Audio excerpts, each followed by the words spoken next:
Hello everyone, and welcome to the Fictional Vortex. So we are back with an interesting movie on what if Naruto awakens Kyuubi seal with help of shadow power.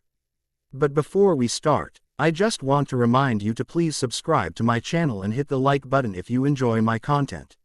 Let's start the story. Chu-san, Ka-san, Tsubaki, I did it. Did you see that? Cheered an 8-year-old girl with bright, long red hair with yellow ribbons around the end of her hair, bright, neon violet eyes, and a round face. She wore a red t-shirt, combat pants, and blue ninja sandals. She looked an exact copy of her mother with the exception of the yellow strands that outlined her hair and the fact that she is younger.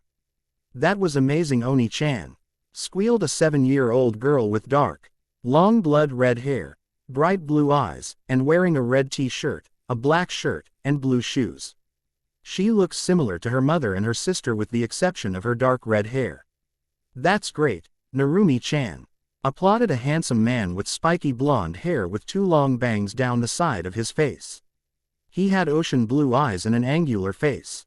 He wore a dark blue, long-sleeved shirt, black sweatpants and stood about a height of 5'8". At the moment, the man, Minato Namikaze, the 4th Hokage of Konohagakure and the Yellow Flash of Konoha, was watching his daughter train. This girl, now known as Narumi, is the daughter of both Namikaze Minato and Uzumaki Namikaze Kushina. Narumi smiled and continued her training on sensing her chakra and calling it out. She just started training with chakra and her dad was teaching her how to control it. Great job, Narumi-chan. You and Tsubaki-chan will be great kunoichi in no time, said a redhead who just ca. Me. And when she saw her daughter call out her chakra, she stood at a height of 5'4", had bright, red hair, and a heart-shaped angelic face. She wore a hairclip on her hair, wore a red t-shirt and sweatpants. She had a body of a goddess that would make any male or female die of a nosebleed. With long slender arms and legs, and an impressive bust ranging from C-cups to D-cups, this woman is Uzumaki Namikaze Kushina, the red-hot blooded habanero in Konoha's Red Death. Thanks, Ka-san. I can't wait until me and Tsubaki become great kunoichi like you. Narumi replied with a cheesy grin, making both Minato and Kushina smile at their child's energy and attitude. In the distance, leaning against a tree, was a little boy who's the same age as Narumi and also a year older than Tsubaki. He has wild, spiky blonde hair, icy, electric blue eyes, and a round face.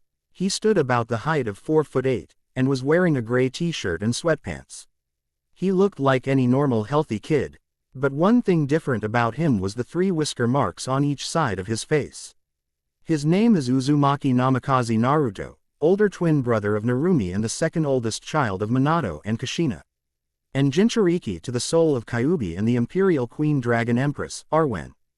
On top of the family's house, was a young, 12-year-old girl, the eldest child of the Uzumaki Namikaze family.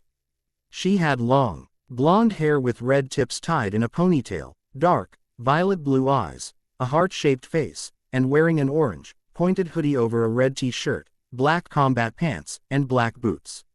Equipped on her are 2 bracers with hidden blades, a sword, a dagger, and a tomahawk strapped to her hip, and a bow with a quiver full of arrows on her back. She is Uzumaki Namikaze Naruhi, a Pr. Otaji of a kunoichi who graduated from the academy at the age of 7 and became Chunin at 9. She is also an assassin.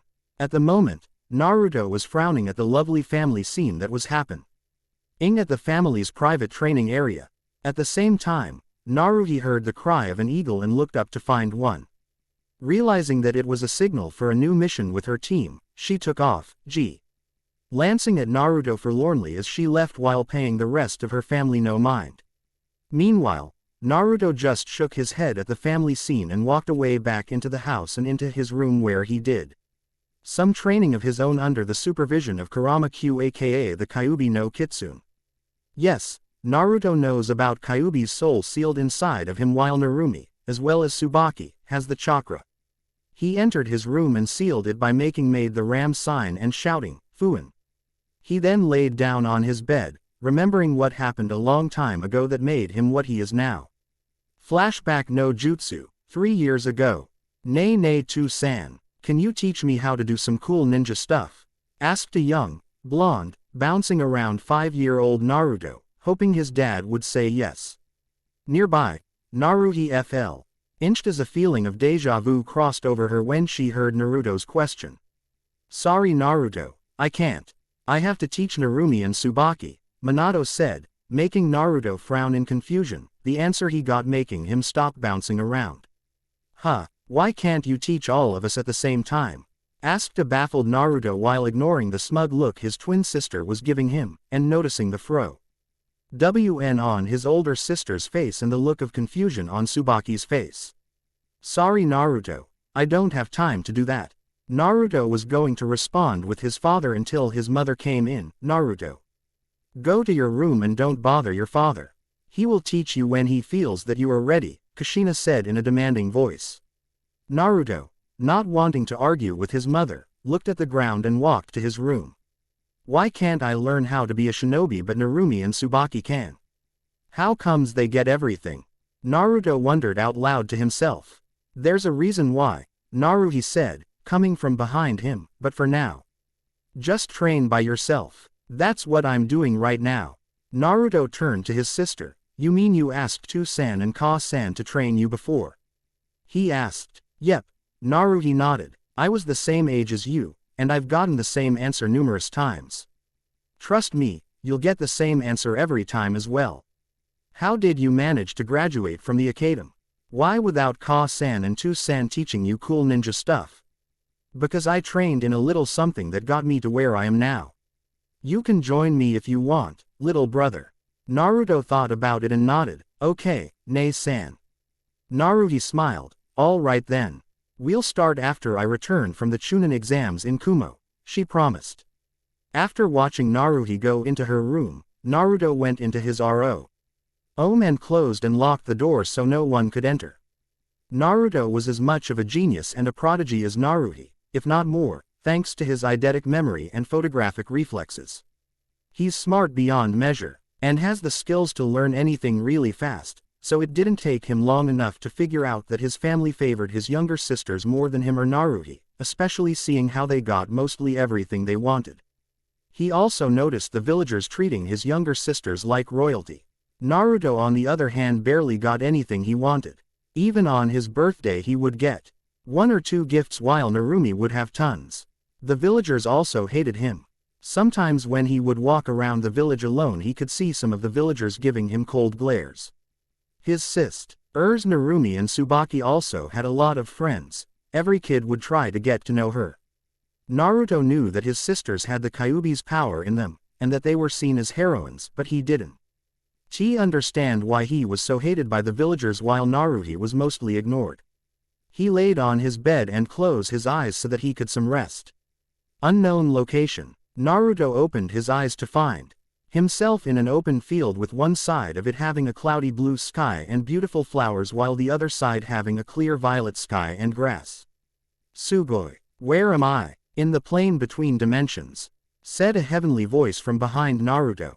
The blonde jumped and turned to find 3 women with equally enchanting beauty. Who are you 3, and how did I get here? Naruto asked, while getting the 3 mad at him would spell the end for him as the 3 ladies kneeled in front of him to get to his level. I am Kami, goddess of light and order, the golden blonde female said, making Naruto's eyes widen. And these are my sisters, Yami, goddess of darkness and chaos, and Shinigami, goddess of life and death. Hi, Yami greeted, flashing a dark smile at Naruto, making him shiver. Nice to meet you, Shinigami said, ruffling Naruto's hair. Nice to meet you all too. It's an honor to meet 3 beautiful goddesses such as yourselves, Naruto said while flashing a foxy smile at them, making Yami and Shinigami blush. But I have to wonder, why you all want to meet me of all people? Because we have an offer for you Naruto-kun, since you're the only soul who fits our requirements. Kami said, getting straight to business. But before that, Yami now smiled a mischievous smile. There are a couple people we want you to meet, Shinigami said as a swirl of light and darkness encircled the 3 and they disappeared from the plane between dimensions. Naruto's mindscape. Naruto's vision returned to see that he was in a sewer and in front of him was a giant gate with a seal on it. He didn't know where he is. Now, he looked around to find that Kami, Yami, and Shinigami were not there with him. "Oi, anyone there?" Naruto called out. What he got was a giant roar from the other side of the gate, which scared the crap out of him. "Who's there?" roared a giant beast, which Naruto could make out was a fox with orange-red fur and 9 tails. Next to the fox is a dark silver dragon a few feet from the cage. It has a big body the size of the fox with a large head with massive teeth, glowing golden eyes, strong legs, massive wings, and a long spiked tail. Naruto just stood there too shocked and scared to say anything. The fox and dragon looked down, saw Naruto and both started to chuckle. "So our jailer finally graces us with his presence," the fox said grinning, showing off 2 rows of pointy teeth. Naruto got out of his shock and looked at the fox, confusion written over his face. "Jailer, and who are you two and where am I now?" Naruto asked. "Yes, you are our jailer. And to answer your question, I am the great and awesome Biju, the Kyuubi no Kitsune. This one right next to me is Arwen, the Imperial Queen Dragon Empress, and we are in your poor excuse of a mindscape." The fox replied, now known as Kyuubi. Naruto's eyes widened in shock. The Kyuubi sealed inside him, along with a dragon. He heard stories of different dragons and the Kyuubi, but did NT really pay attention because he was too small and didn't go to school yet. "I can see the dragon, but you're the Kyuubi. I thought you were dead," Naruto stuttered, who shakily pointing at the giant fox. "And how did you end up sealed inside me?" he added, pointing at Arwen now. Arwen shook her head. "Like my kind, no mortal can kill a Biju, child. As for me, I was flying around and well, see. Curiosity got the better of me and got caught up in the ceiling." Quote, Naruto paled. "Are you going to kill me?" he asked fearfully. Kyuubi and Arwen shook their heads and looked at Naruto, chuckling. "Of course we won't, Kit. We saw your memories and I must say that your father, my former jailer, and the villagers are complete idiots," Kyuubi said. Making Naruto was confused, slightly turned his head to show it. Kyuubi saw it and continued. "Your father, who did the sealing, sealed my yang chakra in your twin sister and a year later, my yin chakra in your younger sister, believing that they could control my powers. While he sealed my soul into you. Because of this, he is still alive for using the Shinigami to seal me, but seeing that Shinigami-sama didn't seal all of me into one person, your father's personal touch to my soul split me up and sealed me into 3 babies. But in return he probably lost about 1/3 his lifetime, making him die early than he's supposed to." Quote, Naruto nodded, showing that he understood and taking the information in slowly. "Your father and mother, the latter being Kyuubi's former container, are training your sisters early so that they can control Kyuubi's powers, which is next to impossible without the soul being Kyuubi because of the pure destruction that it contains," Arwen said. Naruto's eyes widened a bit, shocked to learn that his mother once heard Kyuubi within. And then shook his head at how his father made such a stupid mistake. Arwen continued, "Many people died during Kyuubi's brainwashed attack. Many people lost family members, friends, brothers, and sisters. Somehow, it was leaked out to the villagers that you have Kyuubi's soul sealed into you, and hate you for it seeing as it reminds them of the people they lost. They think had you are Kyuubi incarnate and that is why they hate you, thus making your life a living hell." Quote, Naruto nodded, understanding what Kyuubi and Arwen were saying, why his mother and father favored Narumi and Tsubaki the most. He looked at the ground sadly, thinking that the villagers were right about him being Kyuubi. Kyuubi sensed this and snarled, "Hey, Naruto, don't you dare think that you are me, because you aren't. You are you and I can't, and will not, influence you in any way, so remember that. And FYI, I am not some bloodthirsty demon who just kill randomly for fun, because truthfully, it's boring picking on the weak. Besides, I have image of a demon lord to maintain, thank you very much." Quote, "Then why did you attack Konoha, and how did you get out of my mom?" Naruto demanded, making Kyuubi flinched a little and lowered its head in sadness. "I was being controlled by a masked man claiming to be Uchiha Madara, the founder of the Uchiha clan." Quote, Naruto nodded as he recalled hearing in passing about the man from Naruhi. Making him frown, wouldn't that make him more than 100 years old? Arwen nodded as Kyuubi continued, "Yes. Either it's because of the eternal Mangekyo Sharingan that he's immortal, Or he's not Madara at all. While your mother is in labor, the man came and held you and your twin hostage. Your father saved you too, but managed to separate him from your mother and ripped me from her seal. He then used his blasted Sharingan to trap me in a genjutsu to control me. Quote, what she doesn't know yet is that that man's Sharingan has the same energy signature.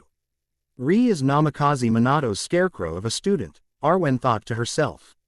Naruto only nodded since this was a lot to take in for a kid his age. At the same time he was thinking. He suddenly came to a conclusion and looked at Kyuubi with determination in his eyes. If that's the case, I'll beat this masked guy for you. Naruto declared, shocking Kyuubi and Arwen.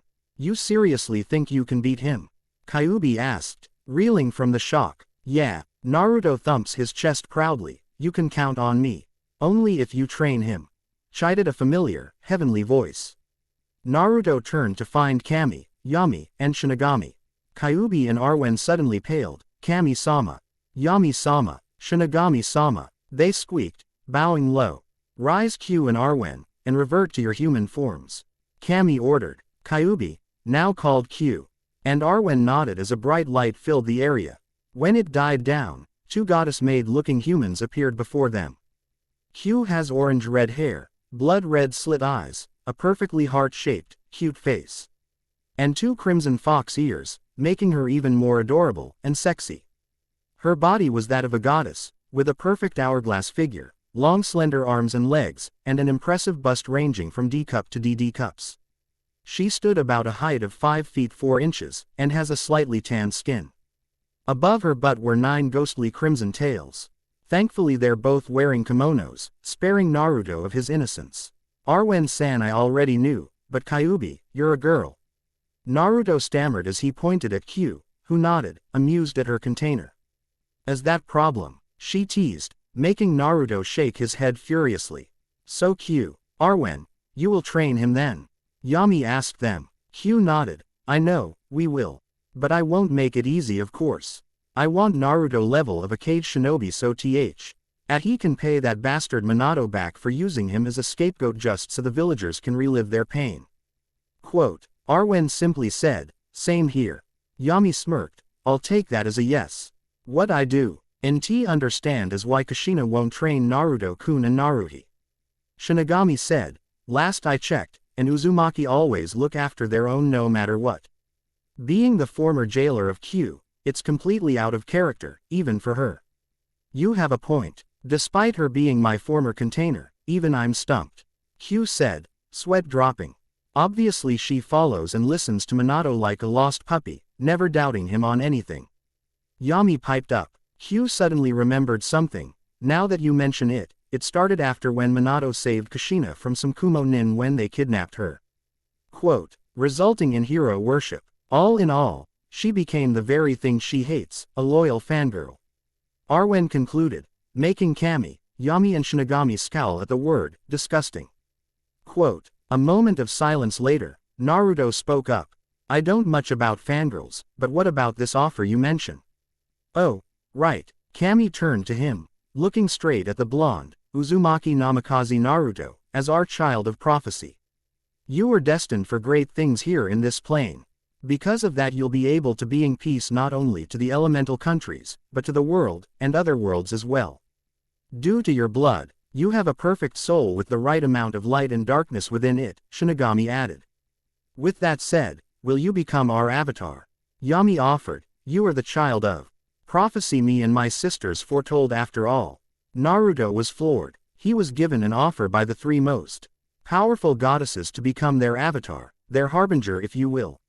He thought about it, and realized that not only will he have the power to protect his precious people, but stick it to that self-righteous blonde prick of a Hokage.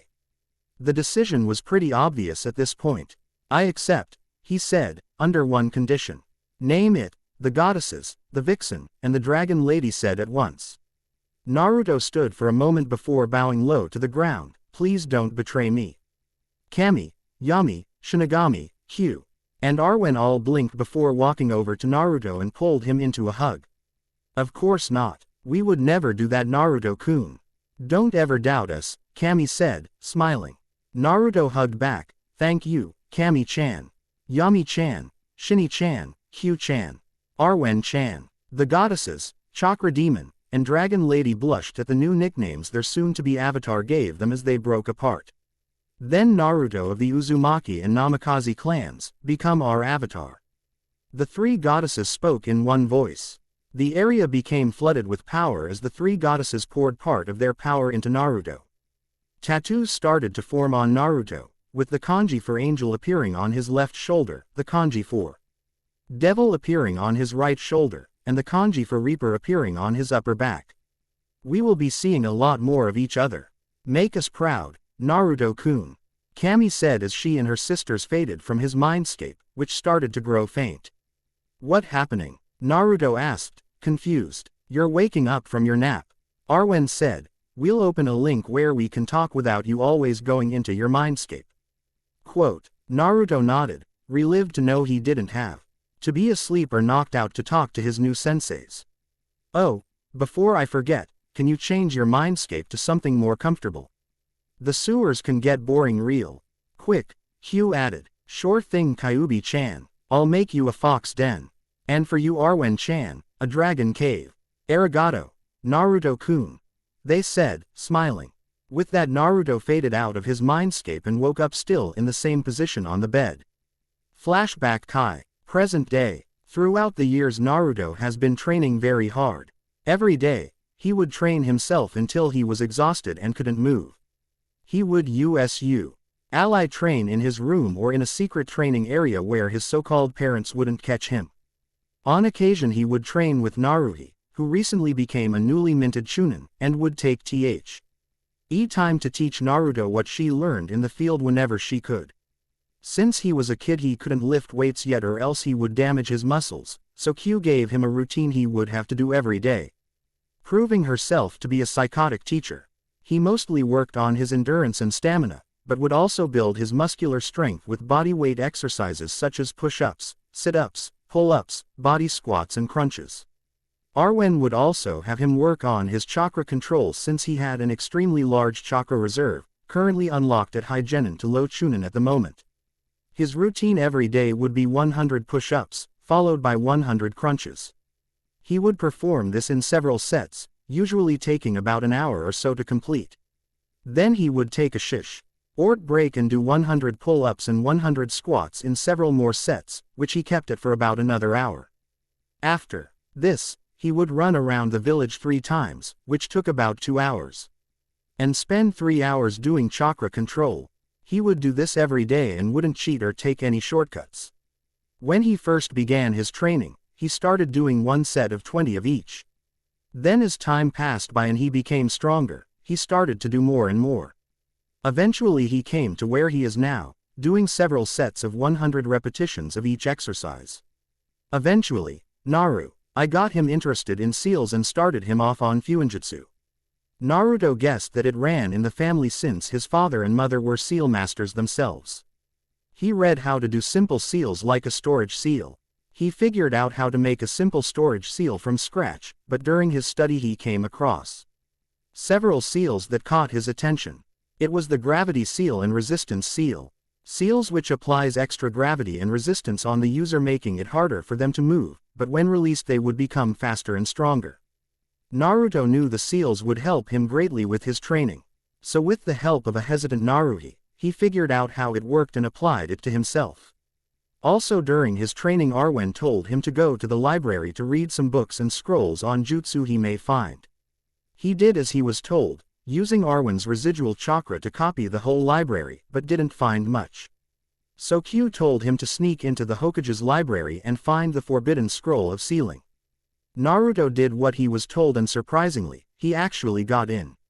Q then instructed him to find a jutsu called Kage Bunshin no Jutsu, shadow clone technique, and for him to know the hand seals and how to do it. It didn't take him long to find it since it was the first thing on the list. After several minutes of reading and rereading, he learned the ins and outs of the jutsu. And put the scroll back where he found it after copying it too and went back to practice what he learned. When he mastered the Kage Bunshin no Jutsu, Q reminded him of the secret of the technique. That when a clone dispels after it learns or does something, it sends all its information and experience to the real person. Naruto was ecstatic, as he realized could even do a year worth of training in little more in a day, making him even stronger. Afterwards, Kyu and Arwen proceeded to start teaching Naruto their taijutsu styles. With many good things, there are also bad situations. As time passed by, the villagers at first started with cold glares, but they progressed from glaring and muttering at him into physically assaulting him and beating him up. Once every 2 weeks or so there would be a crowd that would corner Naruto and beat him senseless. They didn't do anything crazy since he was the son of their beloved Yondaime, but they would show him his place, as they liked to call it. Naruto would fight back, of course. But sometimes the numbers game would be too much for him. Some of the children around Naruto's age woke to him. Instead they would all flaunt over Narumi and Tsubaki and give him cold glares. And his own younger sister wouldn't do anything to stop it. Some of the people who tried to be his friend only did it so that they could get close to Narumi and Tsubaki. During the academy he would be ignored, but Naruto didn't really mind since he was pretty much alone from the start with the exception of Kyu and Arwen. Though there were several people that befriended him, the Hyuga twins, Hinata and Hisana, and their little sister Hanabi, the Yamanaka twins, Ino and Kyoko, the Haruno twins, Sakura and Sakuya, Inagami Akira, and Higurashi Tenten. Also among his true friends were 2 of Kushina's former students, Yuhi Kurenai and Mitarashi Anko, Inazuka Hana, Akira's older sister and also Kushina's former student, Kato Shizune, student of the Slug Sannin. Naruhi's teammates Izuki Yugao and Itachi Uchiha, Uchiha Satsuki, Uchiha Makoto, Shiranui Gemna, Gekko Hayate, Morino Ibiki, and the Ichiraku family from the ramen stand. A.N. Hisana and Kyoko are T. He alternate Hinata and Ino from Road to Ninja, personality-wise. Kurenai, Anko, Yugao, Hana, Shizune, Gemna, and Hayate helped Naruto one time when the villagers beat him, while Ibiki went on to teach those villagers a lesson during a torture session. After that they became friends, but at times he would stay a safe distance away from them so that the villagers wouldn't try to target them, too. But the others would have none of it and proceeded to hang around Naruto whenever possible. Itachi had found him during one of his training exercises and watched in silence. He was impressed by Naruto's determination and hard work and eventually talked to Naruto. He asked why Naruto was training by himself and where his family was. Naruto's answer was, "I am nothing to them, only extra baggage. But that'll change soon." Itachi was shocked, but understood what he meant. He often saw Naruto along with Naruhi walking behind their parents with bored, expressionless faces, just talking to each other and acting as though they weren't with their family. After that, Itachi often visited Naruto as much as he could and helped Naruhi with Naruto's training, as he saw much of himself in Naruto, particularly with regards to his intellect and talent. The rest of Naruto's friends, who were Naruhi's age or older, eventually caught wind of it, and would contribute to Naruto's training. Uchiha Makoto, the matriarch of the Uchiha clan, the mother of Itachi and Satsuki, and the Jonin sensei of Naruhi, Itachi, and Yugao, found Naruto walking alone around Konoha one day, banged up and bruised. She asked why he wasn't with his parents and why was he looking roughed up. He gave them the same answer as Itachi while keeping silent about the recent beatdown he fended off. Makoto was furious, pissed hell off, and decided to march over to the Namikaze estate and give her 2 friends a piece of her mind. Naruto tried to stop her saying it wouldn't matter, but she didn't listen to him and instead dragged him with her to the Namikaze estate. He still remembered what happened that time. Flashback no jutsu, 1.5 years ago.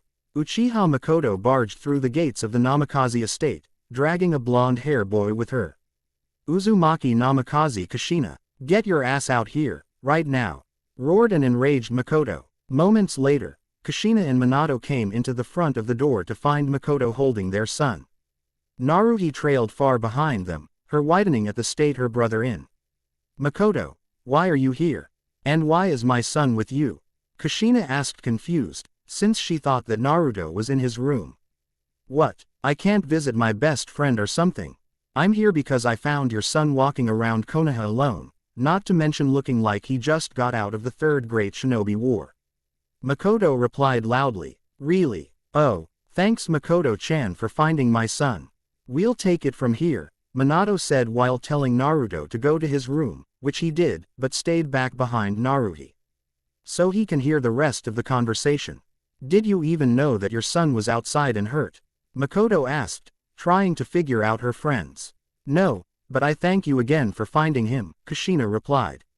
Makoto narrowed her eyes, and in the corner of her eyes, she noticed two redheads that were training in the family training ground. This got a question that she wanted to ask them. Why are Narumi and Tsubaki training to be kunoichi early while Naruto is sent to his room? We decided to train them early, Kushina explained. They both have the Kyuubi's power sealed into them and they have to know how to control it. Are you serious? What about Naruto and Naruhi? Makoto's tone getting colder and colder by the second, which was starting to scare Kushina and Minato. I'm sorry, but those two are none of your business, Minato said, but we'll train Naruto and Naruhi in our arts when they're ready. What? Don't they even know that Naruhi's a chunin? Quote. Makoto stood there, glaring bloody cold kunais at the two. I understand. Sorry for asking a stupid question, Namikaze-san. Minato and Kushina flinched at the sudden change in their friend, but just tossed it aside thinking it wasn't anything serious. As Makoto whipped around and walked away, too pissed off to say goodbye. What the hell is going on with her? She wondered. Kushina is now what she hates, a fangirl. It can't be his doing, can it? Flashback Kai. Present day. After the incident, Makoto helped Naruto and Naruhi the best as she could. She would do anything from cooking them lunch to giving Naruto advice on his training since she herself is a jonin. She also allowed Naruto join in on her squad's training. She also tried befriending him with her youngest twin son and daughter, Sasuke and Satsuki. Atsuki was all for getting to know Naruto, and quickly became friends with him, but to Makoto's disappointment, Sasuke adopted his father personality at a very early age, which was being arrogant with a stick up his ass. Sasuke would say things like, that kid isn't worth my time, or, the Uchiha are the best, to Naruto and Satsuki's annoyance. But at least Itachi befriended him, which made Mikoto happy though she wished he had a friend his age, though Naruto didn't mind. His relations with his family however, became much worse, as his parents trained Narumi and Tsubaki in their family styles and jutsu, and spoiled them rotten on top of it. Naruto could only watch in the background, always hoping for attention. He would suggest the family go the movie, while Narumi would suggest they go and eat ramen. And to Naruto's disappointment they always chose whatever Narumi would suggest. After a while of watching and hoping, he completely gave up like Naruhi did and trained even harder to show them that he didn't need them. He stayed in his room, not bothering to go out and talk with his family. Only time he saw them during the day would be dinner, but even then he would stay silent, onl. Why sitting next to Naruhi at the opposite end of the dinner table and talking quietly with her. The two of them would just finish their food as fast as they could, wash their own dishes and go back to their rooms and train or just spend time talking with each other in either his room or hers. When the family went on walks around the village, they would stay even farther back from the rest of the family than before, while Narumi would usually lead the family to their destination. He avoided attention as much as possible by being quiet or staying in corners where no one would see him. During parties he would only be there for an hour or so until he got tired and left. Sometimes Narumi and Tsubaki would ask him and Naruhi to play with them, but they would turn them down, saying that they were busy. In his free time, Naruto would usually read books of various kinds, fiction, jutsu, seals or anything ninja related, even some history and philosophy. He would also write, draw, and tend to his own garden on the balcony connected to his room. When his parents weren't around, he would work on improving to surpass his parents since they were seal masters. Naruto got up and started to do his daily workout. He took a short break, walked to his desk and took out a very detailed layout of the village, complete with patrol routes and times, entry and exit points, and some routes of his own he had scribbled on for his own purposes. Do you think this escape plan will work, Q-chan? Single quote. Don't know until we try, but I'm pretty sure it will, Q replied as she yawned. If all goes well, it'll show everyone the type of man your father truly is. Quote. Too bad my mother doesn't see it that way, Naruto muttered, remembering the falling out Kurenai, Anko, Hana, and Yugao had with Kushi. The day after she and Makoto had their falling out. Since his first meeting with Q and Arwen, he would talk to them as often as he could. To him, the vixen was his mother, while Arwen was like an aunt. He would tell them about the goings-on in his life, and how he thought and felt about things. In return, Q and Arwen would teach him anything from jutsu to reading and writing. They both also contributed to his training. I guess it's back to training, Naruto told himself, putting the paper back into his desk and resuming his training routine. After Naruto finished, he took a quick shower and changed into his nightgown before going into his bathroom to brush his teeth. After he was done, he climbed into his bed and took out a calendar book. Soon, it will be me and Narumi's birthday, Naruto muttered. Looking at the date that said October 10th on his calendar, and the day that I'll know, we will leave Konoha, he resolved, looking over to his bed to see a medium-sized yellow-blonde furred fox sleeping there. Yuki-chan, Hokage's office, the next day. Namikaze Minato was doing paperwork, something he hated to do as Hokage. He was currently looking at a petition to really ace the civilians that were in jail for hurting his son Naruto. He sighed, remembering the time after the Kyuubi attack and when he announced that Narumi had the Kyuubi power and Naruto had the soul. Some of the villagers asked that Naruto be watched, hurt, or even killed before the Kyuubi could control Naruto. As a father, he knew that he shouldn't let them go, but he was the Hokage first. He was not just any Hokage, but the best Hokage ever to lead Konoha so far. As Hokage, he knew that the village came first, and family came much, much later. He knew the pain of the village after the Kyuubi attack, and with Naruto having the soul of the Kyuubi, he knew that the village would target him. He knew it was bad, but the village needed a scapegoat, and despite how young Naruto was, he was the only person to fit the bill. The best he felt that he could do was to reduce what they did to him. He signed the paper that released the villagers from their prison. He just hoped that Naruto would forgive him, and that his wife and daughters wouldn't ever find out about what he allowed the village to do to Naruto. It was for the sake of Project K after all. He was about to go through more paperwork until he felt a presence behind him. Jiraiya-sensei, what are you doing here? Minato asked while he quickly approved the request to release the prisoners. It seems like I could never hide from you, my former student. Jiraiya said as he jumped through the window. I ask you again, why are you here? I assumed you were peeping on women like you always do. Actually, the toads summoned me and told me about a prophecy. Prophecy from the toads? Minato asked, shocked. Jiraiya nodded in confirmation. What was it about? It said that the chosen one is the child born from two great shinobi, N.D. holds many great powers along with the marks of Kami, Yami, and Shinigami. I expect that the chosen one would be Narumi since she is your and Kushina's child and has the power of the Kyuubi within herself. Minato nodded slowly, then realization came him and he smiled. So my daughter is the chosen one? A hopeful Minato asked. With this news, Project K will be. I think so, since she seems to fit all the requirements. Jiraiya replied, seeing how happy his student is. Since it's Narumi's birthday tomorrow, I was wondering if you would let her sign the Toad contract. He asked Minato, his smile growing wider as Minato nodded. Since that's done, I guess I'll continue my research. See you later, Minato, Jiraiya exclaimed before disappearing using Shunshin. Minato sighed and looked at his loads of paperwork with a frown. He still couldn't figure out a way to beat every Kage's enemy. After working for a while, Minato stopped and started to think about his family and how far they have grown as a family. How happy they were, he, Kushina, Narumi, Tsubaki, Naruto, and Naruhi. Naruhi. He frowned when he thought about the two of them. After refusing to teach Naruhi and Naruto, they pretty much excluded themselves from the family, doing their own things. Minato still remembered the times Naruto and Naruhi would ask to go somewhere as a family, but he refused their ideas for Narumi and Tsubaki's, picking wherever they wanted to go. As time went by, their requests became less frequent until eventually they stopped asking for anything. They even showed their faces less around the house, always staying in their rooms, and during dinner time they would be sit off at the opposite end of the table, silently just talking to each other while they ate and acting as if the rest of them weren't there.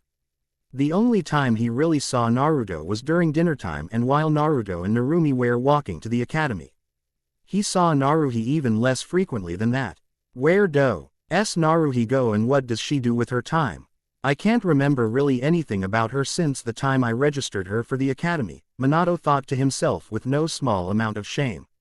Minato shook his head, thinking about what he did to Naruto and Naruhi. Thinking of this had brought him to a decision. He was going to make it up to them somehow in order to appease them. Starting tomorrow after Naruto and Narumi's birthday, he was going to start Naruto and Naruhi's training in their family's styles. He was going to bring them back into the family, and hopefully make them see things his way. Unfortunately, he didn't know his son and daughter as well as he thought he did, and he would learn that the hard way very, very shortly. Uzumaki Namikaze Estate. Uzumaki Namikaze Cushion at the moment was making dinner for the family. She too felt that Naruto and Naruhi weren't part of the family. Every time the kids would come home, those two would go into their separate rooms and stay there until dinner. At dinner they would whisper to each other and not even spare a glance while sitting at the complete opposite end of the dining room table away from the others. When they walked around Konoha, they would stay several yards back and just keep to themselves. She did notice that aside from Naruhi's disappearing acts, Naruto always read books, which was good, but he sometimes read too much and wouldn't go out and play with most of the children his age. She started to wonder if Naruto had any friends at all. She regretted not training Naruto and Naruhi at the same time as Narumi and Tsubaki, but she believed her husband Minato when he said that Narumi and Tsubaki needed the extra attention due to them having the Kyuubi's power. Being a former Jinchuriki herself, she knew how hard it was to control the Kyuubi's power. Kushina was worried. She didn't want Naruto and Naruhi to isolate themselves from the family. She knew that something had to be done, and the moment they walked through that door, she was going to make it up to them. She was going to make her family whole again no matter what it took. Smiling at the thought, she continued to cook dinner for the family. And especially for Naruto and Naruhi to enjoy. Unfortunately for her, she would very shortly learn just how far gone her relationship with her two oldest children really was. Konoha streets. Naruto Oni-chan, where are you? Narumi called out, running tail, trying to look for their brother. After class was done, the redheads wanted to walk home with Naruto and Naruhi, but to their disappointment, they disappeared after the last class for the day.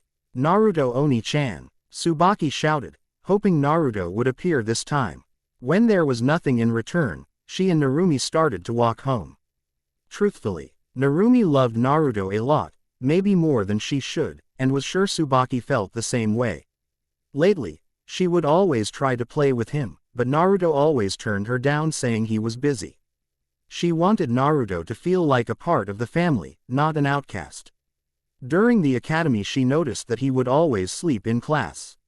She also noticed that Naruto barely talked to anyone in his class. Nor would the classmates try to talk him, since they were too busy trying to get her attention. He did make some small talk with some of the clan heirs from time to time, but nothing beyond that. Narumi tried to talk to him during school, but every time she tried she and her sister would be bombarded by their cursed fan club. When they would finally get rid of them, Naruto was nowhere to be seen. Narumi started to remember the past and felt sick at herself for being such a spoiled little brat. She remembered the time when she was little, after her dad told Naruto that he had to train her and Tsubaki first. She started to tease Naruto about it. She would say childish things like the family loved them more, or show Naruto what she learned to make fun of him. Tsubaki herself never did those things, and would occasionally stop Narumi from showing off.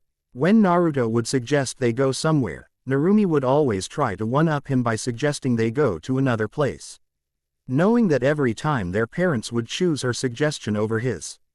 There were times when Tsubaki suggested they go to the places Naruto would suggest, but sometimes Narumi would overrule him. Remembering these things made Narumi just wanted to go back in time and punt her younger, spoiled self into an active volcano. Preferably Mt. Fuji. Narumi and Tsubaki walked home alone, another day without Naruto, or even Naruhi. While they walked home, she remembered that tomorrow was her and Naruto's birthday. She smiled and thought of a plan to get her now beloved brother back along with her older sister. By the time she got home, she finished thinking of a plan and was going to start it the moment Naruto and Naruhi walked through the front door. Uzumaki Namikaze Estate. Kushina was still cooking dinner, making their family's favorite food, ramen, just as she heard the door open. She turned to see her husband Minato at the door taking off his shinobi shoes. "Got off work early, dear?" Kushina asked. Minato looked up to see his wife in an apron cooking dinner, making him smile and nodded, "Yup." As he walked into the kitchen, he gave his wife a kiss on the cheek, and then saw that she had concern written on her face. "What's wrong, Kushina-chan?" he asked. "It's Naruhi and Naruto. I feel like they're not part of the family anymore," Kushina said sadly, and she started to tear up, prompting Minato to hug and try to cheer her up. "It's okay, Kushina-chan. Starting tomorrow after the birthday party, I will be starting Naruto and Naruhi's training," he said, trying to relax. His wife, Kushina, looked at Minato with a smile on her face. "I bet they'll love that. I know they will." Just then the door swung open and Narumi and Tsubaki came barging in with determination in their eyes. "Ka-san, make lots of ramen today," Narumi yelled as she and Tsubaki went to their rooms to change out of their kunoichi outfits. Kushina and Minato were a little surprised by their daughter's reaction, but they did get that from their mother. Wonder what's gotten her all excited? Minato wondered. Maybe she feels the same way we do about Naruhi and Naruto, Kushina guessed, noticing that Naruto and Naruhi weren't with Narumi and Tsubaki, nor were they home yet. "Hey, speaking of them, where are they?" she asked, wondering where her oldest children could be at the moment. When Minato heard this, he cringed a little, knowing where at least Naruto could be, but was caught by Kushina, looking at him in confusion. As if on cue, Naruhi came through the door, carrying Naruto on her back. The latter with several bruises and cut marks on his arm and legs, muttering, "Ow," repeatedly, with him and Naruhi not noticing their parents yet. Stupid villagers can't tell the difference between a jailer and the tenant. They think I'm going to destroy them since I have Q-chan's soul. I don't even have the power, so how can I destroy the village? Plus, I'm not even a girl, not that they know that she's female. Naruto grumbled quietly to himself as Naruhi immediately started to climb the stairs to get Naruto to his room as quickly as possible. "Man, if I haven't brought those stink bombs with me, I would have been overrun. This is what I get for overdoing the training. I did tell you to ease up on the training, Baka.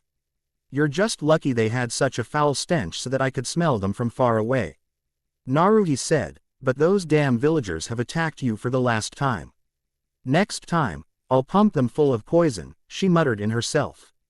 Naruto sniggered at that. "You do that then. No doubt Yuki-chan's worried sick about me." Kushina looked in shock to see her son was injured, while Minato looked away. Kushina quickly ran to Naruhi and Naruto with Minato following shortly behind her. "Naruto, Naruhi," she called out. Naruhi turned around to see both Kushina and Minato looking at her and Naruto. "Yes," was Naruhi's curt reply. "What happened to your brother?" a worried Kushina asked, looking at his damaged form. Naruhi was about to reply when Naruto cut across her. "Oh, this. I was climbing a tree, but slipped and fell down. I'm fine, really." Naruhi frowned at her brother. She was going to tell her parents what really happened, but now that she thought about it, it wouldn't do any good. Kushina didn't want to leave Naruto alone, but guessed that Naruto is fine as he said, so she let him go. "Well, okay then," Kushina responded, though her doubt about Naruto's answer could be heard in her tone. If you're okay, then clean up and get changed for dinner." Naruto and Naruhi nodded, the latter carrying him back to his room. When they got in, Naruhi set to work healing Naruto, as a yellow fox that was sitting on Naruto's desk bounded off it and leapt into Naruto's lap. "Hey there, Yukikaze-chan," Naruhi greeted, with the little fox yipping in return, before turning to Naruto and barking at him. "Hey Yuki-chan. No, I'm fine, okay, they got the jump on me. But Nei-chan saved me, take you with me next time. I don't want you to get hurt, even so, okay, fine." Naruhi giggled at the exchange between the little fox and her master. "She-rem, Remembered the time when she witnessed Naruto save Yukikaze during a morning run in the forest when he was 6 years old. Her leg was caught in a stray trap and the noise attracted some villagers who of course, hated foxes. Yukikaze would have been made a fur coat if it hasn't been for the quick thinking of Naruto, who used a smoke bomb made for him by Naruhi to disorient the crowd. He sneaked his way to the snare and quickly dismantled it, freeing the little fox. As Naruto took her to see Hana, it left Naruhi to give the fox-hating villagers a little taste of hell. Yukikaze had to stay with Hana for a week to recuperate and heal her injured leg, with Naruto visiting every day. When Yukikaze was released, she stuck to Naruto like white on rice, forever grateful to her blonde savior, and pledged her loyalty to him. Figuring that Yukikaze was going to stay with Naruto forever, Naruhi put a seal behind their ears so that they could communicate telepathically, thus learning that the little fox's name was Yukikaze. Her nickname was Yuki, and that she was a girl. "I guess Yukikaze-chan's cured of that cold now?" Naruhi asked as she finished healing Naruto. Yukikaze barked, nodding rapidly. Quote, "She's not sight anymore after seeing my injuries, sick or not," Naruto grumbled. Naruhi laughed. "I swear, you two would make the perfect couple, if she doesn't mind sharing you with other girls." At Naruto's confused look, she giggled. "You'll understand when you're older."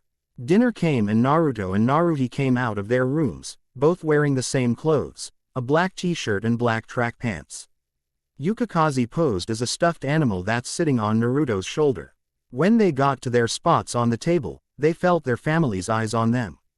Naruto looked up and to his surprise his family was waiting for him and Naruhi, with smiles on their faces.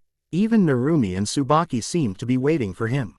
Usually, Narumi would be attacking the food by now, especially when it was ramen being served. What in the bluest of blue hell is going on here? Naruto wondered to himself. Maybe they finally noticed they have a son and a daughter. Arwen guessed sarcastically, she and Q seeing what Naruto sees. And in Narumi and Tsubaki's case, a brother and a sister. Quote, "We'll see about that." Quote, Naruto looked over to Naruhi, who was sporting the same confused look, and shrugged it off as she started attacking her ramen. Shaking his head, Naruto took out his chopsticks to eat his ramen. When he ate the first bite, the family started eating their ramen. "Okay, what the hell? Just what the hell is going on to make our family change so suddenly?" Naruto thought to himself as his surprise became suspicion. "So Naruto, how was your day?" Kushina asked, wanting to know about her son's day. Naruto was surprised that his family actually talked to him. He was slightly happy that he was finally getting attention, but that was easily washed away with anger. "You gotta be fucking kidding me. So now they notice me after all this time. Whatever, this changes jack shit." Naruto thought savagely as Yukikaze ate a few noodles off Naruto's chopsticks discreetly. "Good answer, Naruto-kun. They don't deserve your forgiveness. Not yet." Quote, Naruto inwardly nodded to Q, while Arwen sighed, regretting not stopping Naruto from learning swear words and their meanings from the vixen. No matter, as long as Naruto gave them a piece of his mind, she was fine with his language for now. Fine. Nothing special happened, Naruto shrugged, quickly going back to finishing his food. Kushina frowned at the quick answer she received, then turned to Naruhi. "What about you, Naruhi?" Naruhi blinked at her mother. "Me and my team just learned a few attack formations for search and rescue. That's all," she answered, while resisting the urge to slug her mother in the face for finally talking to her after all this time. Then Narumi jumped into the conversation. "So Oni-chan, what did you think of today's lesson?" she asked. "Boring," Naruto replied in a bored tone, while he and Naruhi quickly finished their ramen. "How was it boring?" Kushina asked. "The lesson should be important enough for you to learn." "I meant boring because I already know all about the theory of chakra they're teaching at the academy," Naruto explained quickly. Minato and Kushina's eyes widened. They didn't know that Naruto already knew such an advanced subject. While Kushina felt proud at Naruto's knowledge, Minato felt nervous about it. "Well, where did you get that cute fox doll?" Tsubaki asked, changing the subject. Naruto shrugged. "Bought it when I was a kid with some spare change I found," he replied, not planning to reveal Yukikaze's true identity. Narumi scowled at her twin brother's quick answer. It felt like neither Naruto nor Naruhi wanted to talk to them. As Naruto finished his ramen, drinking the rest of the broth along with Yukikaze, he put his bowl into the sink and started washing it, with Naruhi joining a few seconds later. It's okay, you two don't have to wash your bowls. I can wash them for you, Kushina offered. Naruto and Naruhi ignored what she said, and started to wash their bowls at a fast pace. It's okay, we're fine, we wouldn't want you to waste your time on us anyway. We can take care of ourselves, Naruto said, not bothering to spare his mother a glance. Beside, we've been doing it for years, Naruhi informed her, so why stop now? Kushina was shocked at her older children's replies. Tears started to form in her eyes. Her son and daughter thought that they were nothing in the family. Wiping the tears of her eyes, she again resolved to change their outlook, no matter what it took. By the time Naruto and Naruhi finished washing their dishes, the family just finished their ramen. Since they loved ramen, they ate it pretty fast. Naruto and Naruhi were quickly heading back to their rooms until their father called them back and told them to head to the living room for a meeting. Ah crap, Naruto groaned inwardly, but went to the living room anyways and sat on the couch until his family came. When they finished washing the dishes and everything, they joined Naruto and Naruhi in the living room. Narumi sat next to Naruto and Tsubaki sat next to Naruhi, while Minato and Kushina sat across them. Now Naruto, Naruhi, I have news for you that will make you two happy, Minato announced. Naruhi just blinked while Naruto raised an eyebrow at him. As Minato continued, I'm happy to say that starting tomorrow, you'll be starting your training in the family arts. He said proudly. Does that mean Oni-chan and Oni-chan will be practicing with us? Asked a hopeful Tsubaki. Minato nodded and Narumi's face glowed while Tsubaki bounced around the room with happiness. Minato then looked at Naruto and Naruhi and was surprised at their reactions. Naruhi's eyebrows were twitching as tick marks showed all over her head while Naruto glared at their parents with the same dead cold eyes he always had. Neither showed a single sign that they were attempting to smile. Kushina was shocked as well. She thought that this plan would work. She was sure it was going to work. Narumi and Tsubaki saw the looks on both their parents' faces and wondered what was going on. They turned to look at their older brother and sister, and like her parents they too were shocked. Oni-chan, Oni-chan, aren't you happy? Now we can train together, Narumi said with Tsubaki nodding her head. Should we be? Naruto replied shrugging, looking at his two younger sisters with a bored expression. I'll have to side with Naruto here on that, Naruhi agreed, looking her parents with annoyed eyes. Mainly her father. Why not, you two? Don't you want to KN out mine and your father's fighting styles? Kushina asked, hoping to see signs that Naruto and Naruhi were reconsider their answers. Nah, I'm good. Like my Nae-san, I lost interest after you guys refused to teach me when I asked around 20 times or more, Naruto told them with Naruhi nodding. Minato and Kushina drew confused looks. Both the Namikaze and Uzumaki fighting styles were strong. They didn't understand why their eldest children wouldn't want to learn their family's techniques and be extremely strong like them. Well, Kushina more so than Minato. They broke out of their thoughts when Naruto spoke again. I don't need training from either of you. Since you originally refused, why start now? I'll wait until I become a genin and have a competent sensei that will train me to become a shinobi. Even then, I will not train or learn any of your styles, at least not from you people, Naruto said. And thanks for offer though, but you're way past the expiration date.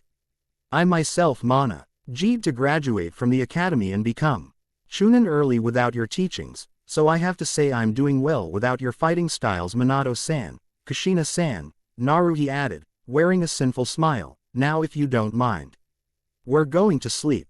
Good night, Minato-san, Kushina-san, Narumi-san, and Tsubaki-san, Naruto said, giving a mock bow. He and Naruhi got up and left the room, turning their backs on their shocked parents and sisters. What do we do now? Kushina asked, tears in her eyes.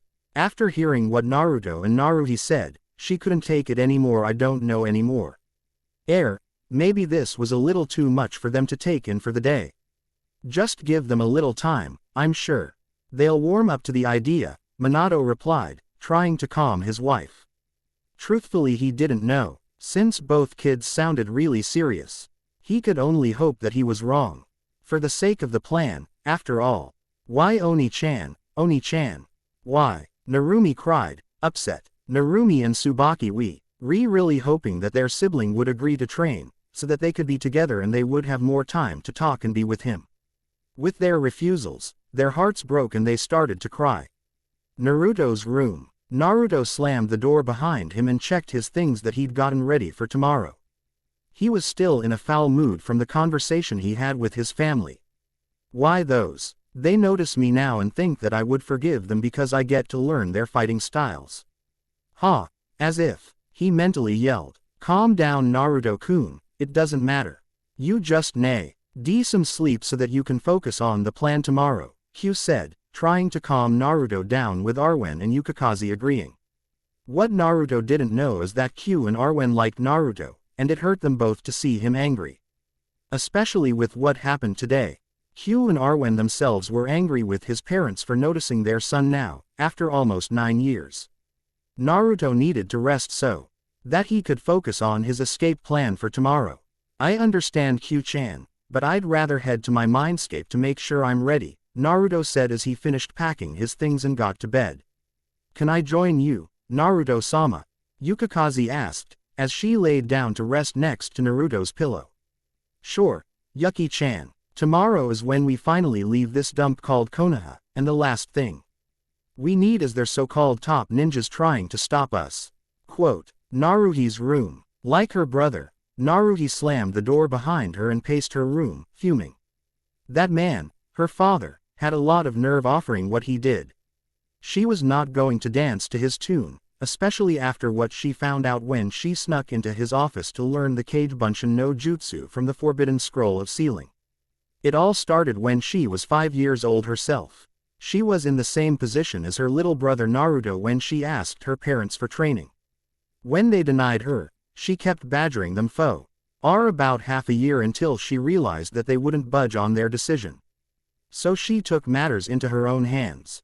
Raiding the family library, she found several scrolls that interested her. Scrolls were detailed documents on a special group known as the Assassins. A retired assassin who married and Uzumaki bought them into the clan.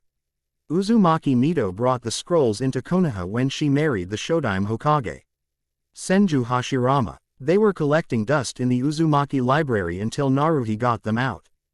During the raid, she learned from several notes that the Kage Bunshin no Jutsu is useful for training purposes. Since the total amount of experience the user gains is multiplied by the total number of clones being used to train. And since Naruhi was born with an abnormal amount of chakra like her siblings thanks to the Uzumaki bloodline, the jutsu was perfect for her. So while her father was in a council meeting, she snuck into his office and learned the technique from the Forbidden Scroll of Sealing. During the process, however, she noticed a small booklet titled Project K on the Hokage's desk. Curious, she flipped through it, and while she couldn't understand most of it, but it involved her family and mainly her little sisters. Despite having a photographic memory herself, she used the remaining time her father was in the meeting to copy most of the key points of the book before leaving.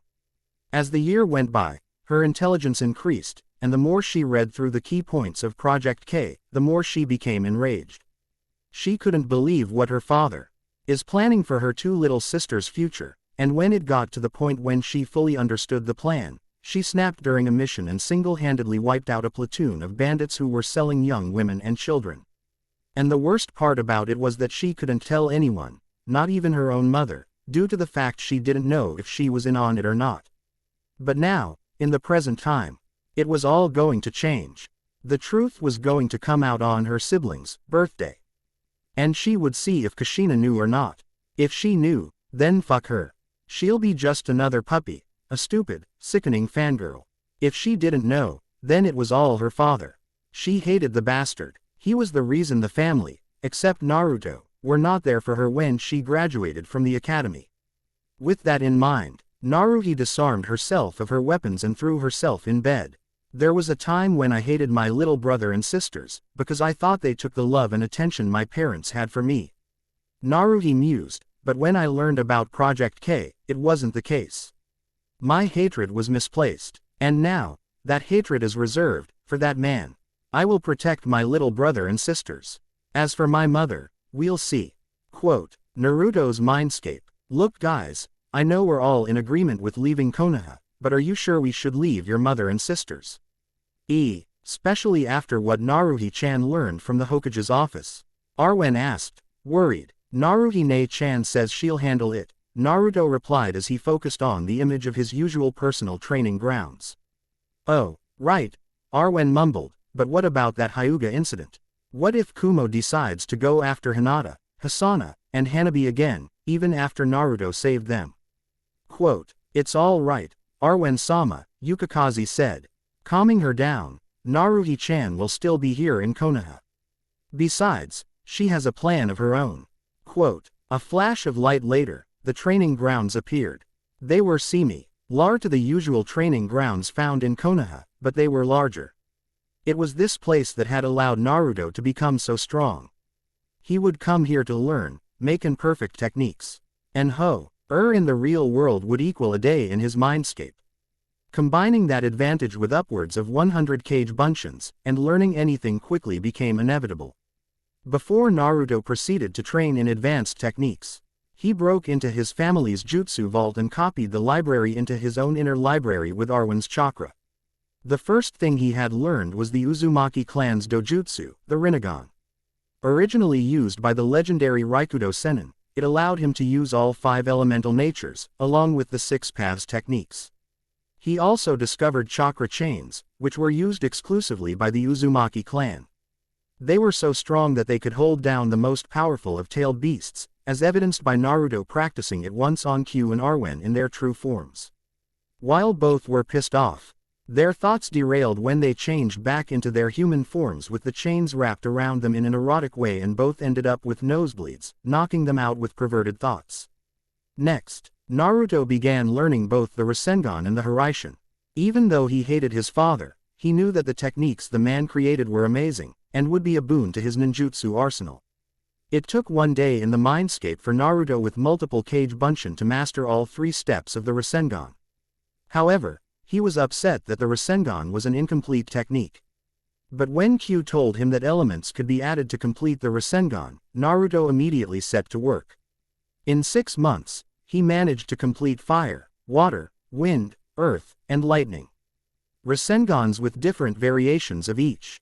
In a year, he completed sub-elemental versions of the Rasengan, along with other non-elemental versions of the Rasengan. Then, he proceeded to learn the Uzumaki dojutsu, the Rinnegan. Naruto was surprised to learn that it was the most powerful dojutsu in the elemental countries, and it allowed Nastages of the Sharingan, the Hyuga clan's Byakugan, and the long-lost Jinnigan. Mirage Ian, Renmara's dojutsu from the filler. But for now, Naruto maximized his usage of the Kage Bunshin no Jutsu to quickly master all 7 paths of the Rinnegan. The end result got him bedridden in his mindscape for several weeks. Before Naruto could learn the Hiraishin, he went to work on Fuinjutsu after he recovered. After 3 months of going through Ika-style and Uzumaki-style Fuinjutsu, he set to work on the Hiraishin. It took another year in his mindscape, but he successfully managed to create a Hiraishin that doesn't need a marker thanks to months of rewriting, tweaking, and modifying the Hiraishin seal. Right now, Naruto is currently finalizing his training with the chakra chains he inherited from his mother with the help of Yukikaze. He's already learning Genjutsu from Kurenai and Kenjutsu from Yugao. Senjutsu will come later from Kyu and Arwen. Hey Kyu, Arwen whispered. What is it, Arwen? Kyu grumbled. Do you really think Kushina would tolerate what the Tem's planning for Narumi and Tsubaki? Quote, while I would like to stay absolutely not, it's the million Ryu question. But what I'm still trying to figure out is, how the hell that asshole kept my yin chakra before sealing it into Tsubaki when she was born, Kyu growled, cracking her knuckles. And I'm wondering what crossed that idiot's mind when he came up with Project K, Arwen sighed. And to think that he's regarded as a genius. Even worse, to think he's a respected Hokage. Don't worry, when the time comes, Namikaze Minato will pay the full PR. Ice and then some for conspiring against N. Uzumaki. With his own body and soul. Quote. Arwen smirked. Ha ha ha, I look forward to it. Quote. With the rest of the family. After the conversation with Naruto and Naruhi, the Namikaze family was deep in thought. Minato tried his best to cheer up Kushina, Narumi and Tsubaki, all of whom were crying their eyes out because they thought that they had lost Naruto and Naruhi. After an hour or so of crying, they went to their rooms for some sleep for the big day tomorrow. In Kushina and Minato's room, Kushina's face and eyes was still red and puffy from the crying. She went to the restroom to wash her face, while Minato tried his best to make sure she was fine. After they were both clean and finished with the night routine, they laid in bed together and fell asleep. Both in their mind was how to make their estranged eldest children feel like part of the family and for them to learn their family styles. Though Kushina more than Minato thought so. As for Narumi and Tsubaki, they continued to cry in their own rooms. After a few minutes they had finally cried themselves out, and went to their personal bathrooms to wash their faces and do their personal nightly routines. During that time, their determination grew and both resolved to do everything they could to make it up to Naruto and Naruhi. Both of them got into bed and pulled the covers over them, letting sleep take hold for the night, both of them planning on ways to get their beloved brother and sister back. Uzumaki Namikaze Estates. Next morning, Naruto woke up feeling better than yesterday. He was still somewhat angry about last night, but it didn't matter. Today was the day he was going to go through with his escape plan. He walked over to his desk and pulled out a small scroll that had his escape plan written out. Today was his and Narumi's birthday, not to mention the anniversary of the Kyuubi's defeat. Since today was a special day for Konoha, there was no school since everyone was preparing for the festival. That was the time when Naruto would make his escape. Everyone would be so drunk from the festival, plus Konoha security would be lax. However, there was only one problem with the plan, and that problem was certain members of his family. Apparently, they finally noticed him and were trying to get his and his older sister Naruhi's forgiveness. It wouldn't matter much since they would be too busy with Narumi's party to notice him anyways. Naruto sighed and sealed the scroll away on his body. Next, he picked up a sleeping Yukikaze and went to the restroom, where he splashed water on her, waking her up. She wasn't pleased, and she let Naruto know it. She spent the morning giving Naruto hell while he did his morning routine, with antics such as smearing toothpaste on his face and switching the warm water in the shower to cold water. Since everyone else in the house was still asleep, Naruto and Yukikaze quietly snuck out and went to the secret trainin' grounds that Naruhi usually used for training her assassin skills.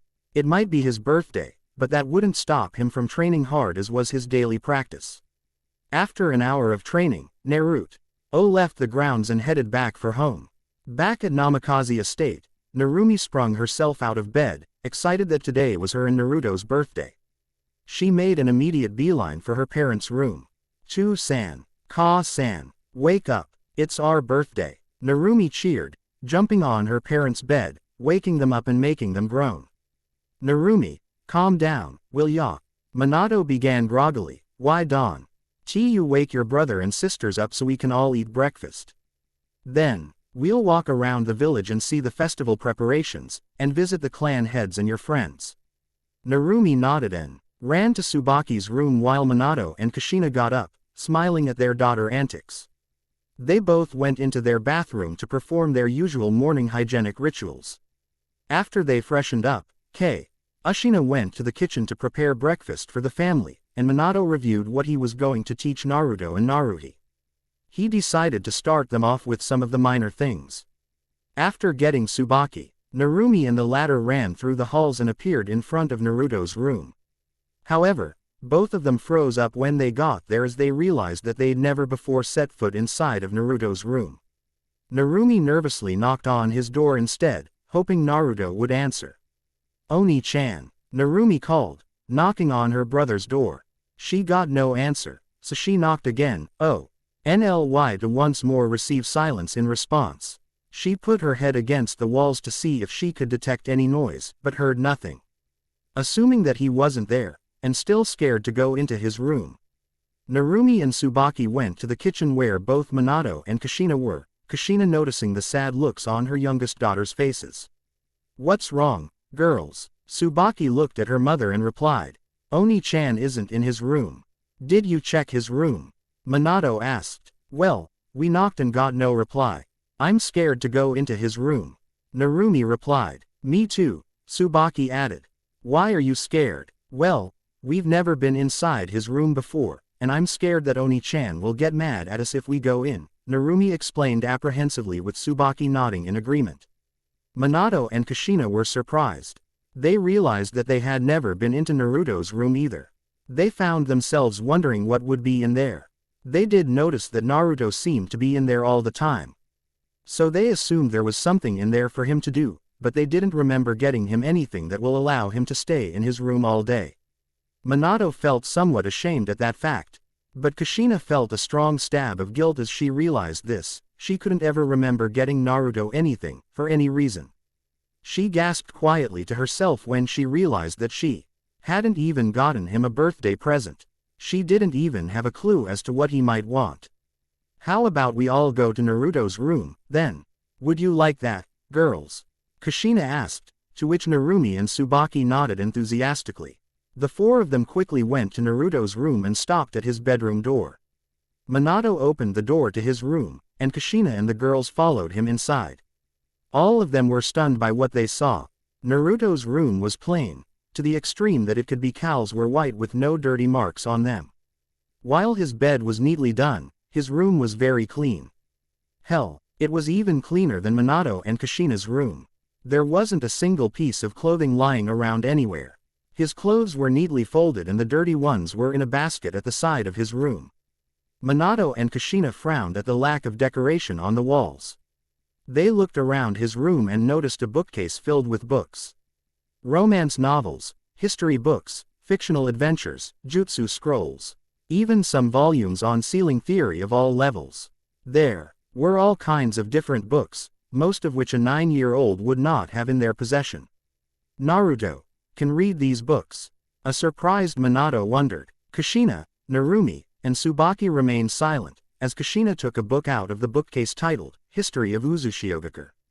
Uzushiogakure, Kushina whispered. She winced, as a rush of memories of her old homeland entered her mind. Narumi then noticed a slight flash on her mother's neck.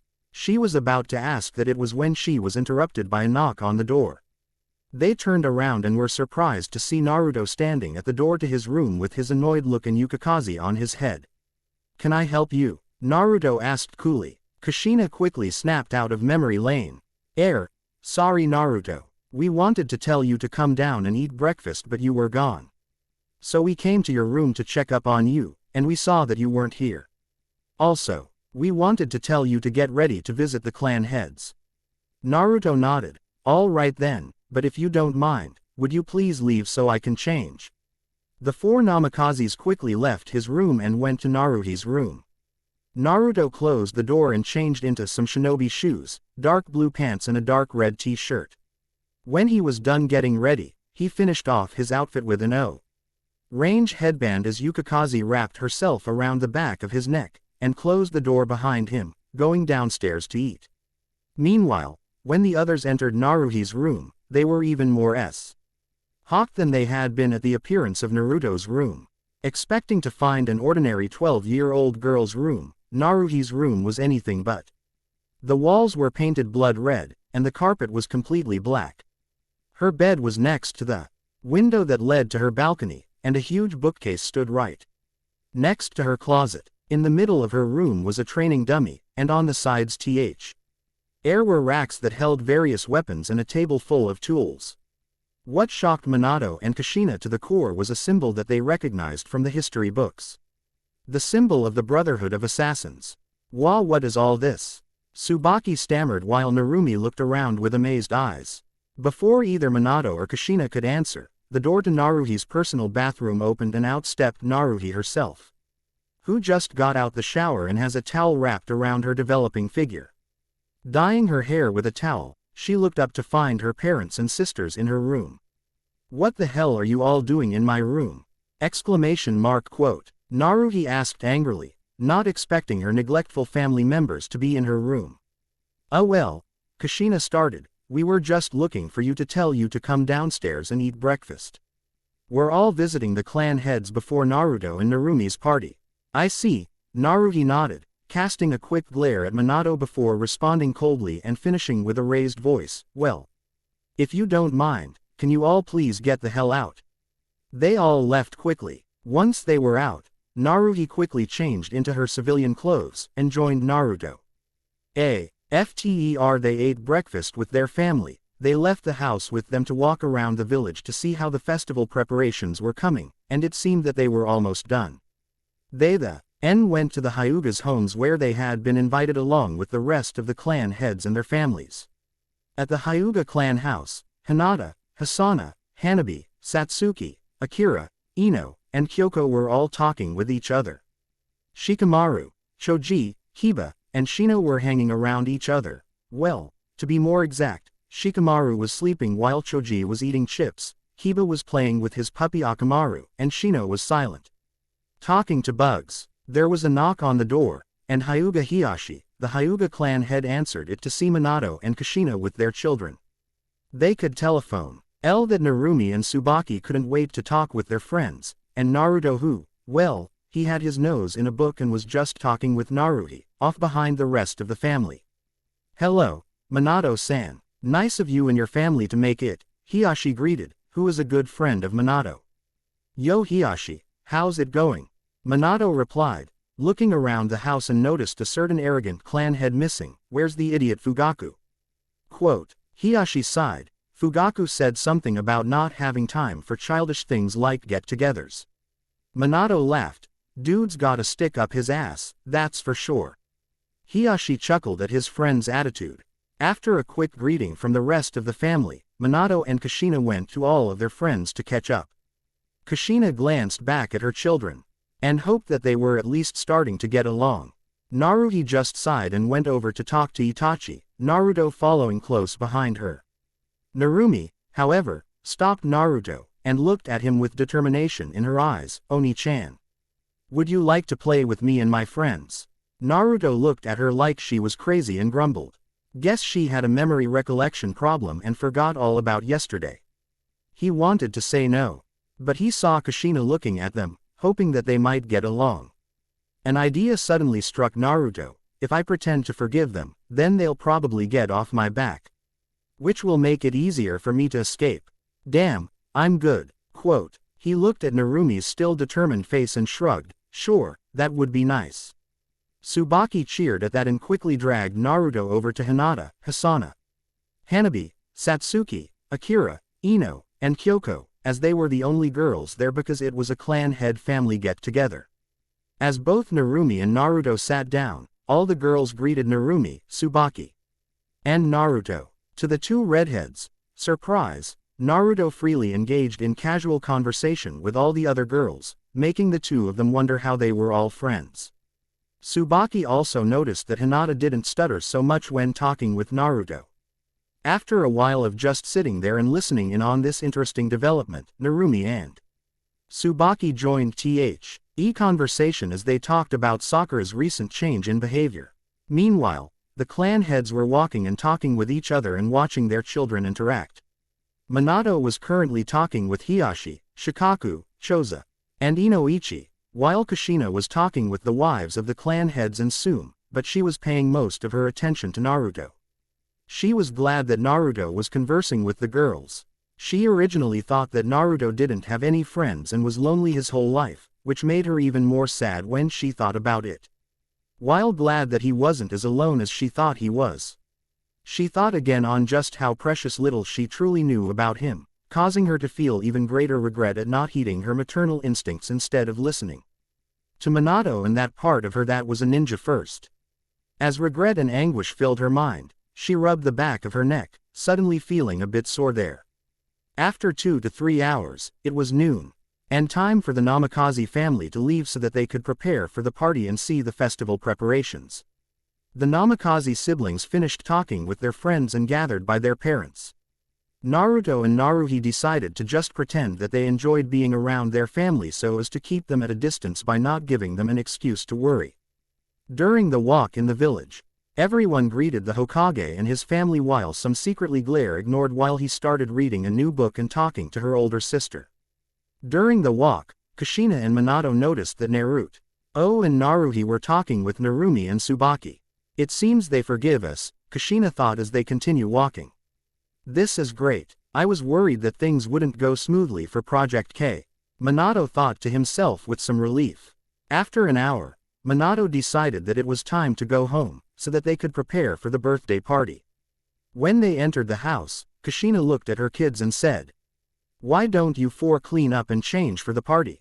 The four of them all nodded and went to their rooms. Kushina went to change and cook for the party, while Minato got the decorations ready. Luckily, he'd put some Hiraishin seals around the house, which allowed him to perform his task a lot faster. Due to the fact that she was in a giving mood, Naruhi decided to help out. But she took care to work away from Minato.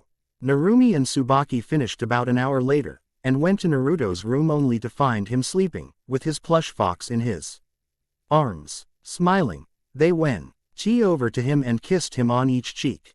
They then closed the door and went to the living room to help their dad with the decorations. Hours later, 6 p.m. It was time for the party to begin. The Mika's house was filled with family and friends, both children and adults. The clan heads and their families were all there, as was Hiruzen Sarutobi, the Sandaime Hokage, and his family, and the Namikaze children's godparents. Jiraiya and Tsunade, Itachi, Kurenai, Anko, Yugao, Hana, and Shizune came by as well, but just for Naruto and Naruhi. Narumi and Tsubaki were currently talking with their friends. There were also some guys with them like Shikamaru, Hiba, Choji, and Shino. Narumi and Tsubaki, though, were not engaged into the conversation. Instead, they were looking around, trying to find Naruto. Earlier, when they finished helping their dad with the decorations, they waited for their brother to finish his nap.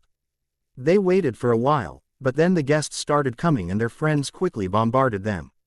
Naruto was standing in the corner away from the crowd where no one could see him, his nose once again in a book while Yukikaze read along with him on his shoulder. While reading, he was also observing the party, watching everyone closely and paying attention to how the party was progressing, so that he would know the right time to make his exit. About an hour had passed and he finished eating dinner. Yet he still observed the party with a keen eye. His patience paid off as he smirked when they started to take out the alcohol. Excellent. Now all I have to do is wait until they're all drunk, he thought to himself. At this point, Naruhi went over to Naruto. "Are you sure you're gonna go through with this?"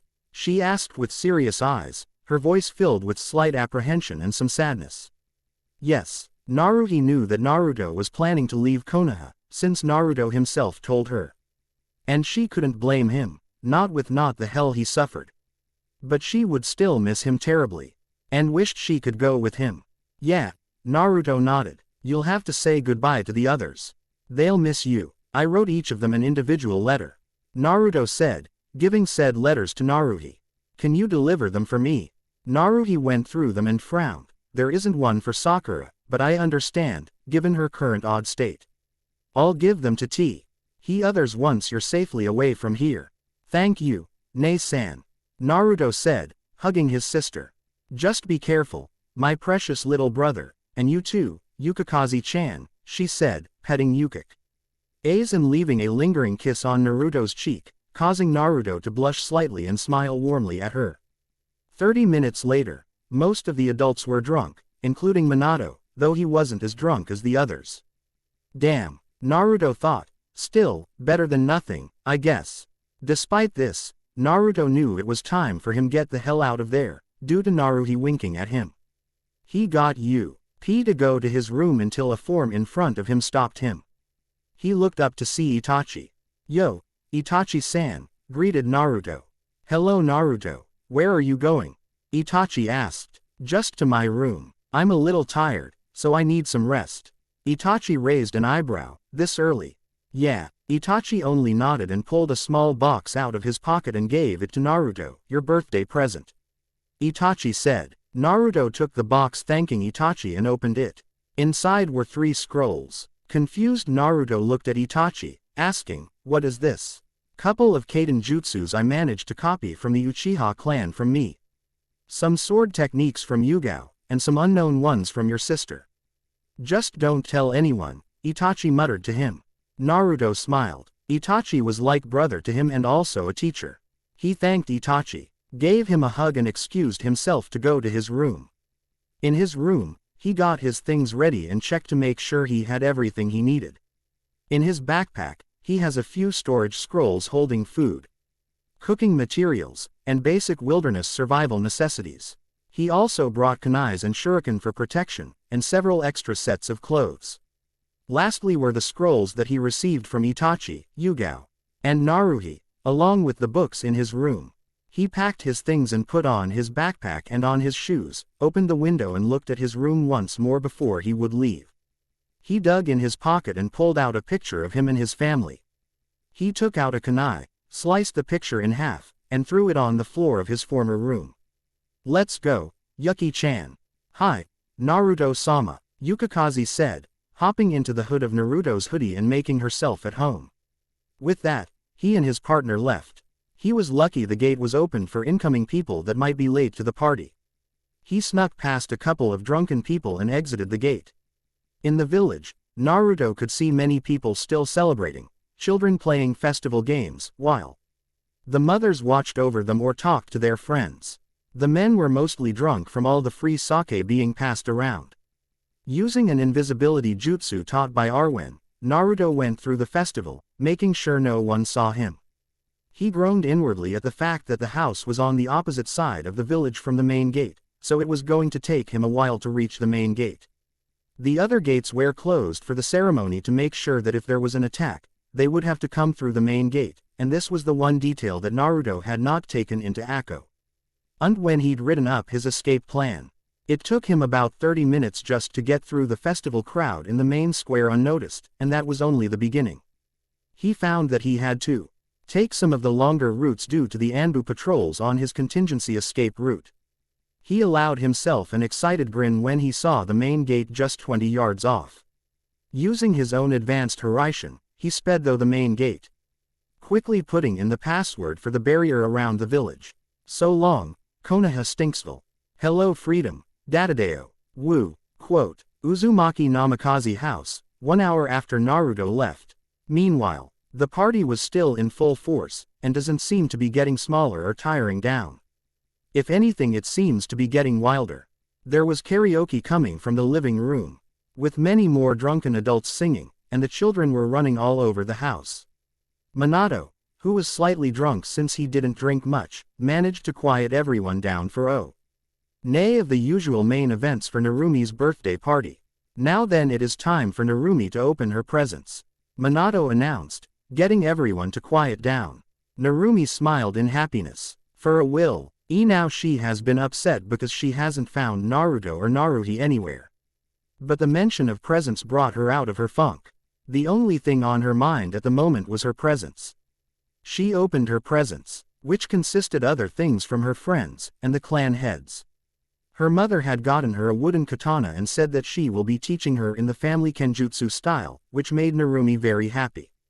Minato gave her some of his special kunais and said he was going to start preparing her for the more advanced material of his training. Makoto, who was watching the gift opening, frowned. Since the party started, she'd been looking for Naruto. She had help from Hinata, Hisana, Hanabi, Ino, Kyoko, Akira, and Tenten, but they had all failed to find him. She wanted to give Naruto a couple of presents of her own, a fox costume and a black trench coat. She thought the former would look really cute on Naruto, while the latter would make him look cooler. She asked Itachi to help her find him, which he did. When Itachi came back, she asked him where Naruto was, and he told her that he was sleeping in his room. Not wanting to disturb him, she decided that she would give Naruto his presents once Narumi finished opening hers and the party started back up once again. Once Narumi had finished opening all her presents, Jiraiya walked up to Narumi with a giant scroll. Many people were wide-eyed, knowing what the scroll was. Tsunade, though, was fuming when she saw the scroll. She wanted to give Narumi the summoning contract for the slugs, but apparently Jiraiya managed to beat her to it. Guess she'll give slug summoning contract to Tsubaki on her birthday when she gets the chance. Narumi, I want to give you the toad summoning contact, Jiraiya said proudly.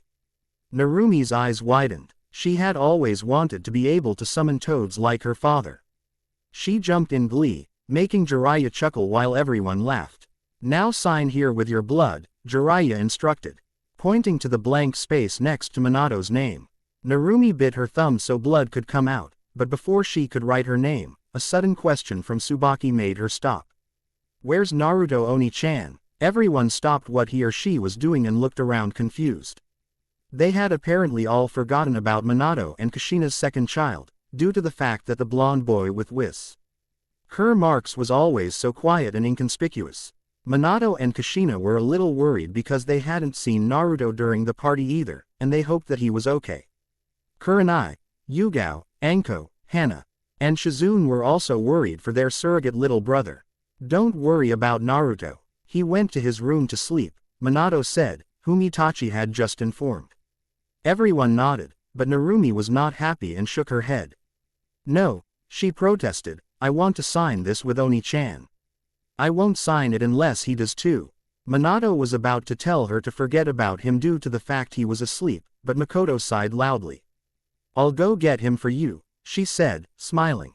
I'll come with you, Hinata said, with Satsuki nodding. Makoto nodded and she, Hinata, and Satsuki, went upstairs to get Naruto. Not only that, but to give Naruto their presents, and maybe get to see how cute Naruto's sleeping form would look like, so they can tease him about it later.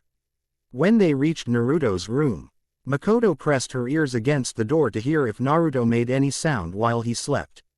Wow, Naruto-kun is a silent sleeper, Makoto thought to herself when she heard nothing, unlike her husband Fugaku, who snored really loudly, and often grumbled in his sleep, muttering such nonsense as, Uchiha are the best, and whatnot. A flash of annoyance crossed Makoto's beautiful features as she was reminded of Fugaku's arrogance. She just as quickly put her annoyance aside as she opened Naruto's bedroom door quietly, looking around the room.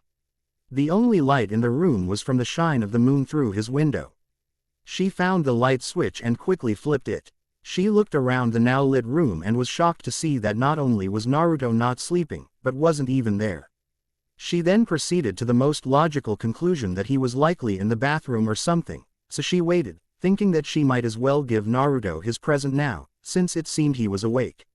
While waiting, Satsuki and Hinata looked around his room and the latter saw the basket holding Naruto's dirty laundry.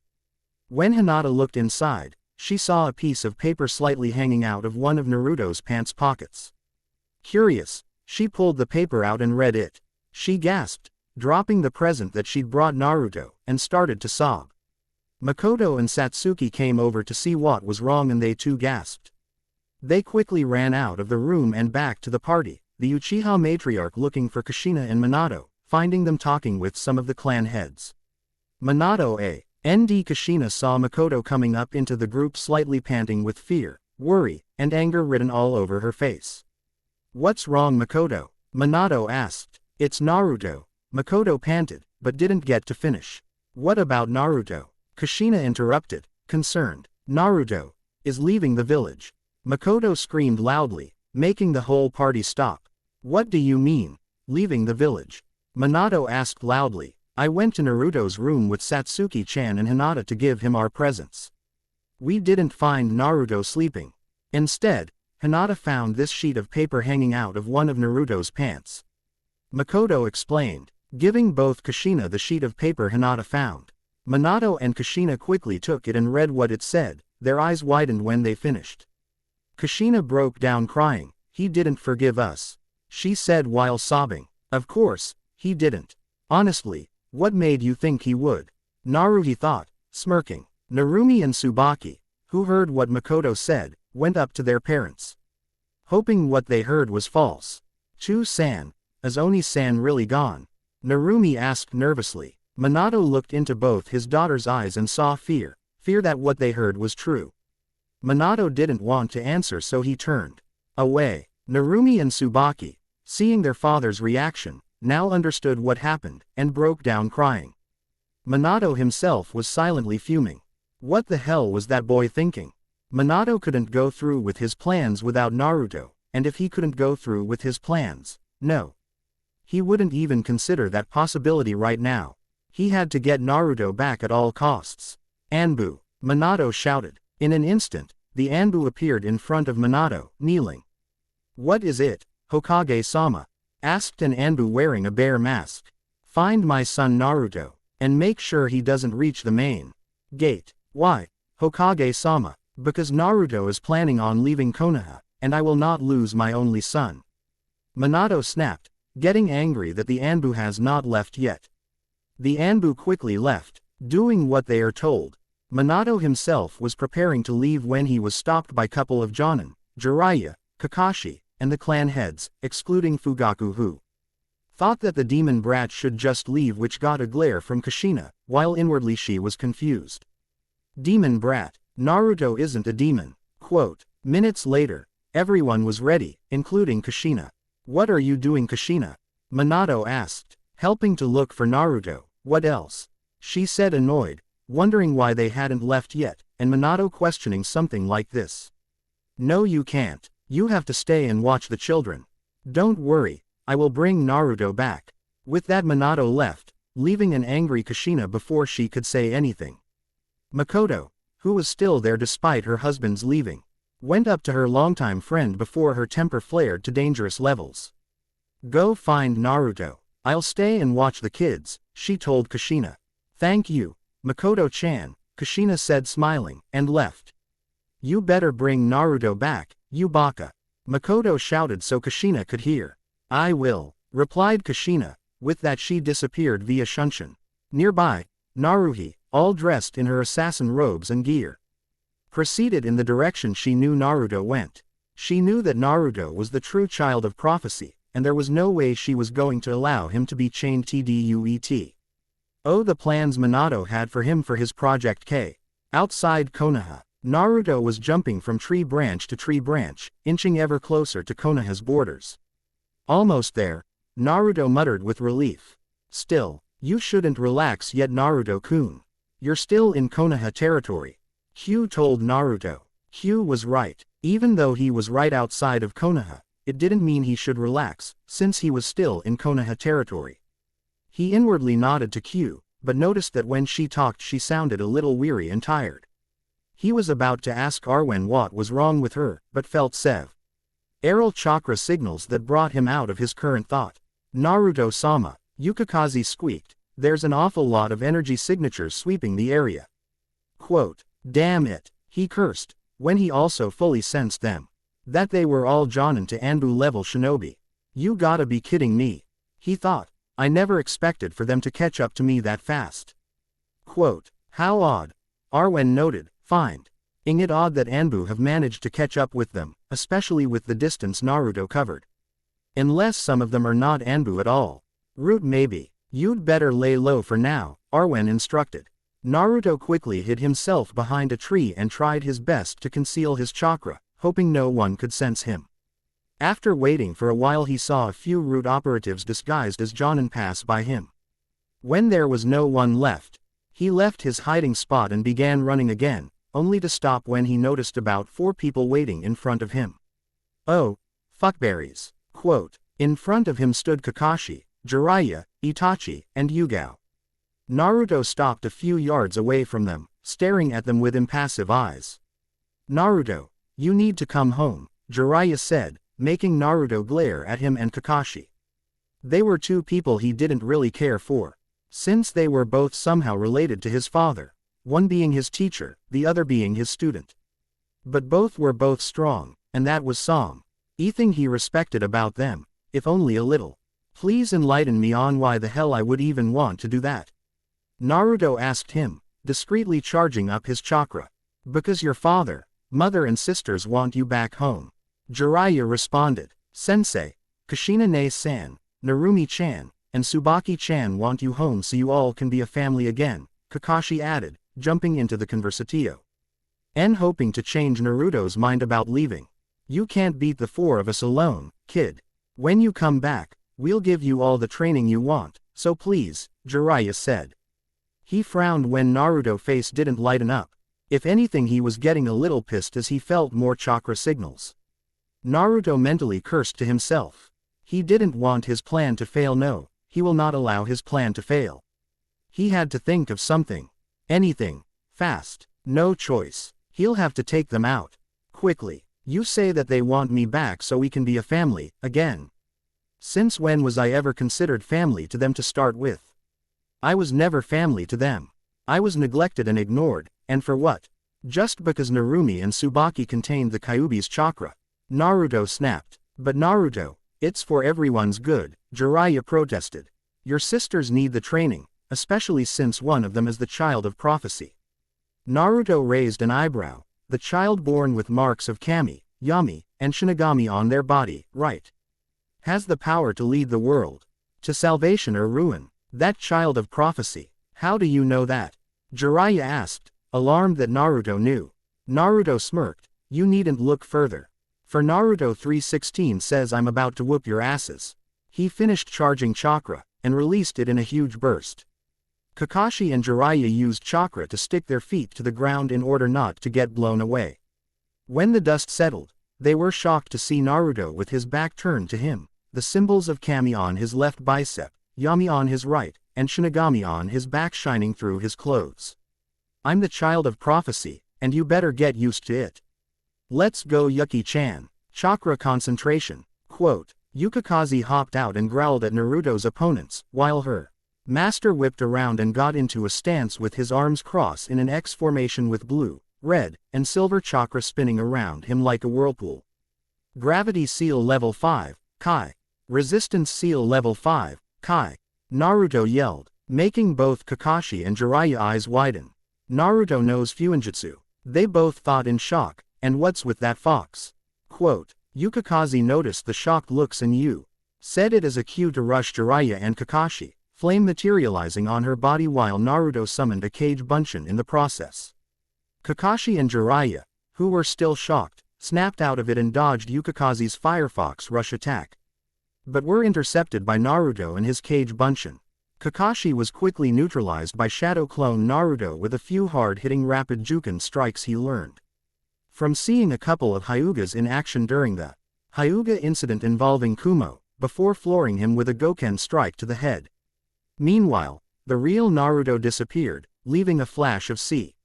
Rimson before reappeared in front of a shocked Jiraiya with an orb of spiraling chakra in his hand. Odama Hiraishin Rasengan. Naruto roared, driving the orb into Jiraiya's gut. The Rasengan then exploded, bouncing Jiraiya off a huge tree before he landed on the ground in a heap. That's what happens when you leave a child alone, Naruto taunted before dispelling his Kage Bunshin, picking up Yukikaze, and making a run for it. Shocking the two dazed shinobi with his speed. Man, he's fast, they both thought. His speed has to be high Junin, low Anbu level. Quote, see ya suckers. Naruto show UTED and continue to run into the forest. We can't let him get away. Konoha needs that power. Jiraiya shouted, but Naruto was too fast and he was already long gone. Then, Jiraiya and Kakashi felt a strike to the back of their necks, knocking them out. In matter of seconds, Naruto left behind Jiraiya and Kakashi, but he went off-road so it would be harder for them to find him. While running, he felt like he was forgetting something. Or someone. When he remembered, he cursed to himself, because the people he forgot about were standing in front of him again, Itachi and Yugao. Ah crap. Durin. The interaction between Naruto and the two shinobi, Itachi and Yugao stood behind watching Naruto, and quietly backed away. Impressed that Naruto disabled the two and made a break for it, they owed him and hid their chakra to sneak in front of Naruto. Now they stood in front of Naruto with conflicted feelings. Truthfully, they hated the villagers for beating Naruto, someone they both saw as a younger brother as well. Even though Itachi had Sasuke and Satsuki, the former was like his father, someone he disliked greatly.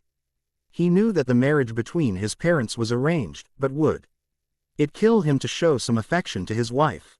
He barely talked to her and would treat her like a toy, or a housemaid. It was a wonder Makoto hadn't snapped yet. Also, there was the way Fugaku interacted with people. If they weren't an Uchiha, he would think lowly of them. The Uchiha clan may well have been famous for the Sharingan, but it wasn't the strongest dojutsu out there, and it had its share of drawbacks, too. He, along with Satsuki, tried to change Sasuke, but he had adapted to his father personality and remained unchanging. Itachi ni, Yugao ne, please let me go, Naruto pleaded. Not wanting to fight his sibling figures, Itachi and Yugao looked into Naruto's eyes. Even though both were Konoha shinobi and had to follow the orders of the Hokage, they didn't want to see Naruto suffer any longer at his father's hand. Whether directly or indirectly, they wanted him to live and get stronger.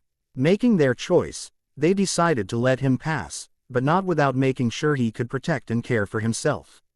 But how will you survive? Yugao asked him, concerned. It's really dangerous outside the village. I've read a Shivival with help from Anko ne. Just pray for the poo. Our bastard who tries to attack yours truly. I mean I did nick you both a few times during our spars, remember? Naruto replied. Itachi raised an eyebrow at Naruto's choice of words while Yugao blushed a bit. They sighed, remembering the times Naruto did hit them when they weren't holding back. They looked into Naruto's eyes again and saw that he wouldn't change his mind. Itachi reached into his Seiket and pulled out some tri-prong kunais. Naruto immediately recognized them as Hiraishin kunais and tensed up a bit. Use these if you find yourself in serious trouble, Itachi instructed seriously. They're rigged so that only Naruhi will respond. Naruto sighed and reluctantly took the kunais, putting them in his pocket. Thank you, Itachi ni, Yugao ne, Naruto said as he gave Itachi and Yugao a hug, which they returned. Now go, Naruto, before the others find you, Itachi said. And we'll send your girlfriends your regards, Yugao teased. Naruto sputtered at Yugao's teasing, but nodded and dashed off. Minutes later, Kakashi and Jiraiya came by, looking worse for wear. Itachi, Yugao, did you see Naruto? Jiraiya wheezed out. No, I think he went the other way.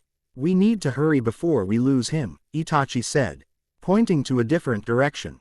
Kakashi and Jiraiya nodded and all four of them left. Naruto himself was glad that Itachi and Yugao let him go. He might have been young, but he knew how to defend himself thanks to Q and Arwen. He could give low-level to mid-level Junin a run for their money. He made a mental note that he owed Itachi later on in the future. If only all the Uchiha were like Itachi-san, Makoto-san, and Satsuki-san, right Naruto-sama? Yukikaze said. They're the only healthy leaves on a rotten tree, along with the branch side of their clan, Naruto agreed. However, just when he was slowing down at the border a few minutes later. Oh shit, Naruto-kun, incoming, Q yelled, recognizing the sudden incoming chakra signature. Before Naruto could react, a red blur passed by him and stopped a few feet in front of him, making him skid to a halt and glare at the person in front of him blocking his few steps to freedom. It was his mother, Uzumaki Namikaze Kushina. She wore her battle gear, but without her special katana since she had to rush. How Kushina found Naruto was rather difficult. When she started looking, she thought that he was probably in the forest of Hi-no-Kuni, Fire Country already, so she dashed her way to the forest. When she got there, she started looking and ran into Itachi and Yugao. She asked them if they had found Naruto, which they answered no, and they went their separate ways. It was only luck that she found him, because she heard faint footsteps that sounded like running. She followed the sound and shortly afterwards, she found her son. Naruto, why are you leaving? Is it because of us? If so, then we will make it up to you. Kushina cried, hoping to change Naruto's mind. I'm sorry, but did you say you'll make it up at me? Please, you had your chance years ago. I've even tried to become a part of the family by suggesting we go to different places that you and Dad liked, but what happened? Oh, that's right, my suggestions were overruled by Narumi and Tsubaki every single time. Naruto yelled, his anger getting the best of him. He wasn't done yet, he was far from done. He reasoned that since he was leaving anyway, he might as well tell her exactly how he felt. He certainly didn't see the harm in it, as he didn't think she'd really care, anyway. The following fight scene is similar to the fight between Leon and Chris in Resident Evil 6. But he never got the chance to start, as a black blur appeared behind Kushina and tackled her to the ground. A look of surprise registered on Naruto's face as Kushina quickly got up to counter the robed female who attacked her. Kushina threw a punch, but her attacker sidestepped it and tried to kick her in the face. Kushina ducked and grabbed her attacker, trying to knee her in the stomach, but the attacker blocked and hit Kushina with a back elbow to the head. She tried follow-up with a spinning back fist, but Kushina rushed forward, trying to take her down. But the attacker countered by driving her knee to the ground to avoid falling, allowing Kushina to get behind her to rip off the attacker's hood, her face now full of blonde hair with red tips. Before Kushina could gasp, recognizing her attacker, the blonde female whipped around, wrapped her arm by the side of Kushina's neck and arm, and lifted her up, slamming her to the ground back first. Switching to a sitting position, the blonde wrapped her arms around the head and left arm of Kushina and squeezed, applying pressure so that Kushina can't move without choking herself. "You like it, Ka-san?" The blonde snarled. This choke is called the Anaconda's Vice, a Brazilian jiu-jitsu and judo compression chokehold that came from the western lands that won me the preliminary rise that got me in the Chunin exam finals. But of course, you and my dear father wouldn't even know anything about that due to that vacation you all took on the same fucking day. "Na Naruhi," Kushina wheezed out. "Nei-san," asked a shocked Naruto. "Naruto, get out of here. You have somewhere to be, don't you?" Naruhi shouted, struggling to keep her mother in the hold. "What about you?" Naruto asked. "I'll be fine, little brother," Naruhi assured him. "I became a Chunin early after all. And considering the conspiracy that's going on, training in Konoha is not in your best interest. Now go, and remember that my heart goes with you." Naruto was stunned, but turned around and smiled. "Thank you, Nei-san. Goodbye, mother." Naruto used this top speed to get away, and will not be heard from Konoha for many years. 5 minutes later, when Naruhi was sure Naruto was far enough with his speed, she quickly let go of her mother and jumped away to the direction Naruto went, blocking the way and drawing her sword as Kushina got up shakily to her feet. "Naruhi, why?" Kushina cried, unable to believe that her eldest daughter let her only son leave. "Why not? Naruto and I always did anything we could to become a part of your family, but every single time, you ignored us, always choosing Narumi and Tsubaki over us unfairly. We stopped trying because we both knew it was nothing more than an exercise in futility." Naruhi snapped, making Kushina even more upset than before. "But that doesn't mean he should leave," Kushina cried. "We can make it up to the two of you. Can you? All the years of parental affection that you stole from us. Can you give them back? Well, can you? All those horrible years of abandonment by you, and for what?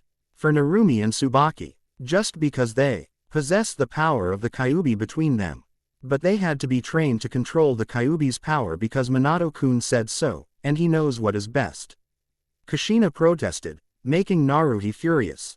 What made her even more furious was that her mother mentioned her dirtbag of a father with that affectionate title. "So what? That didn't mean you had to neglect Naruto and me. You could have Alwa YS given us books on chakra or maybe anything basic. Did you do that? No. You just shooed us both away like we're some annoying fucking flies, and ordered us to go to our rooms, telling us we'll be trained when we're ready. Well, guess what? Look at me. I graduated from the academy when I was 7. I won the Chunin exam finals when I was 9. All because I trained in the ways of the assassins. And with the secret training Naruto's been going through, he may as well be a Chunin level shinobi as well. Hell, he might even be Junin level. All without any training or guidance from you." A's heart broke when she heard her eldest daughter's rant. She couldn't even begin to understand what Naruhi's been through without the support from her family. "And another thing, don't talk about at evil fucking bastard Namikaze Minato in front of me," Naruhi shrieked, stamping her foot on the ground in LK about your father like that. Kushina yelled, "The bastard isn't my loving father, more like an overconfident and arrogant dumbass. If he was so great like everyone claimed, then he should have known that it would be impossible for Narumi and Tsubaki to control the two halves of the Kyuubi's chakra by themselves." "What do you mean impossible?" Kushina asked, confused. "You were a Jinchuriki yourself, so you should know. Without the tranquil soul, all that power is just a mass of destruction and bloodlust that'll lead to madness. Narumi and Tsubaki can't control that, and they'll never be able to without the soul. For both of them to control the power, they need to be connected by the Kyuubi's soul, which, oh. That's right. just so happens to be sealed inside Naruto. The soul and power must coexist with each other like yin and yang, light and dark, day and night. How else do you think you were able to control the Kyuubi's power? Kushina took a step back, floored by her daughter's intellect. How do you know all this? It doesn't matter. At least my little brother managed to leave that retarded village. Don't talk about your home like that. Naruto wouldn't think that. Ha, let's agree to disagree, because that place was never home to Naruto. It was more like fucking hell for him. Naruto shouted, shocking Kushina. How? Kushina asked, wondering what her daughter meant. What do you mean how? You know how, Baka. No, I don't, Kushina cried, while feeling a sharp pain in the back of her neck. Really, now, so you can't tell with your own two working 20/20 vision eyes, that Naruto gets beaten almost every other day of his life?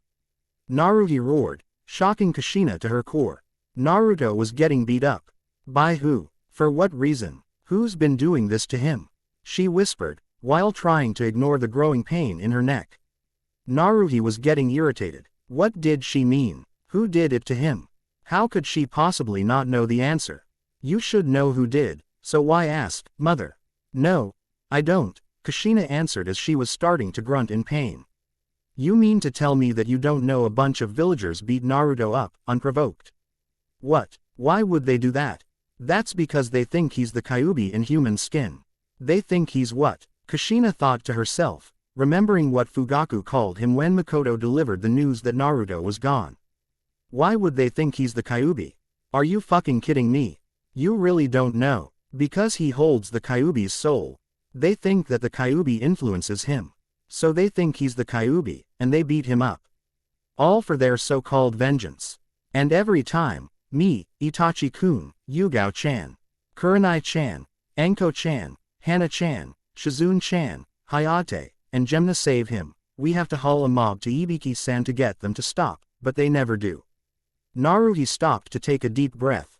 Her beautiful face red with anger, while Kushina on the other hand, was taking this in slowly, her eyes swelling up with tears coming out. And you want to know what the best part is? Naruto said, digging into her pockets, preparing to drop the pipe bomb. Kushina looked up at her, terrified at what it might be. That bastard Minato allowed them to beat him up, let them use him as a scapegoat for their pain and loss from the Kyuubi's attack. Naruto revealed, as she threw the cold hard evidence that were the prisoner release forms at Kushina's feet. Naruto knew of Minato's involvement. It didn't really take a genius to figure it out. When Naruto rescued Naruto from the mobs, she remembered seeing the constant familiar faces during the beatings. She didn't need to sneak into the Hokage's office to find out that the fool let the offenders free from prison, clear of charges. But she did need to sneak into his office to collect the evidence to show her brother and the others. Kushina froze when she saw the approved release papers with her husband's signature and his seal on them. She didn't know what to believe. She had trusted her husband, believing that he always knew what to do. But after seeing what Naruto brought and what she told her, she didn't know anymore. Right now, I cannot forget and forgive what happened to my precious little brother. And the pain is too much for him. Even if he's an Uzumaki like us, it's a miracle he can even handle it, Naruto said, clenching her fists. I was there for him, like a true Uzumaki. We, Uzumaki, never abandon our own, but where were you? Uzumaki Namikaze Kushina, were you really born in Uzushiogakure into the Uzumaki clan? Are you really a true Uzumaki, like Uzumaki Mito-sama, the first Jinchuriki of Kyuubi? As Kushina picked up a release form, she started thinking about what has happened to Naruto. She was thinking about everything Naruto had done when he was with his family. She started having flashbacks of all the events with Naruto coming into the house all bloody and bruised. She remembered the times when Naruto would suggest things, only for Narumi to say something else. And how Minato along with her would do what Narumi wanted, with the exception of Tsubaki, who sometimes wanted to go to the places Naruto and Naruto mentioned. She remembered the times when Naruto asked to be trained only for Minato and her to tell them to go to their rooms. Truthfully, she could have done something for Naruto and Naruto, but instead she listened to Minato and told her two oldest children that they would be trained when they were ready, but Naruto was now a chunin and an assassin, and Naruto had been training elsewhere, already at the level of a Chunin, maybe Junin, and now he was gone. Going through these flashbacks, she felt like an idiot, like a fangirl. After Minato had saved the village from the Kyuubi attack, he was seen as a hero. It solidified in Kushina's mind that Minato was the strongest shinobi ever, further making her like a fangirl, never questioning anything he said or did, and believing blindly that the man was without fault in speech and deed. Now, she didn't know what to think, but she wanted to believe what Naruto said wasn't true, about the beatings, about Minato. She wanted all of it to be a lie. No, no, no, no, it can't be true. It just can't be true. Naruto's his son. He would never. Why Minato-kun? Why would you? Why would you make me abandon Naruto and Naruhi? I would have never. Minato. Kushina SC reamed in agony as she fell to her knees, holding the back of her neck in extreme pain, making Naruhi jump back in shock. What was wrong with her mother? Putting away her sword, Naruhi strode over to her now thrashing mother, summoning a few shadow clones to restrain her while she examined her. After a few seconds, she noticed a glow on the back of her neck. She moved her hair to the side to discover a seal, and not just any seal. Naruhi noted in fury, a loyalty seal. Why is this on? It can't be. Seal examination jutsu.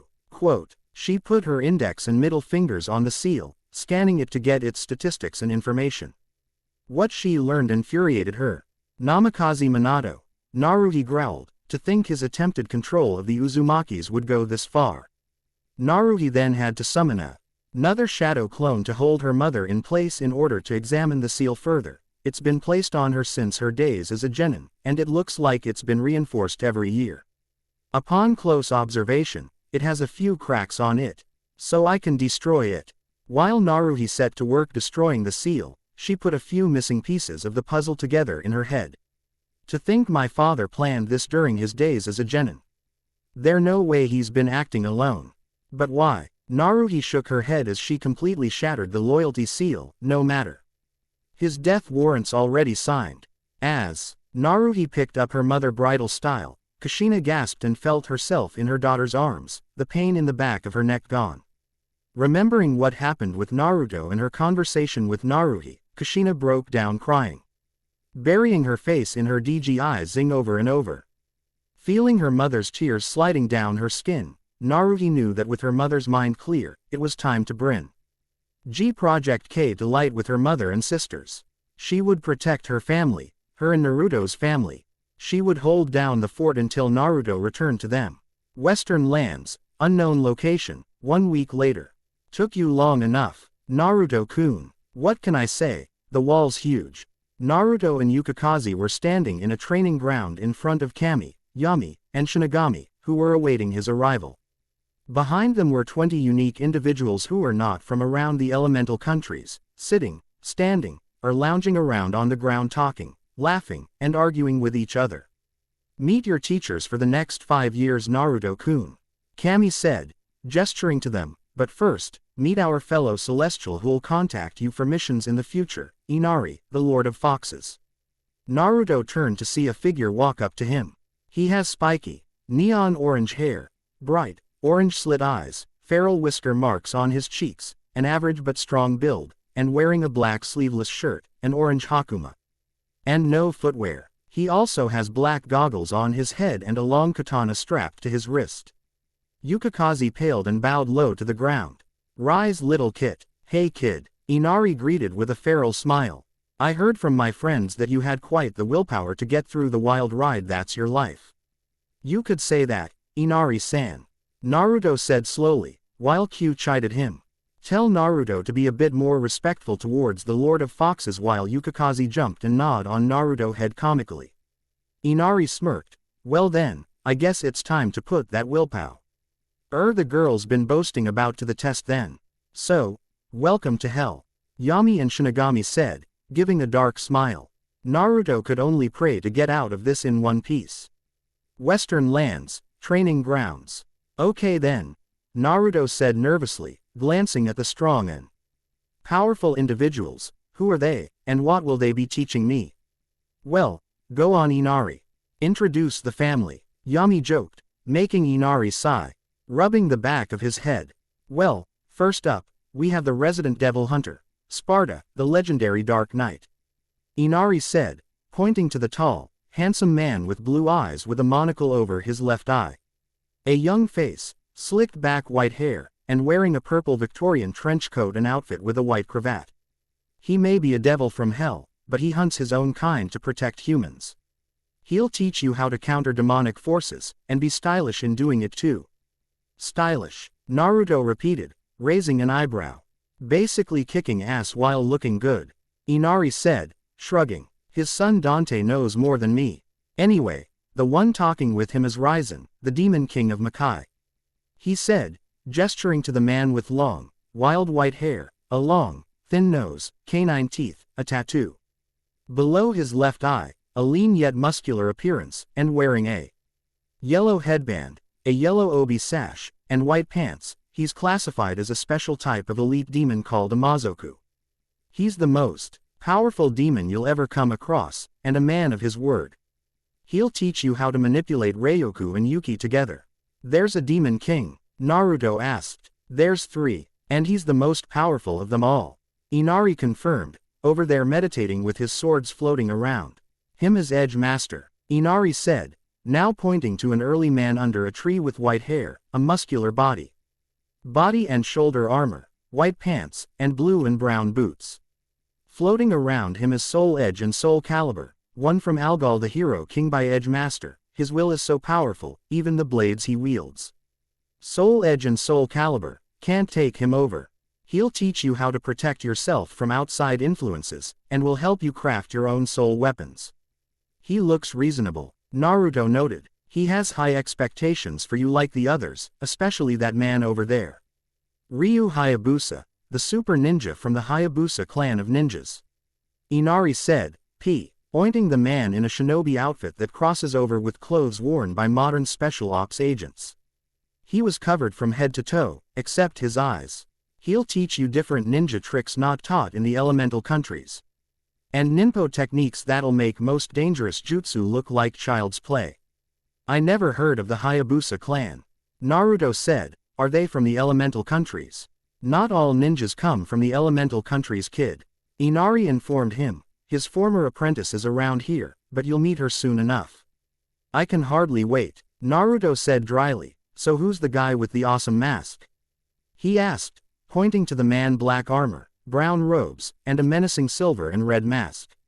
He's Jedi Master and former Sith Lord, Revan, the most power force user in his world. Hero, savior, conqueror, villain, he's all these things. He's trained in the ways of the Force, which you will learn from him. Naruto was confused. What is the Force? It's an energy field created by all living things. They say it binds us, it penetrates us, and binds the galaxy together. Inari explained, but you learn soon enough. Anyway, that muscle guy there is Mishima Jinpachi, the head of the Mishima family and founder and former leader of the Mishima Zaibatsu. He's the Grand Master of Mishima-style karate, which he will teach you. What is Zaibatsu? It was never covered in the academy. Naruto said, it's a huge company. For example, like the shipping one in Nami no Kuni. Inari explained, I swear, education's lacks in Konoha Academy isn't it? Must be because of Council there is stealing the money that's supposed to run Konoha for their own ends. Naruto shrugged, it's just a guess. Most power-hungry humans are like that. Inari said, it sounds like a job I can give to your sister, Naruhi-san. Quote, I don't think she's an assassin. Inari said, she's the only one who can find out, like she found out about that Project K bullshit. But we'll discuss it later, my friend. Over there making the ass of himself in front of the lovely ladies is Hazama, the resident troll. Inari nodded to the man with bright green hair and closed eyes. He wearing a CMPLE black suit with a white shirt underneath, short brown gloves, brown steel-toed shoes, a pair of black trousers held up by 2 brown belts, and a black fedora. Right now, he's surrounded by several women who were emitting murderous auras. He'll teach you all about gathering information and getting under people's skin, like he's doing right now with those ladies. Will he be okay? Naruto asked as the women started beating him down. Maybe. Inari shrugged. Enough about him, he'll live. That guy with the heavy cloak is Hiko Seijiro the 13.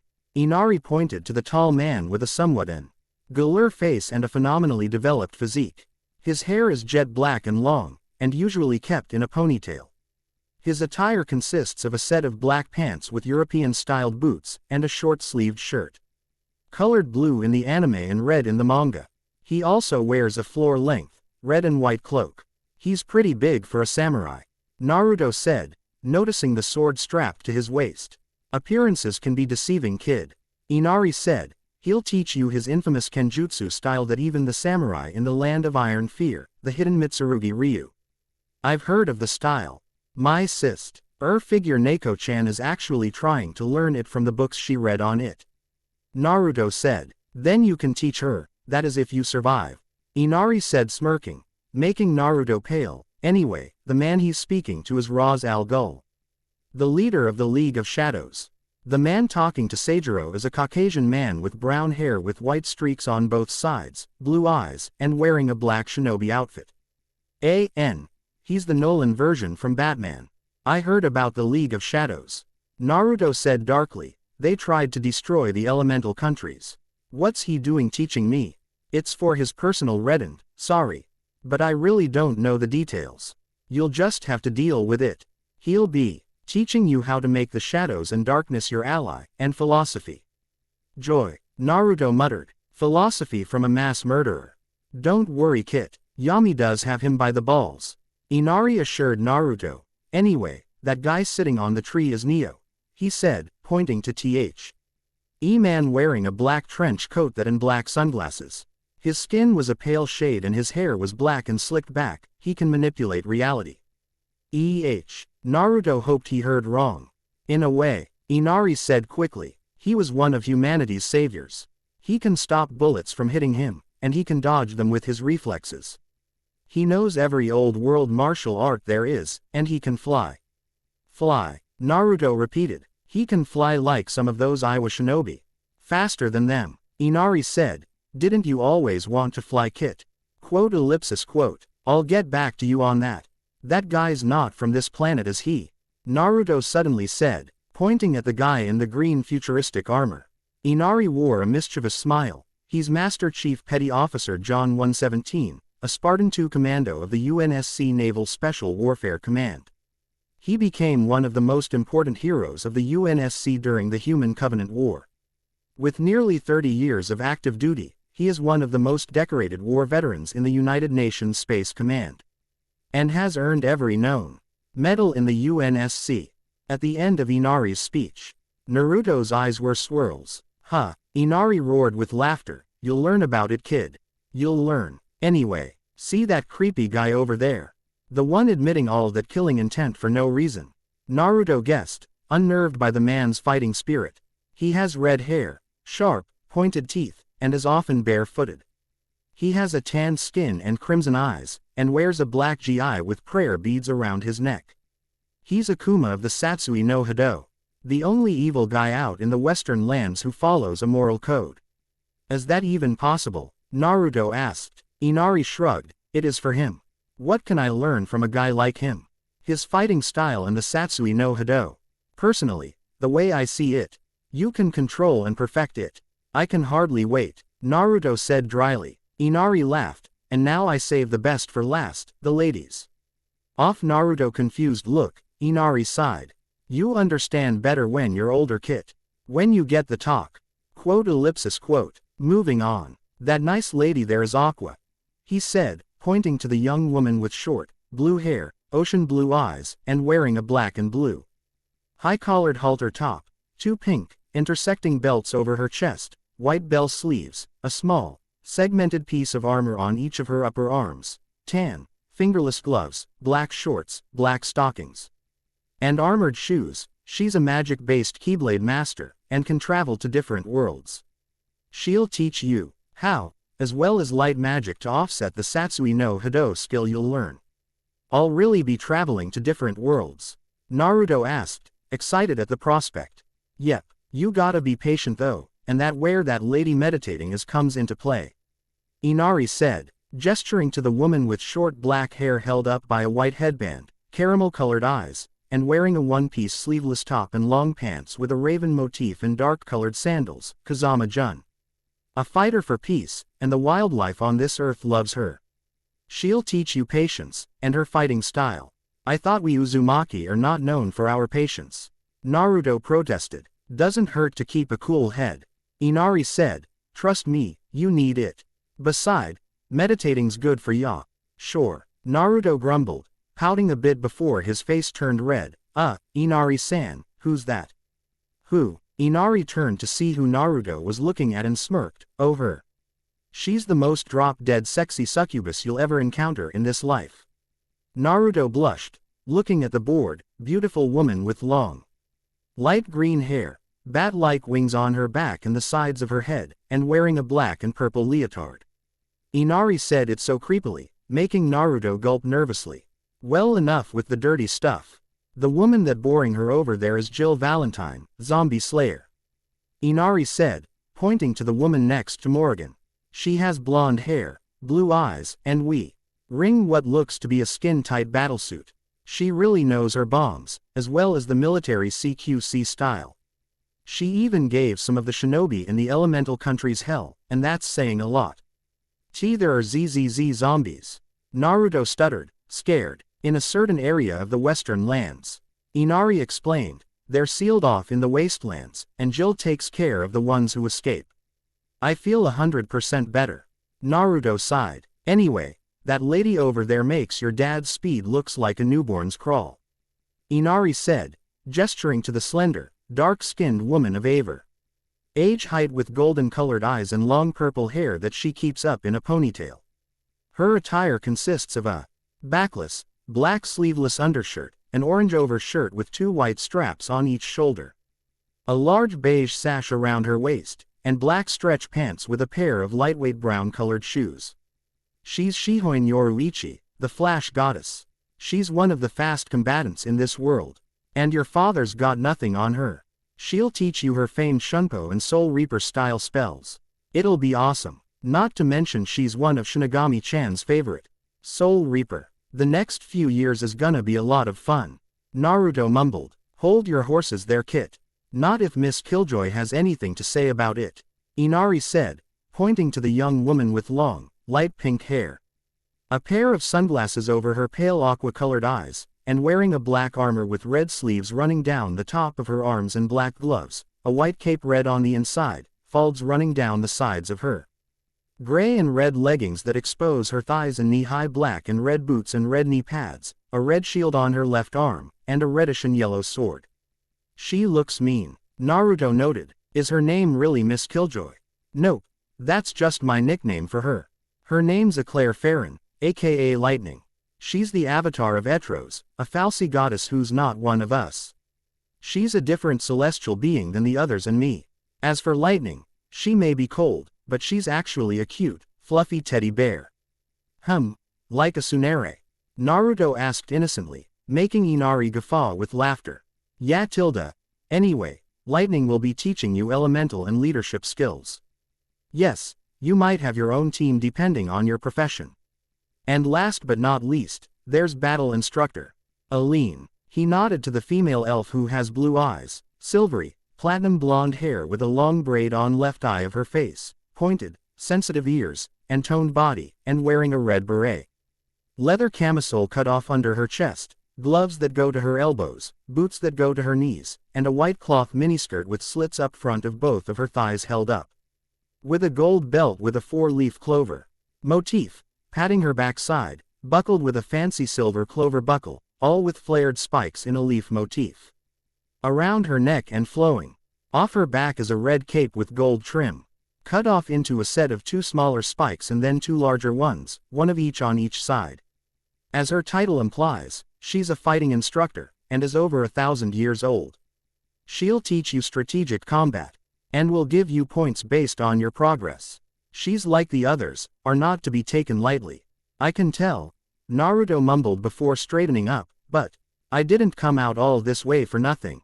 I came to become strong to protect my precious people, and to live up to the status of being the avatar of Kami-chan, Yami-chan, and Shinny-chan. I won't know, I will not let them down. Spoken like a true Uzumaki. Inari said, walking over to group and turning to Naruto, welcome on Kit. Naruto grumbled, but complied. You think he Shinigami asked, see. Concerned as she and her sisters watched Naruto tail behind Inari. He'll be fine, Yami assured her, but I did warn some of them not to go overboard, unless they. They what? Kami asked. Yami smirked, trust me. What I threatened some of them with, you don't wanna know. But we wanna. Kami and Shinigami whined, the latter now interested. There's no way I'm scarring you two for life. Shinigami said, as her two sisters continued to badger her, just as Inari reached Naruto's group of hand-picked teachers. Hey there ladies and gentlemen. Inari called out, drawing their attention, how's it hanging? Considering how I'm bored out of my mind talking and fighting with these dimwits, I think I'm doing fine. Hazama said, until Tifa kicked him in the head. Morrigan then noticed Naruto and smirked. So he's the one we're all training. He's cute. Him. Akuma scoffed, he's a runt. The force is strong with his one. Revan thought. 1 second later, everyone's eyes widen as Naruto's fist was an inch from Akuma's unflinching form until Yoruichi caught this fist. Whoa there kid, Yoruichi chided, that's some impressive speed, but I'm sure you don't want to rush to your death just yet. Despite your backing with the goddesses. I'm not hiding behind anyone. Naruto said coolly, glaring daggers at Akuma despite shaking at his killing intent. Then, Naruto found himself picked up by the scuff of his shirt by Raizen. Meeting him at eye level. Hey, despite your fear, at least you're not a coward. Raizen noted, shaking Naruto roughly. Raizen, let him go. Jun demanded calmly. Fine. Raizen grumbled, dropping Naruto, who landed flat on his butt. We and my sister are expecting him alive when you guys are done with him. Inari told them with a slight threatening tone, so don't screw this up. No promises. Hazama started, but got his jaw rocked by Sparta.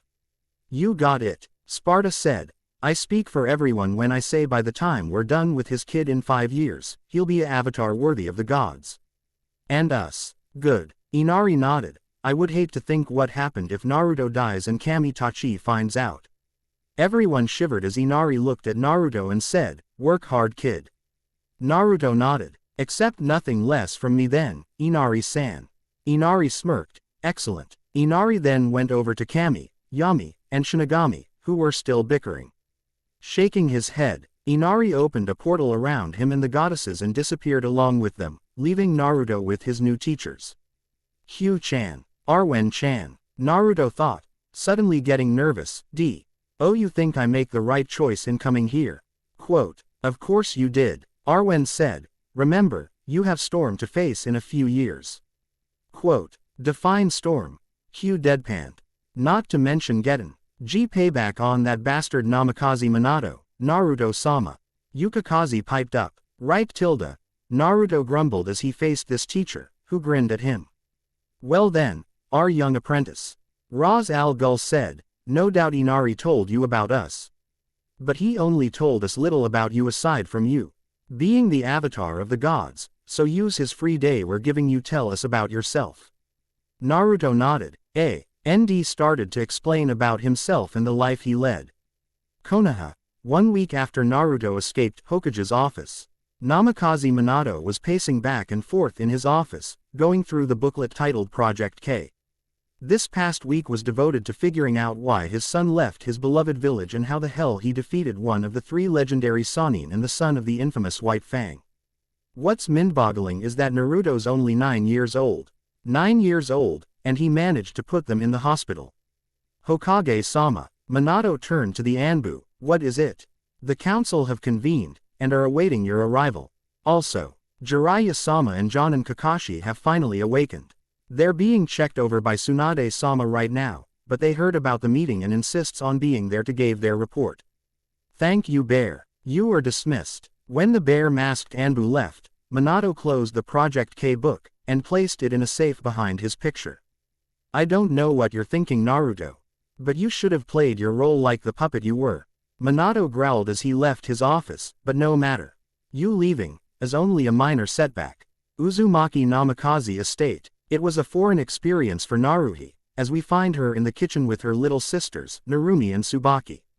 They were making ramen for Kushina, who didn't come out of the basement for a week. So, Naruhi took it upon herself to make meals for her, and Narumi and Tsubaki helps out, to Naruhi's slight chagrin. But for some reason, Naruhi didn't mind. When Naruhi returned to Konoha with her mother in her arms, Makoto, Narumi, and Tsubaki hounded her, demanding to know what happened, and why Kushina was unconscious.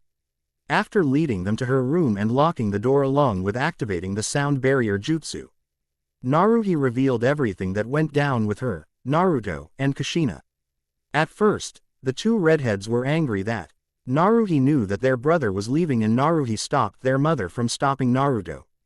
But Makoto understood and told Narumi and Tsubaki that they're part of the reason why Naruto left in the first place, making them cry, realizing that she was right.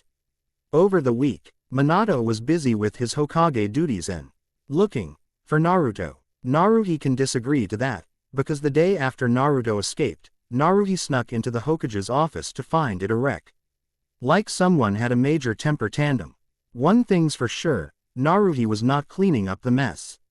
As for Kushina, she's been walking around the house like a zombie, doing absolutely nothing new. Until she locked herself in the basement after the first day. When Minato would return home, he would try to talk to Kushina, only to receive silence in return. He would try to Hiraishin into the basement. But Kushina had destroyed the seals in the room. Right now, Naruhi just finished making the ramen with her sisters. Honesty, she has had enough of her mother's solitude, and she was going to find out what her mother was doing all this time. Do you think Ka-san's all right? Tsubaki asked as she, Tsubaki, and Naruhi with food in hand, head down to the basement. She hasn't eaten in a week. She's a shinobi little sis. Naruhi told her, in the academy, we're been trained to last 3 weeks without food and 1.5 weeks without water. They could teach us more, but the Civilia N Council's taking money that's supposed to be used for the academy for improving the curriculum. I eavesdropped on the teachers talking about it. Narumi piped up, well, that explains a lot. Naruhi grumbled, no doubt our dear Two-san's letting them get away with it. But why would he do that? Tsubaki asked, he's supposed to be the best Hokage Konoha's ever had. You'll be surprised, Naruhi said, shaking her head. What do you mean by that? Narumi asked, tilting her head in a cute way. You'll find out soon enough, my little sister. Naruhi assured her as she and her sisters stopped in front of the door to the basement.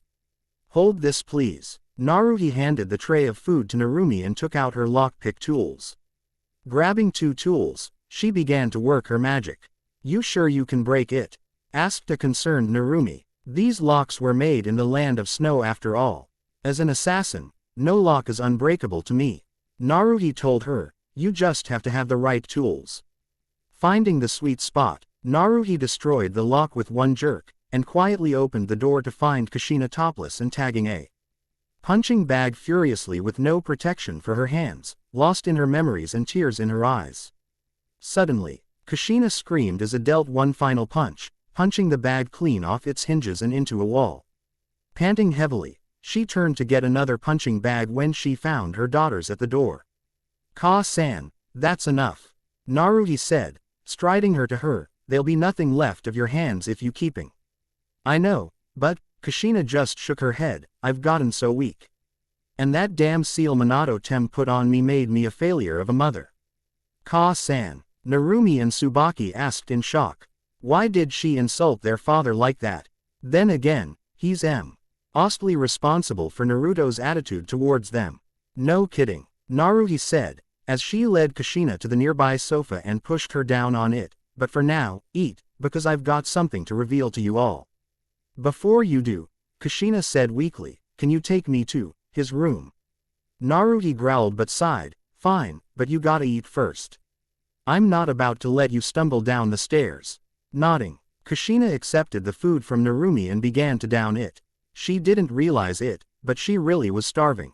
Council chambers, a while later.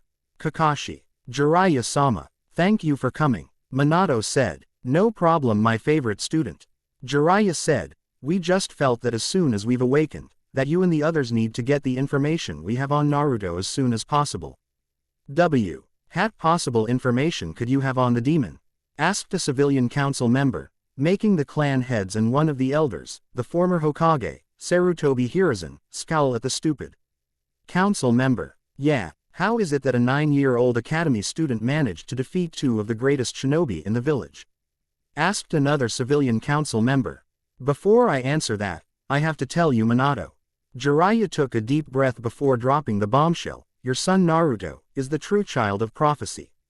What? Minato stood up, shocked as everyone's eyes widened. How can that be? You said that Narumi or Tsubaki could be the child of prophecy, not Naruto. They don't bear the marks of Kami, Yami, and Shinigami like Naruto does sensei. Kakashi said, and he's not just an ordinary 9-year-old child. It looks like he's been training in secret, for he mastered your 2 jutsu, the Rasengan and the Hiraishin. Minato's jaw dropped. That can't be. Not only that, he has an animal partner in the form of a fox. He knows the Kage Bunshin no Jutsu, and knows Fuinjutsu, for he released a few levels of his gravity and resistance seals, making him faster than an average Jonin. Jiraiya reported. In all honesty, I think he showed off a bit of his power and strength, and is hiding more. Who knows how long he's been training, because he did something you're still working on. And that using the Odama Rasengan with the Hiraishin. Damn, Minato muttered. How much power was Naruto hiding? There's no way he can let him roam free. Minato. Hijiran spoke up. I know that you're thinking. But you can't put your son into the bingo book. He didn't graduate from the academy, thus making him an unregistered shinobi. Minato growled, knowing the old monkey was right. What will we do now? Asked a member of the Shinobi Advisory Board, Mitokado Homura. With that demon on the loose, he may come back for your daughters to get his powers back. He won't, because he's not the Kyuubi. Hiruzen snapped. If he is, then why didn't he get his powers back first before escaping? Still, we should put them on 24/7 Anbu watch. Udatane Kaharu, another member, suggested. And what about the hunter Nin sent after him? They still haven't found him yet. And the 24/7 surveillance won't be necessary. Minato said, for now we'll have a 10-minute recess, then we'll decide the fate of Naruto since he holds the soul of Kyuubi and is the child of prophecy. This would never have happened if you've been a proper father. Minato, the Inuzuka matriarch, Inuzuka Sume, snarled as she got up and stormed out of the room. Troublesome.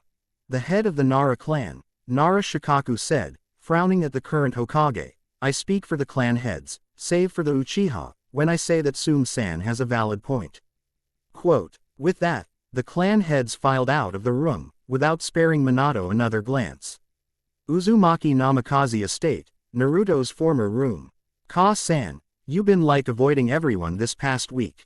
What's on your mind? Naruhi asked. I was just looking back on my behavior while that loyalty seal was on my neck.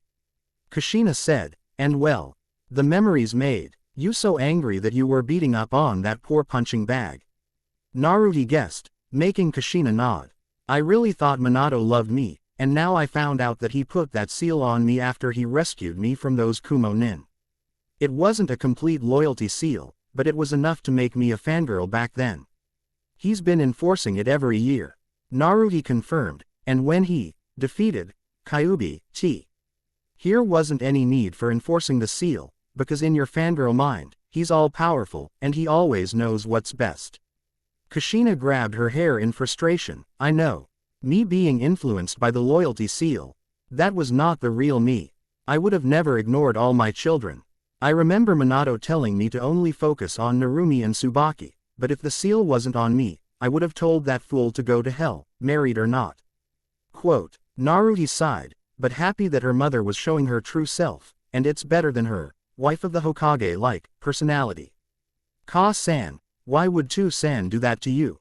Narumi asked. I don't know, but whatever the reason, it stems back to his genin days. Kushina grumbled, as Tsubaki noticed a small book on Naruto's desk. She went over and took the book, opening it to find that it was Oni-chan's journal, she said, drawing the others' attention. Naruto keeps a journal, Kushina asked, surprised as Tsubaki handed to her and began to read it with her and Narumi. Naruhi didn't need to read it. Instead, she took out the book entitled Project K, and waited for them to finish reading.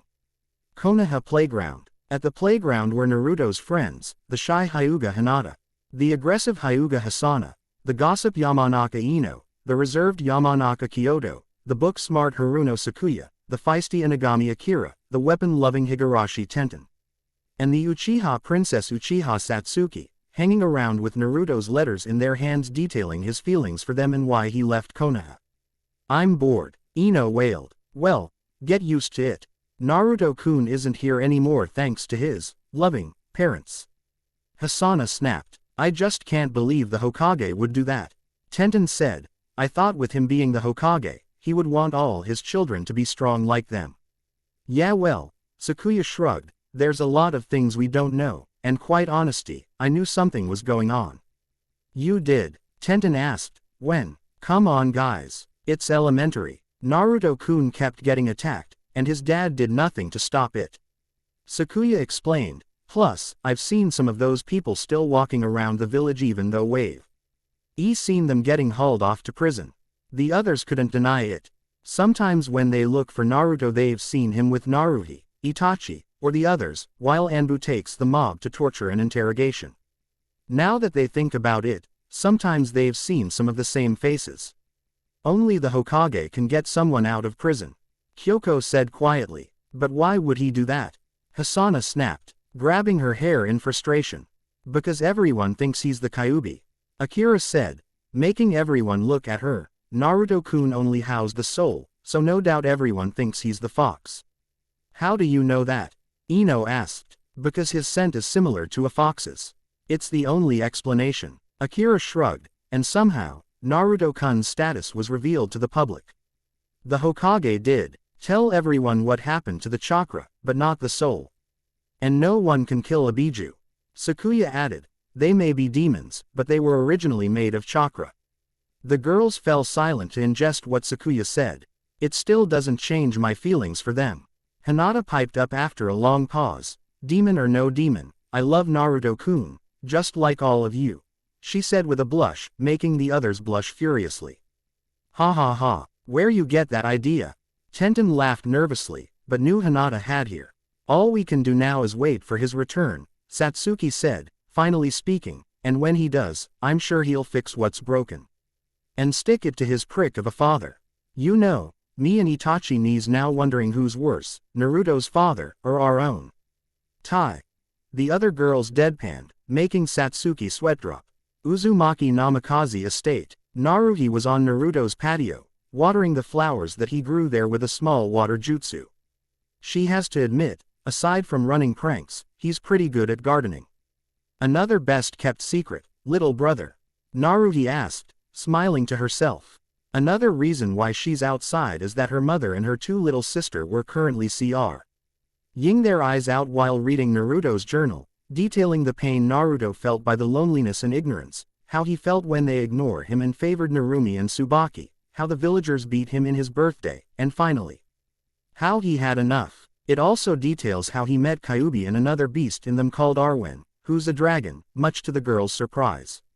It was even more of a surprise at how Kyuubi was actually a vixen, and how she revealed what really happened on the night of her attack, and what would happen if Narumi and Tsubaki used Kyuubi's chakra. Narumi and Tsubaki would have gone berserk if they used more than two tails. How could I miss that? Kushina groaned in her head. "I'm one of the top seal master in the elemental countries above Jiraiya. And more importantly, how could Minato miss that? I know he created the Hiraishin, but even a seal master like him would not have missed that." Quote. The journal also explained Naruto's relationship with Kyuubi, Arwen, his sister Naruhi, Itachi, Yugao, Kurenai, Anko, Hana, Hayate, Gemna, Ibiki, Makoto, and how they all trained and took care of him. Kushina was amazed at some of the words Naruto used since he was so young when he wrote in the journal, and was even more surprised that the plush fox she seen was actually a real fox Naruto saved. There was also a shocking revelation that made their eyes widen. He had feelings for his two little sisters, but their attitudes kept him at bay. "Him too," Narumi and Tsubaki said, with Kushina raising an eyebrow at them, and making them blush the same color as their hair and dive under Naruto's bed, squealing. But then, there was one entry that alarmed Kushina. Shit just got real. I just returned from the Hokage's office following a prank on the Anbu guarding it, and found a book called Project K. After skimming through it, I'm now madder than a female catching a peeping Tom in the hot spring on a hot afternoon, and that's put it lightly. The marriage between my mom and Minato might as well be false. How could he do this to his own children, to my sisters, Narumi and Tsubaki? Now I understand why he focuses on the two. I should tell Ka-san, but I don't know if she's in on it or not. Given her belief that Minato Tem's always right, she might even think I'm jealous and discipline me. Once I'm finished with his entry, I should know. Not yet. I should tell Naruhi first. What? Kushina was shocked. Project K. Her and Minato's marriage might as well be false. Narumi and Tsubaki. What's going on? She wondered as she turned a page. Naruhi knows about it. At first I thought she was in on it, but now it explains why she always glare at Minato Tem with hatred behind his back. I even saw her on multiple occasions fighting the urge to gut the Tem with her hidden blade. When he and Ka-san kiss sometimes. Now I know, but that's beside the point. From now on, I'll be training like a beast. Namikaze Minato is gonna pay for what he's doing to my clan, the Uzumaki clan. And no matter how long it takes, that a promise. Naruhi. Kushina screamed, making Narumi and Tsubaki's heads bump on the bed as Naruhi came in. Finish crying, Ka-san. Naruhi asked as Narumi and Tsubaki crawled out from under the bed, holding their heads. What is it? What's going on? What's Minato planning? What's Project K? What does it have to do with Narumi and Tsubaki? Kushina asked at a fast pace, shaking Naruhi, who now had swirly eyes. Slow down Tilda, Naruhi moaned. When she recovered, her face, voice, and posture took on serious tone as she whipped out the book Project K. I got this from the bastard's office since he'll be stuck in meetings all day today. She said, since you no longer have the seal on you and your mind's clear, it's time for you to learn about Project K. Planned by half of the council and supported by your husband, Namikaze Minato. And girls, since your feelings for me and my brother are clear, you deserve to know. She tossed the book to Kushina, who caught it. Why do I feel that like our lives are about to change when we read this? Kushina mused as Narumi and Tsubaki sat on either side of her. Trust me, you'll be glad that you did. Naruhi assured her, locking the door and activating the sound barrier jutsu, as Kushina opened the book and began to read. Project Kyuubi, Council Chambers. So, what are you going to do, Hokage-sama? One of the civilians asked. I've decided to get the Fire Daimyo's assistance in the matter. Only he can approve Naruto's place in the bingo book so that we can find him. Minato said. Are you sure he can do it? The one-eyed warhawk, Shimura Danzo, asked. He may ask too many questions on why. Minato sighed. Leave him to me. I'm sure he'll do it since he's a friend of mine. Good luck with that by successor. Hiruzen thought. Besides, from what I found out by accident, one of the Fire Daimyo's wives is descended from the Uzumakis before their fall. And the daimyo's not like those other daimyos who'll just bend over. Sigh, I have a bad feeling about this. Quote. Just then, Minato sneezed twice, jerking Hiruzen out of his thoughts. I'm okay, he said, waving it off. Someone's maybe talking about me. Maybe Iwa, he said with a light laugh, while thinking of another excuse he'll tell Kushina. Uzumaki Namikaze estate. I'm gonna kill him. I'm gonna kill all those bastards. The whole estate shook when Kushina had just finished reading Project K, and man was she pissed. As for Narumi and Tsubaki, they were mad as well, but with tears in their eyes. I think they're taking it quite well. Naruhi mused, as she watched her mother emitted massive quantities of sake killing intent. In a nutshell, during the days of the Nadaime Hokage, some of the higher-ups in Konoha aside from the Hokage started to let the fame from the previous war get to their heads, so they wanted absolute power for the village. They've seen how strong the Uzumaki clan is thanks to the Shodaime Hokage's wife, Uzumaki Mito, the first Jinchuriki of the Kyuubi, so they wanted the clan to move and stay in Konoha. But the clan refused, opting to form an alliance instead. But after the fall of Whirlpool by Kiri, Kumo, and Iwa forces, the only known survivor was Kushina, who was saved from the slaughter by Jiraiya. After the Kyuubi was transferred from the dying Mito to Kushina, She was enrolled in Konoha Academy, and placed in the same class as Minato so that they can be friends and he can seduce her. And since he wanted to make the village strong by becoming Hokage, he's the perfect candidate. And by him saving Kushina from the Konoha nin disguised as Kumo nin, she became infatuated with him, just as planned. But just to be on the safe side, a loyalty seal was put on Kushina the same night she was rescued. From their union, Naruhi, Naruto, Narumi, and Tsubaki were born. The first child, Naruhi, showed great promise, but didn't have much of the Kyuubi's chakra within her system.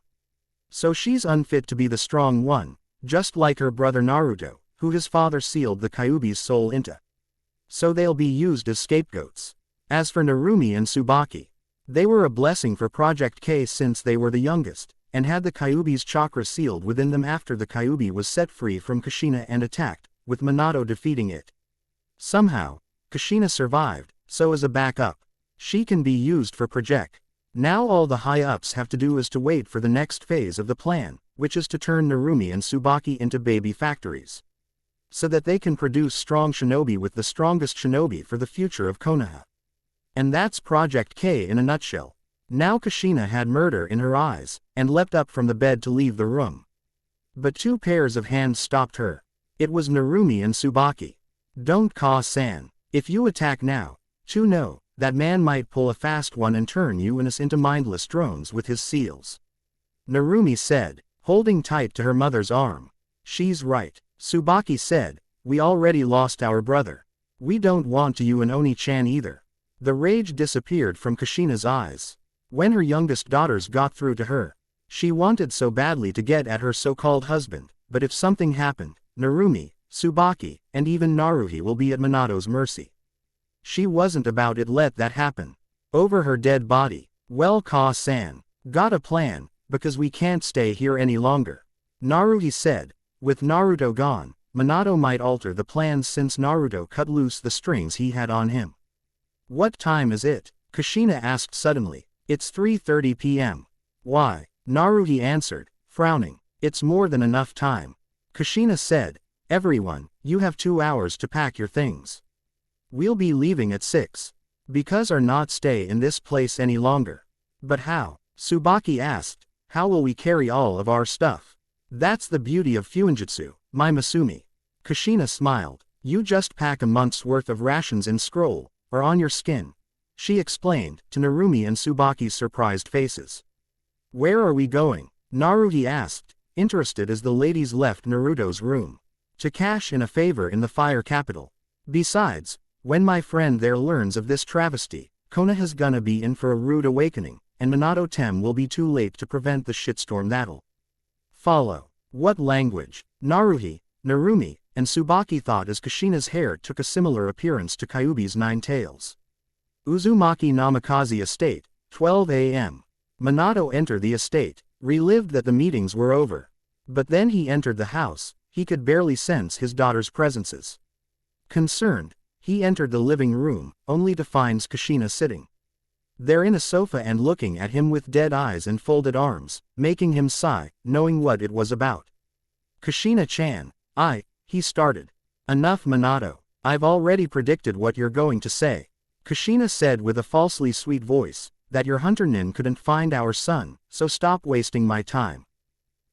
This confused Minato greatly. Kushina never acted like this, so what's going on? Was her patience wearing thin? Kushina-chan, are you okay? Minato asked. Who, me? Kushina laughed. Oh, I'm actually feeling great. Real peachy. A shower and a cup of water later and my mind's clearer than today's sky. That cryptic comment made Minato nervous, which unfortunately show on his face, making Kushina smile more. Look, I'm sorry for telling you that we have to ignore Naruto and Naruhi. But it's for the best for the village. I'm agree. Kushina nodded, which is what I would have said if I was my old self, Minato-kun tilde. Now Minato was alarmed. Kushina was not acting like herself. She was supposed to be a lovesick fangirl, who never objected to anything he said, truth or lie. Could it be that the loyalty seal's losing its power? If so, then he's got to fix it to keep Kushina to his side. Otherwise Project K's plans are going to be flushed down the toilet, and Konoha's standing as number one of the 5 most powerful villages in the elemental countries will be put in jeopardy. Listen to me, Kushina, as the Hokage and your husband. 1 second later, Minato was on his knees, singing soprano while holding his manbits.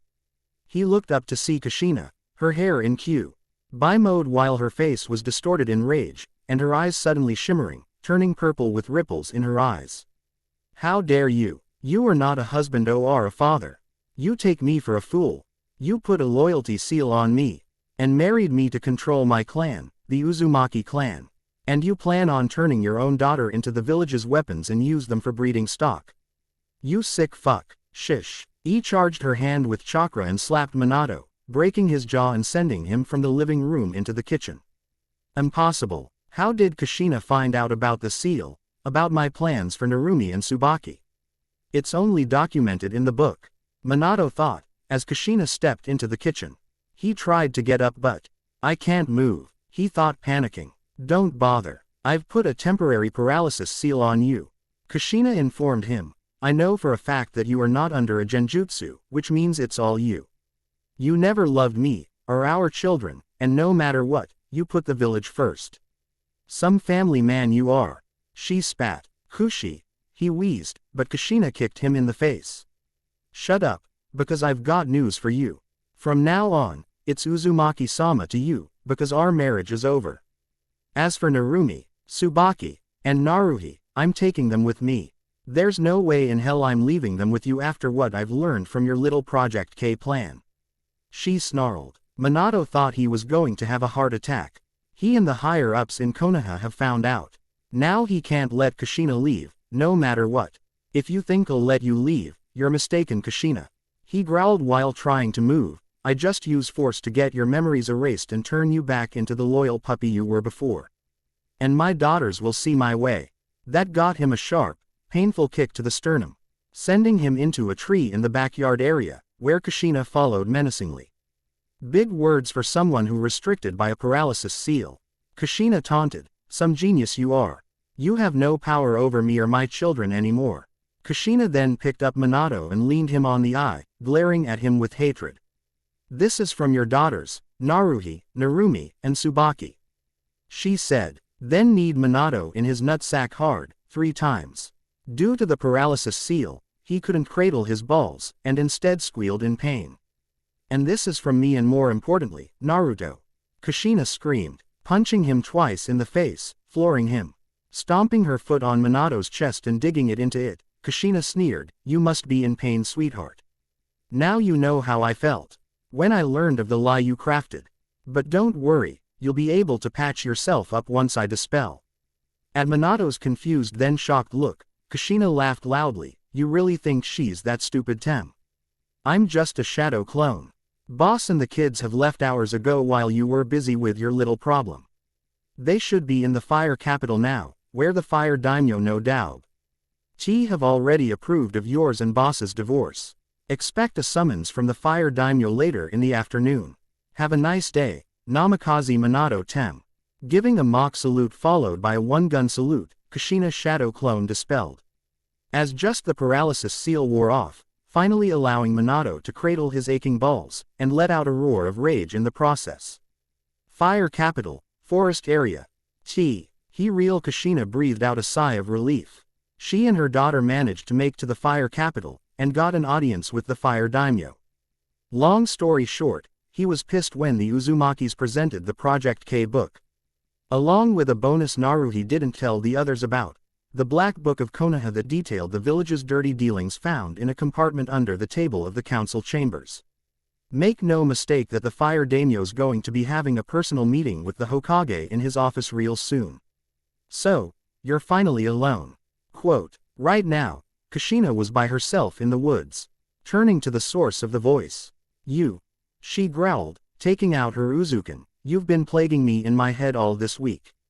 Who exactly are you? There was shrill laugh, then the nd of footsteps in front of Kuste shadows was not what Kushina was expecting. No, she muttered, how? You're not a shadow clone. Why do you look like me? The figure who looked like Kushina smirked, opening her eyes to reveal yellow eyes. Why do I like you? The doppelganger taunted, Because I am you, Yubaka, and I'm looking to have some fun with myself, Michan tilde. Kushina stepped back frightened, as Shadow Kushina gave off an evil laugh, drawing a distorted version of Kushina's Uzukan. Because I am a shadow. The true self. Quote, I was gonna be the Grinch and end it here, but I'm in a giving mood, and it's Christmas. Closing parenthesis. TIMESKIP, Western Lands, Naruto's Homestead Mansion, October 10, 4 years later. The years have definitely been kind to Naruto physically after he finished training with the teacher Kami, Yami, and Shinigami choose for Naruto. He just turned 13, he's now 5 foot 7 inches, and has a lean yet muscular body. His whisker marks were thinner, and his blonde hair now had a few red strands. But it did not come without sacrifice, as the last 4 years has been hell as Inari, Yami, and his teachers guaranteed. That and the teacher abused Naruto's shadow clone jutsu to the max. Sparta held no bullets back when it came to training. He had Naruto fight many demons ranging from lesser to greats while teaching him his weapons fighting style. He even took him to a couple of demonic lairs to collect the devil arms his sons lost during a fight with Mundus's descendant. Naruto surprised Sparta by retrieving and returning them to Sparta so that they'll get back to Dante, Virgil, and Nero. Naruto also crafted guns similar to Sparta and Dante's, also calling them ebony and ivory. He also now owned his own devil arm, a copy of Dante's rebellion called Soul. Rebellion that can turn into an angelic scythe named Osiris, and a demonic axe named Arbiter. Sparta's final test for Naruto was a 1-on-6 battle with Naruto battling Dante, Trish, Lady, Virgil, Lucia, and Nero. The fight was rough, but from the jaws of defeat, Naruto managed to eke out a win by using a shadow clone to nick Dante's Pandora devil arm from him and went hog wild with it, and nearly used the Omen attack, forcing Dante and the others to surrender, gaining Sparta's seal of approval. Ryzen showed no mercy, and set his expectation bar extremely high. Not only did he teach Ryoku and Yuki manipulation and techniques, he supervised Naruto's training exercises, and gave a strict warning that if Naruto fails to do the set amount of exercises, he would spend a day in Makai with no weapons, tools, or protection. It was enough to make even the females faint. However, Ryzen was surprised that Naruto managed to do 1,000 of everything.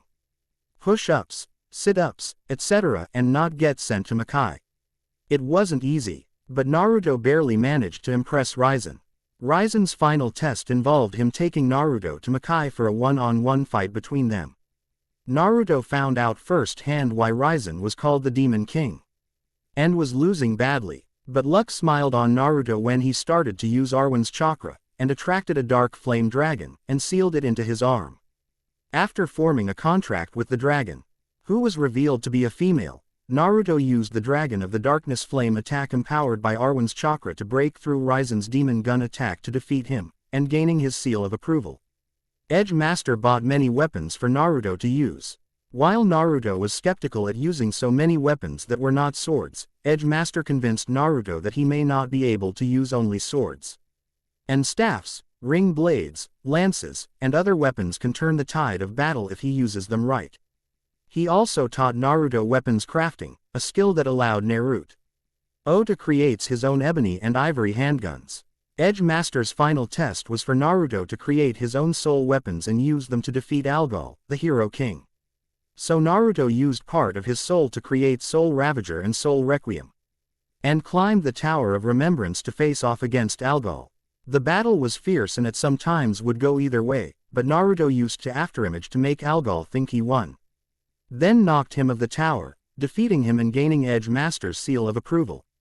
Ryu Hayabusa simply expanded on Naruto's shinobi training by teaching him the Hayabusa style ninjutsu and taijutsu. During the training, Naruto would tell Ryu about the shinobi skills at Konoha, and Ryu noted that the upcoming shinobi there are missing out on a lot.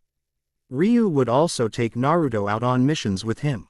And one time, Naruto had to save Ryu from the grip of murder curse on his arm. Ryu's final test was for Naruto to hunt down a missing nin from a Mugen Tenshin shinobi village named Ryzen, who survived death dealt from a former missing nin. Naruto had an array of problems when Ryzen copied some of Naruto's chakra-based techniques. So Naruto improvised and used Q's ch. Akra he gained from her before she left to attack Raizen, with Raizen unable to copy the move, ending with his death and gaining Ryu's seal of approval. Revan taught Naruto various force powers and all forms of lightsaber combat skills. Jedi and Sith style. Like Revan suspected when he first saw Naruto, Naruto was a natural. Revan could only mused what would happen if Naruto was born on a different planet and decided to become a Jedi or a Sith. He also taught Naruto how to construct a lightsaber, and when Naruto constructed his own, he built two waterproof, dual-phase, curved-hilted lightsabers, with one blade being white with a black core and the another blade being silvery white. The hilts are specially designed to attach together to create a double-bladed lightsaber. Revan's final test for Naruto was the Jedi trials.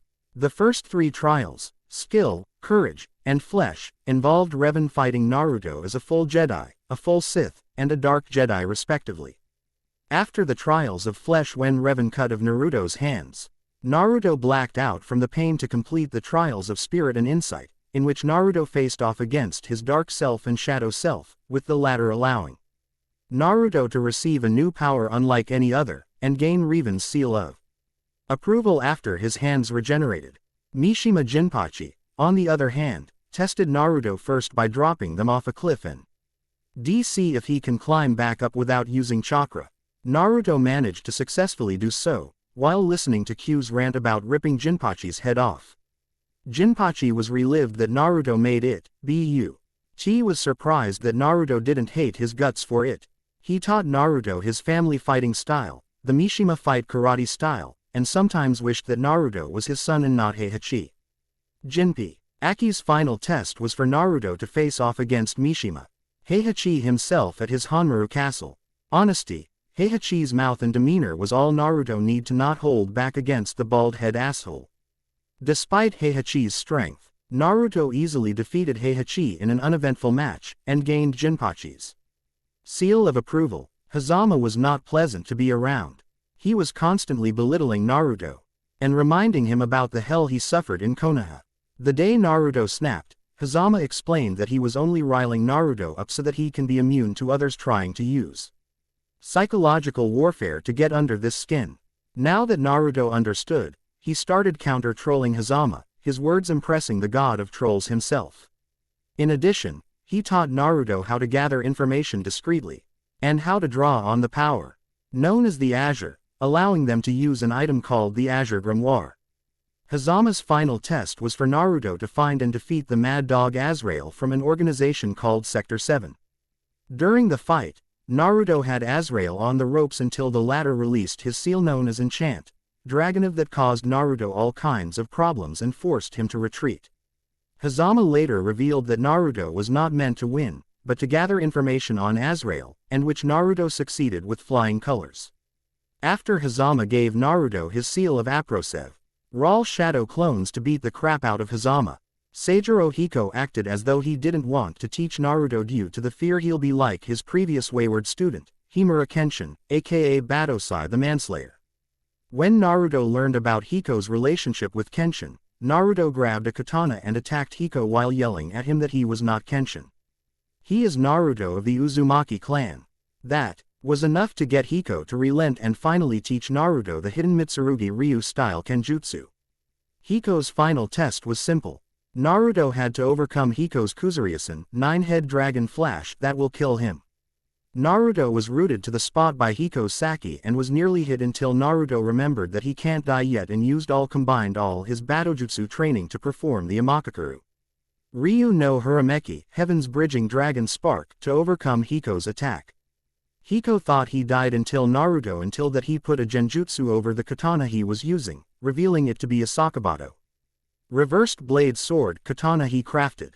Despite being peeved that Naruto cheated him out of death, Hiko gave Naruto his seal of approval. Ra's al Ghul worked with Naruto mostly in the darkness of a cave, and exposed him to a psychotropic hallucinogenic drug that showed disturbed images of what Naruto fears. To Ghul's surprise, Naruto was barely affected by the drug, and adapted to the darkness well, gaining night vision in the process. He also taught Naruto philosophy, and his feelings about injustice, sometimes triggering arguments about the latter subject. Gull's final test was for Naruto. To find and subdue him in the wave a cloaked shinobi in the darkness while under the effects of the hallucinogenic drug. Gull underestimated Naruto after he attacked Naruto, leaving a scar. Naruto lured the other shinobi in the same place and fooled Gull, making him surrender. Gull would have tried to induct Naruto if it hasn't been for Yami watching the proceedings, and instead have Naruto his seal of approval. Neo built a machine specifically for Naruto that allows him to load information into his brain, similar to what he experienced during his training days. Thanks to it, Neo uploaded raw programs into Naruto's brain that allowed Naruto to learn what he calls the Matrix Fist, that consist of Kung Fu styles, Kempo styles, Judo, Savate, Jujitsu, Karate, Eskrima, Drunken Boxing, Taekwondo, Wushu, and other old world styles. Even after learning the Matrix Fist, Naruto insisted on sparring with Neo from time to time to truly master the Matrix Fist. Neo even taught Naruto a gravity-style version of his superhuman powers, even teaching him how to fly. Neo's final test for Naruto is for him to take on several waves of Neo's cloned archenemy, Agent Smith. Naruto used every simple martial art he learned to kill the clones, until they combined to form a giant Agent Smith, forcing Naruto take to the skies. But to his surprise, the battle was easy as he delivered a rider kick that broke the giant Smith to little pieces, earning Neo's seal of approval. Master Chief bought different kinds of firearms he gathered from his fight with the Covenant and the Prometheans and taught Naruto how to use them while running him through exercises used by SWAT in an impossible-to-get-to floating city in the western lands called Olympus. Halfway in the training, Master Chief implanted CYB, hermetic implants that allow Naruto to use sprint, active camouflage, armor lock, drop shield, hologram, and hard light shield, to make sure the abilities doesn't rip Naruto apart for his ass. Will be grass with Kami. Master Chief implanted a AI unit to manage his abilities codenamed KOSMOS. Master Chief's final test for Naruto is for him to destroy a base in the western lands that's run by the insurrection. During Naruto's raid on the base, it became a three-way battle when Project Freelancer crashed the party. Everything was in disarray, but managed to gather some information the insurrect Tian had on Project Freelancer's illegal AI experiments to give to Master Chief. Master Chief was impressed, was thankful for the information, giving Naruto his seal of approval. Akuma did not pull his punches with Naruto, who had the scars to prove it, but made sure the training was not extreme enough to get himself in the crosshairs with Yami. He first taught Naruto the basics of the Ansatsuken, then his own style. He even had Naruto run mountainous courses for hours at a time, and would beat Naruto down until Naruto finally unlocked the Satsui no Hado. After Akuma's beatdown by the others, Akuma started teaching Naruto how to tame the Satsui no Hado, and luckily for Akuma, Naruto didn't lose any of his defining features. Unknown to Akuma, Naruto managed to evolve the Satsui no Hado into something greater. Akuma's final test, for Naruto to fight him. Simple, no, because to Naruto's horror, Akuma became one with the Satsui no Hado, turning into Oni. And just when it couldn't get worse, Oni upgraded into Shin Oni in the middle of the battle. Naruto was about to get killed and give into the Satsui no Hado, when he awakened the power within him and gained the power of nothingness, and at the last second, used the Metsu Shoryuken, and then the Metsu Hadoken, followed by a Metsu Rasengan to defeat Shin Oni. Yami and Inari then intervened and reverted Shin Oni back to Akuma, who received a major ass-chewing from the two gods and gave Naruto his seal of approval. Aqua on the other hand was not a fan of teaching Naruto due to him having darkness, and fear that the darkness within him will make him go berserk while she trains him. Naruto and the others did not bother her about it and went on to continue that they were doing until she finally gave in. Not only did she heal Naruto from his injuries from training, she taught Naruto light-based magic skills, and took him to a distorted reality of the Keyblade Graveyard, where Naruto acquired the no-name and 2 across Keyblades. Aqua's final test was the Mark of Mastery exam, something Naruto felt he was going to fail miserably. The first stage has moving, attacking orbs that Naruto easily destroyed. The second stage has Naruto face off against Aqua, who went full Keyblade Master mode on Naruto, forcing him to combine the light and dark element to use twilight magic, shocking and defeating Aqua.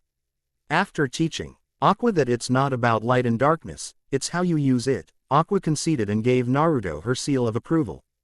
Kazama-Jun also took responsibility of healing Naruto, and taught him her fighting style. Kazama-style traditional martial arts. She also forced him to meditate with her scary demeanor, and showed him how to be one with nature. She would take him to visit Jin, but became disastrous when Naruto and Jin fought. Due to Jin being his ass, the consequences would be a day's worth of mediation for both, something Naruto did not want to do. In the end, Naruto and Jin warmed up to each other, making Jun happy. Jun's final test was strange in Naruto's view. It was a one-on-one fight between him and Jun.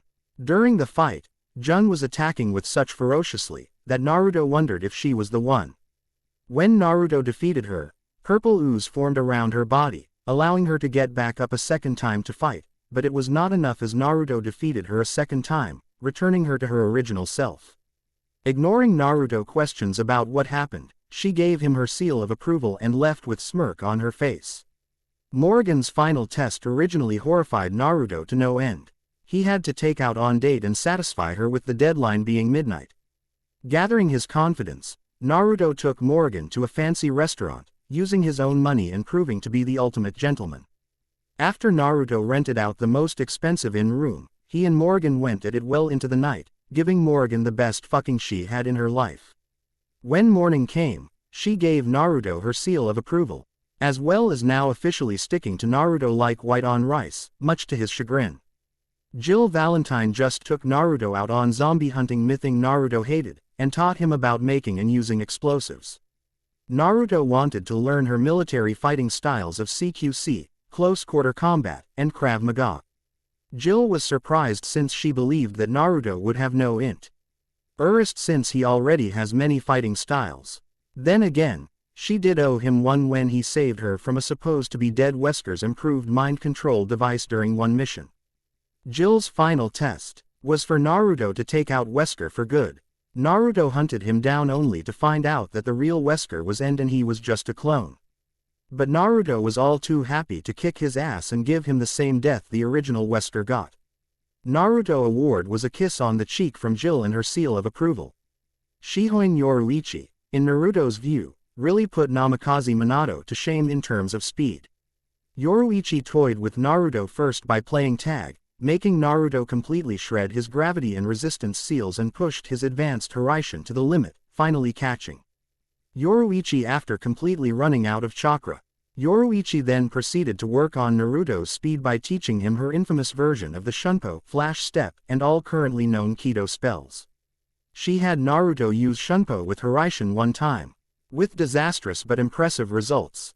Yoruichi's final test was a game of tag, all while avoiding the wrath of Yoruichi's former partner, Soifun, and her released Zanpakuto, Suzumaki. After Yoruichi lied to her about Naruto raping her, poor Naruto was stung all over, and was about to get hit in one of the same areas Soifun stung when he surprised both ladies by activating Shunko and tagging Yoruichi. Then it took another hour to calm Soifun down and explain the truth. While Naruto was pissed about the lie Yoruichi spewed, he could denying the results, and got Yoruichi's seal of approval, while getting her back by locking her in a room with Soifun. Tifa Lockhart, unlike the others, was pretty distracted while training Naruto in elemental spells and her fighting style. No one can put their finger on it, but whenever she comes back from the bar she owns, she has a dazed look and in real fidgety. Naruto tries to get her to talk about it, but all he gets from her is a red face and shaky legs. Tifa's final test, well, there wasn't one. Tifa was absent the day she supposed to give Naruto his test, which was a one-on-one fight with her. Instead, Naruto goes to find Tifa and locates her at her 7th heaven bar. Naruto then notices that the whole outside was under an illusion and dispelled it to find that the famed bar was now a whorehouse. Naruto enters the place and goes berserk in it, drawing out the master of the place, who wields the manipulation materia. He brings out his top girl, who was actually Tifa, and orders her to attack. But Naruto avowed her and used her fighting style to beat the man to a pulp, destroying the manipulation materia in the process and freeing the girls. While they got away, Naruto rounded up the man and his konis, and handed them over to the authorities, giving them the shattered remains of the manipulation materia as evidence. As for Tifa, Inari orders Naruto to keep an eye on her, and gives him Tifa's seal of approval on her behalf. Lightning Farron expanded on Naruto's elemental spell training from Tifa, and teaching him how to be a leadership and how to use his surroundings to his advantage. Lightning takes him monster hunting, and twice she had to step in when he invokes the wrath of a larger monster. Naruto surprised her one time when he builds his own gunblade that is a cross between her first two ones she originally wielded, and challenged her to a spar to test it out, with ended up with Lightning winning. Lightning's final test for Naruto was for him to rescue her sister's soul from the clutches of a revived Falsi, Barthandelus. When Naruto first sees him, he dubs him as Super Pope. Using the Super Pope's own arrogance against him, Naruto swipes Sarah's soul from his grasp and destroys him with a simple demon gun mega before he could attempt to turn Naruto into a lassie. Lightning thanks Naruto and gives him her seal of approval, reminding Naruto that he controls his own fate. Aline was the strictest, militant, and harshest of all Naruto's teachers, and spent her time every day actively sparring with Naruto in the outdoors as see if he's better than the day before to the point of exhaustion. That and she's curious to see Naruto new abilities and weapons. She measured his progress via point system like with her other apprentices. The only mistake Naruto's made was calling her fortune cookie, and later found himself on the receiving end of her wrath one time. Aline's final test was the mother of all final tests. Naruto had to fight Aline in a forest with all his in skills and abilities until he gets 100 points. You could say that the battle was epic, and if witnessed by an audience, it could be sung for decades. In the closing minutes, Naruto outwits Aline by turning the environment against her and defeating her with a Rasengan, forcing her to submit. Wordlessly, she gives Naruto her seal of approval and whispers, 100 points, as she walks away with a smile. Now that almost all of his teachers left to do their own thing, it was now Naruto's 13th birthday, and today he was supposed to meet two new teachers who were born in the elemental countries. Wake up, that is, if he was get up out the bed now. Naruto-sama, wake up. AAA, what, Mo? After what I just did to try and wake you up, Naruto-sama. Naruto opened his blue eyes to found himself face to face with a cute face with green eyes, yellow blonde hair, and a pair of fox ears.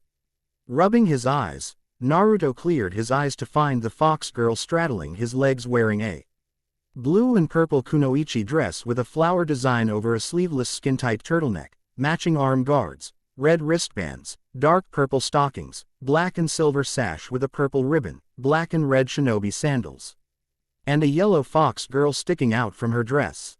Wah, he groaned, who are you? Naruto-sama, Yukikaze whined, don't you recognize me? Naruto blinked, looking at her before his eyes widened, it can't be.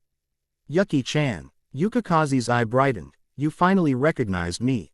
I didn't know you had a human form, he said, looking at her up and down. You never asked, which is a good thing considering my appearance, Yukikaze said, blushing. Naruto could only agree, until he noticed Yukikaze's face covered in a white substance and she had look of lust. Yuki-chan, what's on your face? He asked slowly. Oh this. Yukikaze smiled, just me giving you a happy birthday wake-up call. Wake up ca. Naruto suddenly realized what she did, now noticing his Ragi-ing morning wood covered with what and growled at Yukikaze. You, me, shower, now, Naruto said, before picking up Yukikaze, who squeaked, and took her to his bathroom. Meanwhile downstairs, other occupants were having breakfast. Sakurai Izumi, a Hayabusa kunoichi who's a clone of Ryu's best friend's sister, Kasumi. She has the appearance of slender, physically fit and petite, well-wed teenage girl with light brown hair with a red tint style in a low ponytail, light skin, maple-colored eyes, and wears a black kunoichi outfit with flower-patterned pants, white hand guards, and a black top with fishnet cleavage. Unlike her original, she shows no hesitation, and will fight anyone who challenges her. She came with Ryu to help him with Naruto's training, and became friends with the latter. Fujibayashi Shina, an elemental seal and summon master. She is a beautiful, Well-endowed young woman with violet hair styled in a spiky ponytail, light skin, brown eyes, and wearing a light purple kunoichi robe with arm warmers over a sleeveless white corset, black pants, and light purple, blue and black boots. Despite being an excellent melee fighter, she's real clumsy. Naruto saved her from her own village and she now sticks with Naruto and help him out like the others. And finally, Uzumaki Namikaze Naruto 11-year-old Naruto experimenting with his sexy jutsu and shadow CL. One jutsu while trying to create the sexy Bunshin no jutsu. But Q decided to be mischievous and surged her chakra into the jutsu, knocking him out.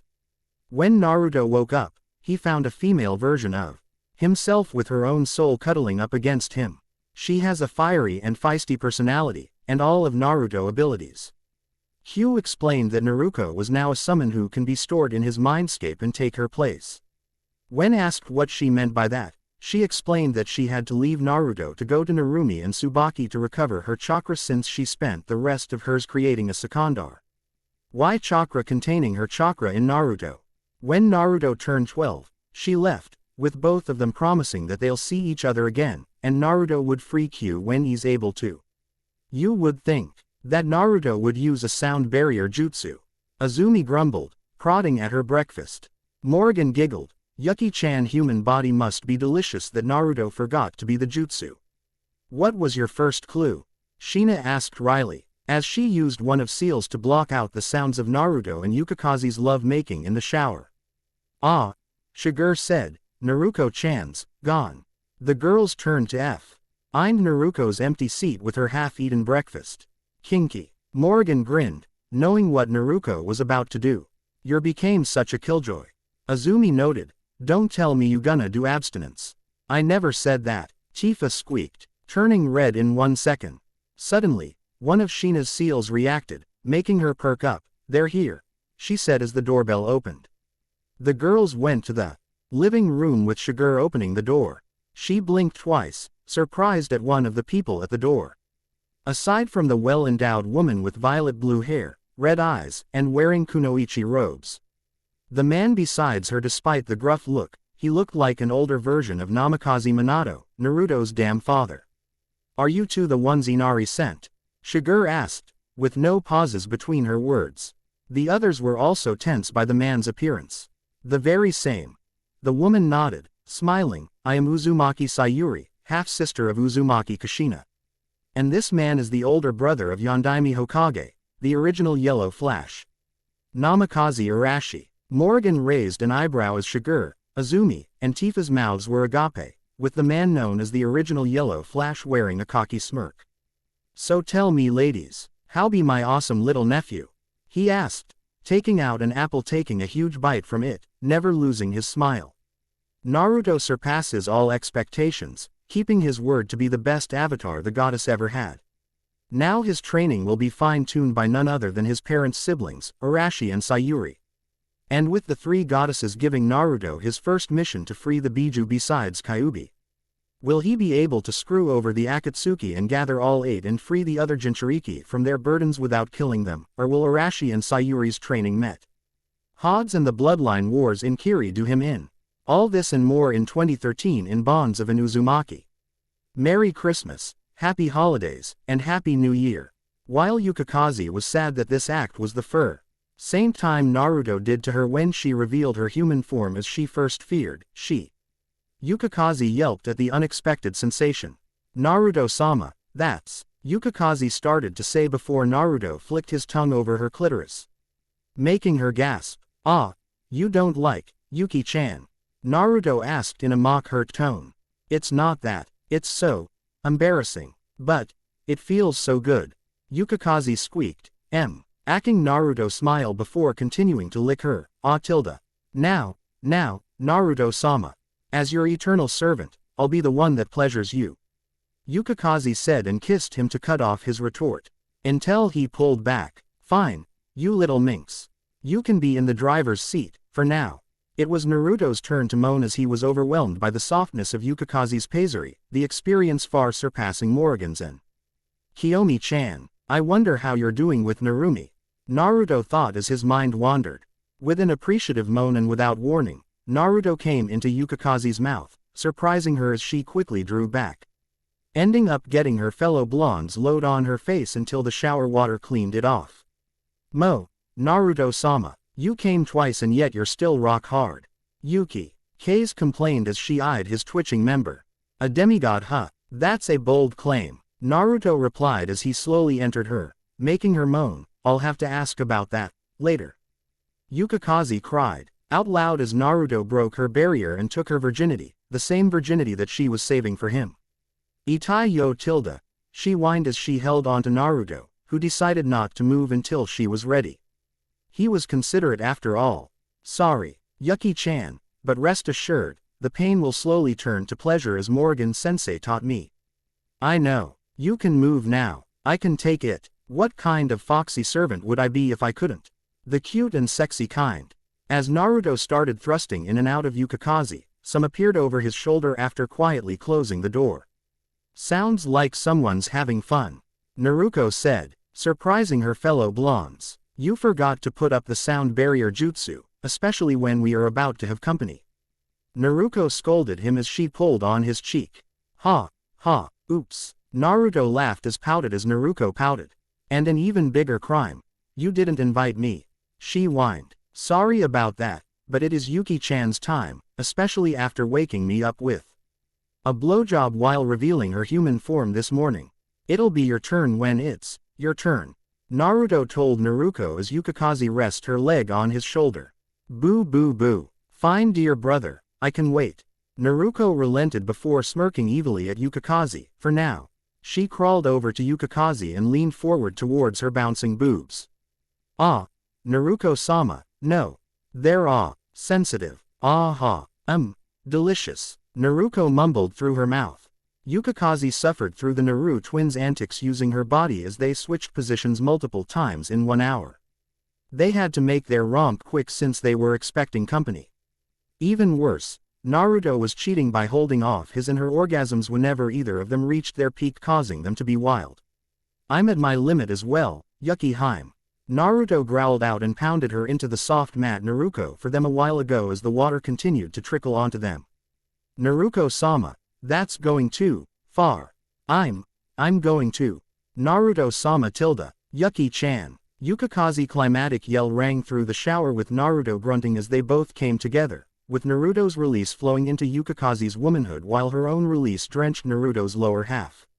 Panting, Yukikaze flashed a smile at Naruto, which he returned before they kissed deeply.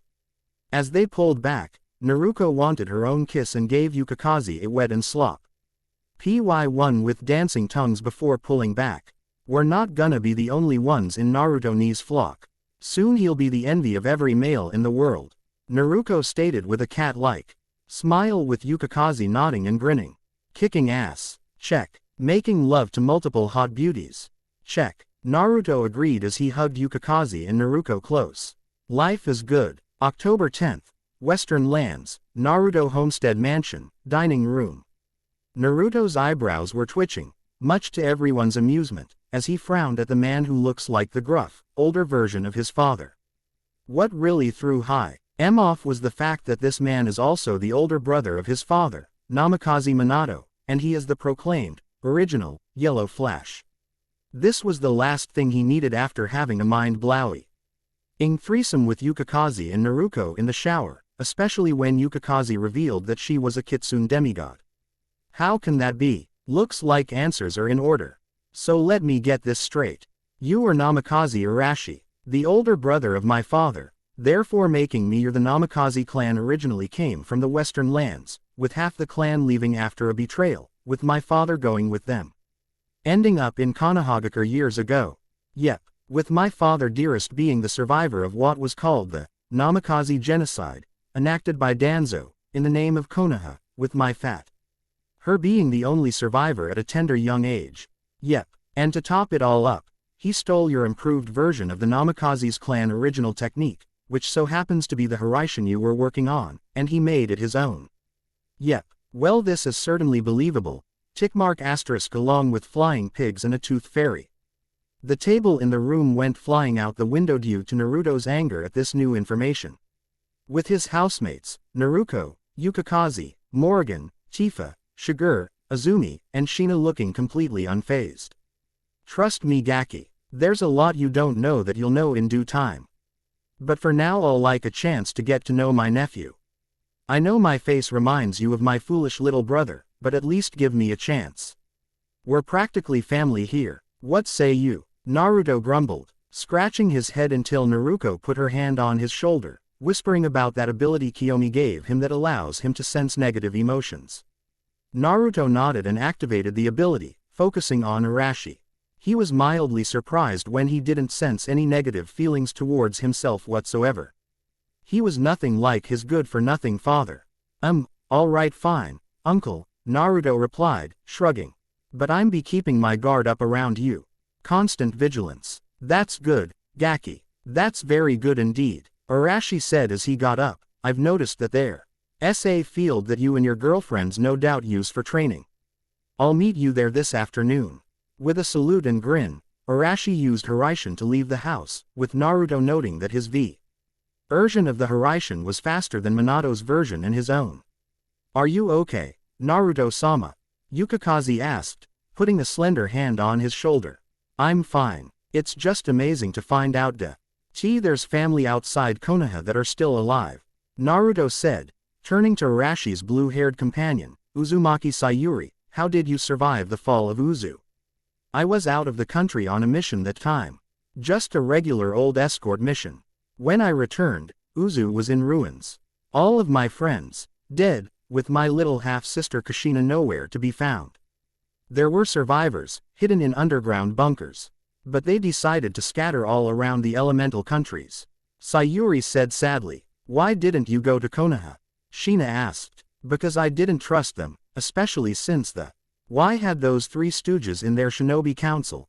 Mitokado Homura, Yutahane Kaharu, and the leader of the foundation aka Root, Shimura Danzo. The former three may have been the Nadaime Hokage's students along with Sarutobi Hiruzen. But they never incorporated the will of fire like he supposedly did. As for Shimura Danzo, he had a lot of nerve to request the Uzumaki clan to move to Konoha after many run-ins our Uzu shinobi had with his Root shinobi. That man is pure scum, and is nothing but an annoying die-hard patriot of Konoha. Danzo, Naruto mused, recalling the mummy man as he likes to call him. Do you think he influenced my father? Doubtful, but I wouldn't put to pass him to assist your father in what he did. Sayuri replied before looking at her watch. Well, enough life stories and speculations. Once you finish your breakfast, we'll get down to business, Datbane. She has the same verbal tick as Okawa-san and Oni-chan. Naruto noted as Sayuri exited the house. Quote, guess she really is an Uzumaki, like her, Naruto agreed. What do you think he'll teach you? Azumi wondered. There can't be more to the Hiraishin and seals than you already know, right? We'll see, Naruto said as he dived into his serial training. A few months later. And so began Naruto's training with Arashi and Sayuri in Namikaze and Uzumaki-style combat and Fuinjutsu, with Naruto and the other girls joining in. While he already knows much from the books and scrolls in the clan library back in the Namikaze estate, what Arashi and Sayuri were teaching him was quite new. Naruto knew most of the basic and intermediate forms, as well as some of the advanced forms of the Namikaze-style taijutsu, until Arashi taught Naruto the true nature of their clan style. It was focused on powerful blow that is augmented by the speed of the Hiraishin jutsu. Contrary to popular belief that it was Minato or Senju Tobirama that created the Hiraishin, it couldn't be farther from the truth. The Hira Ishin was actually the signature jutsu of the whole Namikaze clan when the founders experimented with Fuinjutsu until they discovered and laid out the foundation that is the Hiraishin. But in order to use the Hiraishin, their bodies had to be conditioned to the point that they can withstand the amount of G-forces used for the Hiraishin, or else the technique would tear them apart. When later generations were born later, the children were already born with the conditioning, so the problem was no longer a factor. As generations passed, the Hiraishin evolved into the fast time-space jutsu we know today. With a basic version of the jutsu being given to Tobirama Senju as a show of generosity when the Namikaze clan settlers came to Konoha. A few members of the clan decided to create different variations of the Hiraishin like the ones Arashi is teaching Naruto, Examples include the reverse Hiraishin and the advanced ones, the Hiraishin shot and the Hiraishin jump, along with others. The Rev. RSE Hiraishin uses one Hiraishin kunai to create a field that allows the user to teleport anywhere within the field, even in midair. It works to greater effect when used indoors and can be able to create 8 space-time barriers to prevent opponents from leaving the battlefield. The Hiraishin jump is an advanced technique that is simply using the Hiraishin multiple times in midair by throwing Hiraishin kunai after kunai. This may seem like the basic Hiraishin as Naruto once pointed out to Arashi, but in fact sets up the basis on distance use for the Hiraishin via the chakra sensor implemented into the seal and helps train members of the clan to become full-blown sensor ninja at all times. Naruto was very excited at this prospect, simply because he knew for a fact his father hadn't gotten to T's point and it truly made the Hiraishin an army killer. The Hiraishin shot is a trap jutsu where one throws a Hiraishin kunai at an opponent to teleport them to a different location with a Hiraishin kunai paired on the same chakra frequency as the one used against the opponent. Arashi explained how this could be used to send jutsu being targeted at you to completely different areas as well as good for rescuing hostages in the midst of battle. Naruto found the Hiraishin shot easy to use in combat thanks to his creative ways of thinking, but still had a long way to go with the reverse Hiraishin and Hiraishin jump. In fact, his favorite use of Hiraishin shot was setting up a henge Hiraishin kunai near his opponent and using the opponent's own jutsu against them. His new twin sister Naruto was the same way with reverse Hiraishin and Hiraishin jump and would complain a lot on how she wanted to do long-distance surprise attacks sooner rather than later, yet she didn't let that stop her from progressing. Yo, Kit, quote, Naruto, who was using the trees as a crutch to practice the Hiraishin jump technique, looked down to see Inari waving at him. Inari-san, it's been a while. Naruto greeted as he jumped down and landed in front of him. What's up? Got a mission for ya that I think you might enjoy. Why don't you gather your friends and I'll tell you about it? Inari said with Naruto nodding. Can you at least give me a hint at what it is? Naruto asked, but Inari shook his head. Nah, don't like repeating myself. I'll meet you and the others at your house. Inari said and disappeared in a swirl of flames. Jerk. Naruto acted to the mansion. Homestead Mansion, a while later. You're all here. Good. Thanks for seeing me on such short notice. Inari said and looked around the living room. Naruto was living on one side of the sofa with Naruto resting her head on Naruto's shoulder, while Yuki was lying on his lap in her human form. On the other side was Shigure, who was sitting upside down on the sofa with a bored expression on her face, Azumi who was sitting on the edge of the sofa, and Shina, who was standing next to her. Morrigan was sitting on her familiars that allowed her to float. Chifa was leaning against the wall with her arms folded, and Arashi and Sayuri were sitting at the table. Inari clapped his hands. Well, on to business. Naruto, remember that Seal Yami asked you to learn and perfect the Raikudo Fuin Kai Jutsu, 6 Paths Sealing Release Jutsu. Quote, I learned it, but can barely perfect it since you and her never told me what it was for. What is it supposed to release? I can't perfect a technique unless I know what it's for. Naruto responded, looking annoyed. Yeah, sorry about that, Kit. It's for releasing a biju from its Jinchuriki host. Inari revealed, with everyone responding in shock. But won't that kill the host? Yuki pointed out, but Inari shook his head. Not the Raikudo Fuin Kai Jutsu as won't. This kind of seal require a lot of chakra can only be used by those of the Uzumaki, Senju, Hyuga, Kagaya, and Uchiha clans, but due to the Uzumaki clan mastery in sealing, it's perfect for them, and by extension, the kit. Inari explained, I understand the need to free the biju, but why now? Did something happen, or is something going to happen soon that'll endanger them? Chifa asked, with Inari sighing and nodding in confirmation. Putting it bluntly, yes on the second part, Tiff. Have any of you heard of the Akatsuki? Quote, it's a mercenary group. What about them? Shigure said. They're more than a mercenary group, Shigure. This group's aims are to capture all the biju to used against the elemental countries and the rest of the world. One of their problems is that they have no plans to revive the Jinchuriki after they extract them. Quote, if they have all the biju, they can subjugate all of the elemental countries in the world. But something tells me that there's more to this than that. Naruto said as hundreds of ideas crossed his mind about this situation. The infamous Uzumaki intuition strikes again.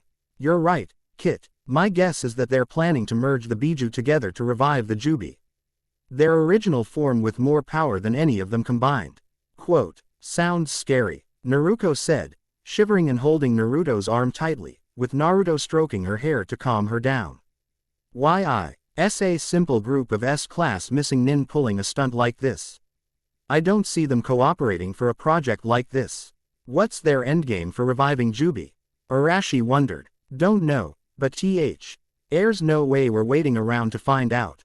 Uzumaki Namikaze Naruto, Uzumaki Namikaze Naruto, Yukikaze Panetona, Sakurai Izumi, Kasaka Shiger, Fujibayashi Shina, Tifa Lockhart, and Morrigan Ainsland. You'll be going on a little road trip around the elemental countries to collect 8 of the 9 Biju from the Jinchuriki. Kiyomi will have to stay with Narumi and Tsubaki to reverse the damage. Her chakra might have caused without her being in either one of them. Inari said with Naruto nodding in understanding. When do we leave? Tomorrow's preferable, but I think it would be best to wait until the end of the week. The Biju fall under Yami's jurisdiction, due to them mutating from pure chakra beasts to Dai Yokai, and or Kami and Shinigami doesn't want to take any chances. Also, Inari handed Naruto a scroll. Use this once you extract the Biju. This'll open a portal that take them to Kami's realm where Yami will meet them and take them into her custody. Any questions? Quote, nope, I'm just looking forward to see how the elemental country's been since my absence. Except Konoha of course. I'm not ready to head back just yet, Naruto commented before speaking to the others. Come on.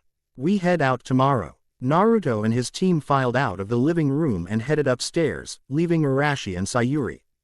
Are you sure about this, sending him back to the elemental countries so soon? The Chunin exams isn't until a few more years. Sayuri noted. After watching the Akatsuki's movements, I've decided that they're too much of a risk to have running around once Naruto strikes back against Konoha. The earlier they get taken out, the better. Yami-chan and Shinigami-chan agrees. Inari explained as he sat on the sofa. Besides, something tells me that if they take control of the Kyuubi, it'll result in the unsealing and revival of an even bigger nightmare. Quote, who? Uchiha Madara. How much of a threat can he be if he couldn't defeat Senju Hashirama? The Sharingan may be powerful, but all it relies on is direct eye contact for it to work. Plus, it can't copy every kind of jutsu. Arashi said, having encountered many Uchiha who fell before him in his Hiraishin skills. Uchiha Madara, that bitch is nothing compared to the rabbit goddess. Inari countered, making both Arashi and Sayuri stiffen, both recognizing the title. The rabbit goddess, as in Utsutsuki Kagaya, the ancestral matriarch of the Uzumaki, Senju, Uchiha, Hyuga, and Kagaya clans. That Utsutsuki Kagaya? Sayuri asked, paling. Correct, Inari said, nodding and looking grim. Cue came. Raw close-up as Arashi summed up the possible situation in just 2 words. Oh fuckberries. Kurigakure, the village hidden in the mist, located in the land of water. If one would describe how the Biju retrieval went in the past few months for Naruto, Naruko, Yukikaze, Shina, Izumi, Shiger, Tifa, and Morrigan, it was either hell or peaceful, depending on the Biju and her Jinchuriki. Yep, L9 of the chakra beasts turned Dai Yokai were female, due to their original form, the Kyuubi, being female, but more on that later. Flashback. First stop. Sunagakure, the village hidden in the sand, located in the land of wind. In Suna, their Jinchuriki is Subaku no Gaia, the youngest daughter of the Yondaime Kazekage, who specializes in gold dust that he controls with his magnet-style Kekkei Genkei. From what Team Naruto learned after a day in the village, disguised as random tourists, the Yondaime Kazekage had Shukaku sealed inside Gaia so she could be the ultimate weapon for the village. Due to the Wind Daimyo cutting down Suna's budget and instead using Konoha less expensive services. Because of this, Gaia's experience was no different than Naruto's, getting treated like crap, ite having a family that consisted of her father and her 2 siblings. Tamari and Konkuro, the former doting on her more than her father and brother since she actually cares for her.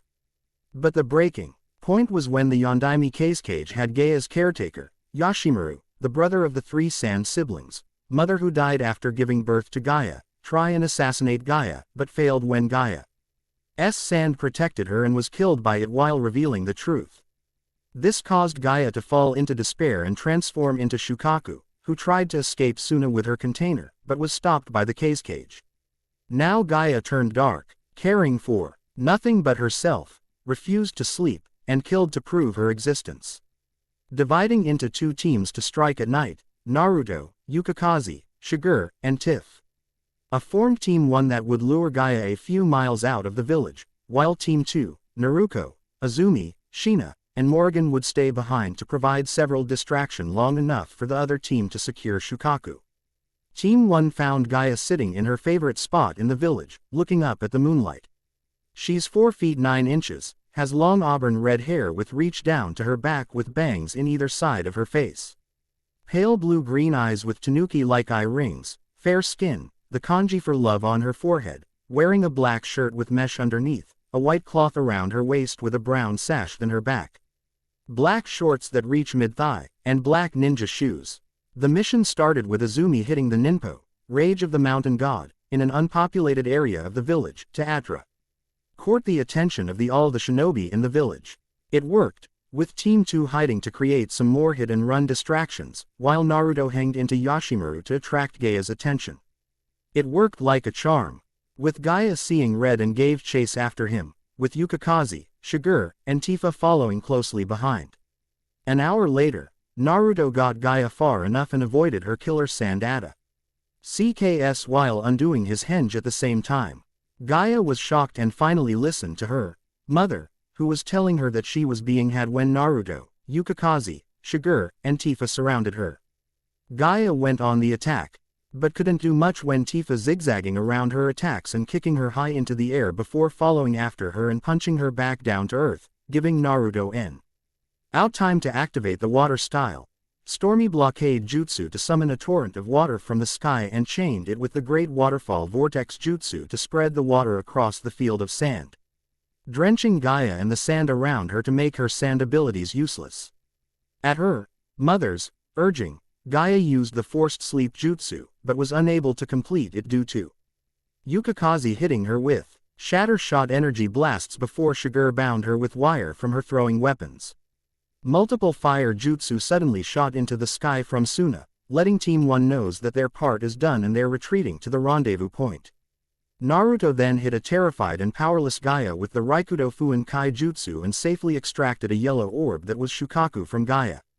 Upon extraction, Gaia was severely weakened due to her fruitless resistance to Naruto's Fuinjutsu, and Shukaku formed into a miniature version of her Ikibi form before transforming into a cute young woman with dark own wavy hair that reached down to her back, golden yellow eyes with dark pupils, a busty figure with light brown milk chocolate skin, and wearing a gold sleeveless tube top with a hole that showed her ender boobs that connected to flowing pants, with no footwear on, leaving her barefoot.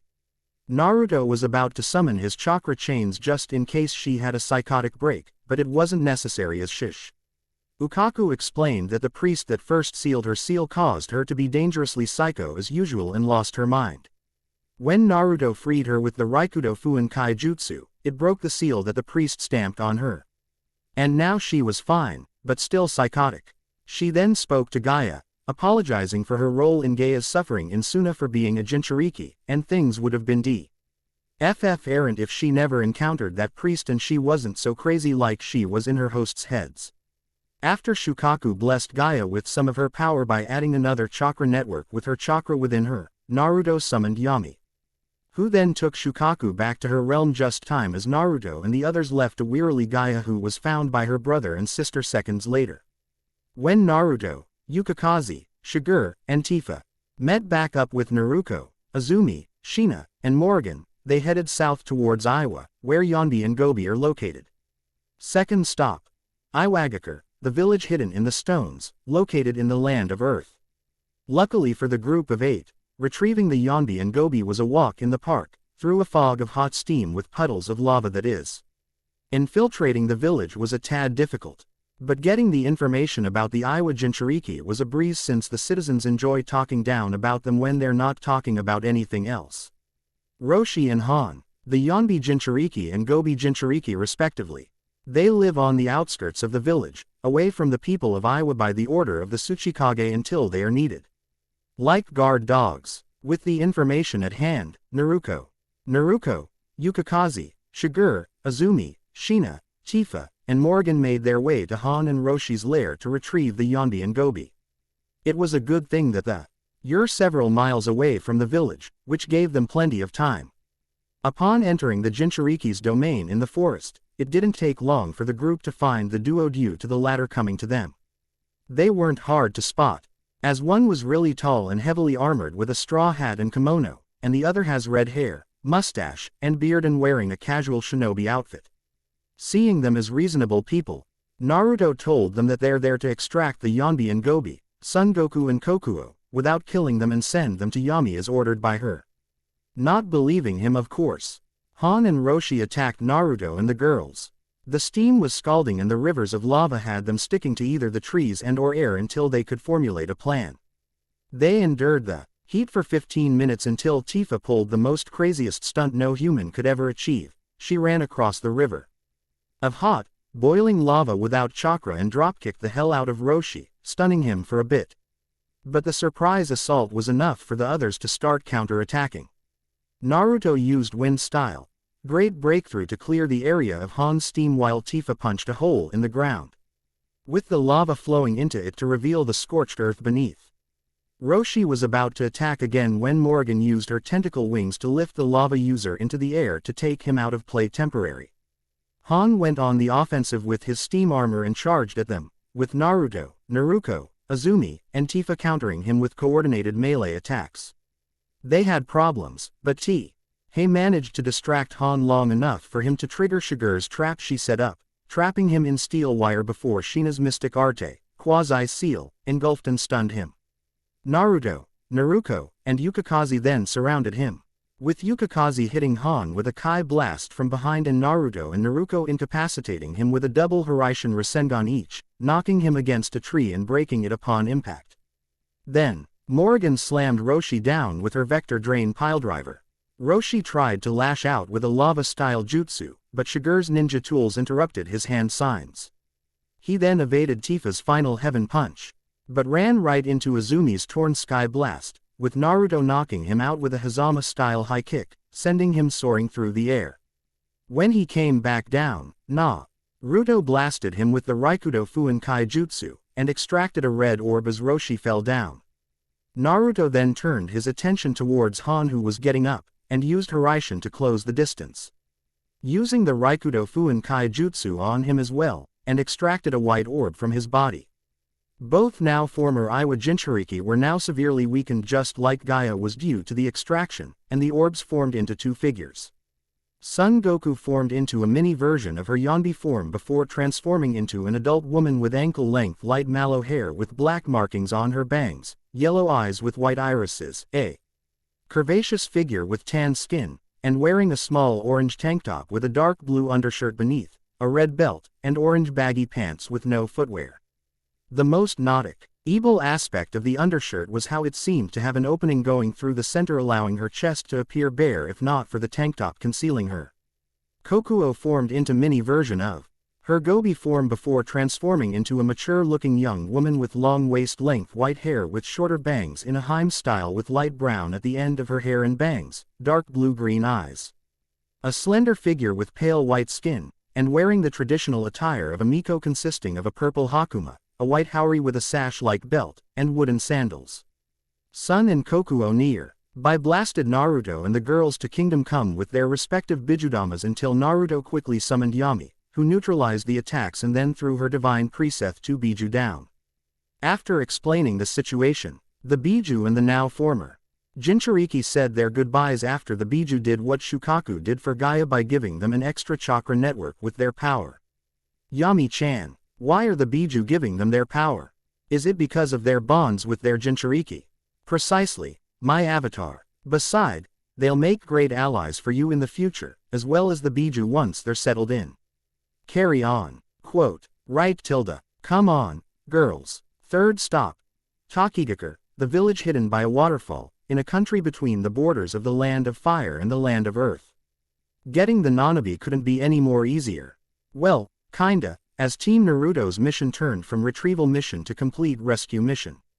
While gathering info around the village about the Nabi Jinchuriki and learning that she was a kunoichi named Fu, Naruto came along some disturbing information while talking with a relative of a member of the Taki Council, and what made things even worse came after Naruto relayed information that Fu was treated like an animal, lived within the forests of Taki, and had no free will whatsoever through the use of a seal placed on the spinal column at the base of her neck.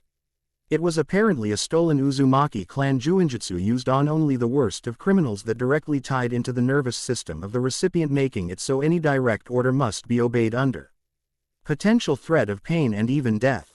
Long story short, the council overruled the current spineless leader of Taki and decreed that she was going to be used as a breeding factor. Why? To produce powerful shinobi for the village. The person who came forth with the information was apparently supposed to be the first suitor in the council's ploy, and while he was drinking in his excitement at getting his chance to tame the beast, he let slip everything. Unfortunately, the blabbermouth wouldn't get the chance, as he was then immediately killed by Naruto. Naruto then called upon the girls and had them spread out to search for Fu. Several hours later, Azumi found Fu, who attacked her with her favorite spear upon being spotted by her. She's 5 feet 1 inch tall, has short spiky mint green hair with an orange clip, orange eyes, chocolate brown skin, a slender figure with a medium C-cup bust, and wearing a short white sleeveless midriff shirt with mesh armor underneath, long white armlets, fishnet shorts and a short white apron skirt over it, and white ninja sandals. Azumi initially had difficulty with the Nanabi Jinchuriki until the others arrived to even the odds. During the fight, they tried to tell Fu about the village's future plans for her, but she wouldn't believe them, as she had promises and her trust betrayed too many times in the past, as well as the issue with the seal making her immediately attack all those who come to her without using the proper hand seal that allowed her to accept orders. Worse yet, Fu's commands were so that she was made to attack any intruders by calling upon Chomei's chakra to aid her. Despite that, she was no match for Naruto and the girls' teamwork. Yukikaze burned the trees with her foxfire to ground Fu, while Shigure led Azumi and Shina to harass her to long-ranged attacks. Naruto played defense with his hardlight shield against her spear while building up chakra, with Morrigan and Tifa interrupting her critical strikes so Naruto's shield could recharge whenever it shattered.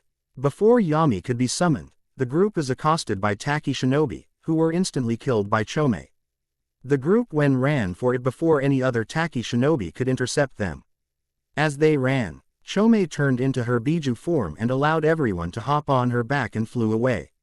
Once they were a ways from Taki, they landed in a village that was recently attacked and still burning.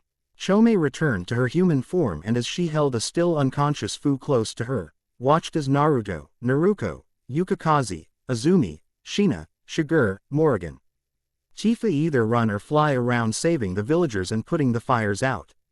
Afterwards, there were barely any survivors, and those survivors pinned the blame on one of their own who defended herself with unique crystal powers. Having enough of her own power shunning her, she joined Team Naruto as they left. After a day of flying, Chomei landed in a town near the border of the Land of Lightning, and after blessing Fu with her power, went with Yami after Naruto summoned her. It was then that the team decided to take a 2-week break in order to integrate Gurren and Fu into their team, getting to know them and their abilities. Fourth stop. Kumogakure, the village hidden in the clouds, located in the Land of Lightning. For once during Team Naruto's mission to retrieve the Biju, there was an fighting village shinobi or Jinchuriki. It was actually quite peaceful. When the team investigated around Kumo, they were both shocked and surprised to discover that the Jinchuriki were being treated like normal human beings. Kumo did not follow the other villages' ways in how a Jinchuriki should be treated, deeming it inhuman and unnecessary. Skeptical, Naruto headed to the one person who would make such a thing possible. The Raikage of Kumo, and when they got up to the Raikage Tower to meet him, he wasn't alone. Arashi and Sayuri were there too, along with a rapping Kumo shinobi. Like the other idiot cages in the other villages, the Raikage believed that a Jinchuriki is still a human just like any other human, and should be treated as such. His belief was stronger because his surrogate brother Killer Bee, who was the rapping Kumo shinobi in the room, was a Jinchuriki, the Hachibi Jinchuriki. Arashi and Sayuri however were surprised to see Naruto and his team, and were glad they stopped in Kumo when they were around. They explained the situation to the Raikage and what Naruto's team was in the village for. The Raikage was skeptical himself, due to the fact that they weren't the only ones after the village's Jinchuriki. Just as the Raikage mentioned this fact, Naruto and Naruto suddenly sensed Biju-level chakra flaring near the borders of the Land of Lightning and went to investigate. When they got there, they saw Kumo's other Jinchuriki, Niyugido, getting defeated by 2 members of Akatsuki, the zombie duo Hidan the Jashin priest and his partner Kakuzu, the multi-heart bounty hunter. Before the two could retrieve the Nibi Jinchuriki, Naruto, Naruko, Yukikaze, Azumi, Shina, Shigur, Morgan, Tifa, Fu, and Gurren interfered and ambushed the zombie duo, catching them off guard and forcing them to retreat after blasting 4 of 5 of Kakuzu's hearts and beheading Hidan, who was still alive and his head and body were grabbed by Kakuzu while retreating. The next day, Killer Bee allowed the Hachibi to be freed without opposition. That Yami was hovering over a sweating Raikages.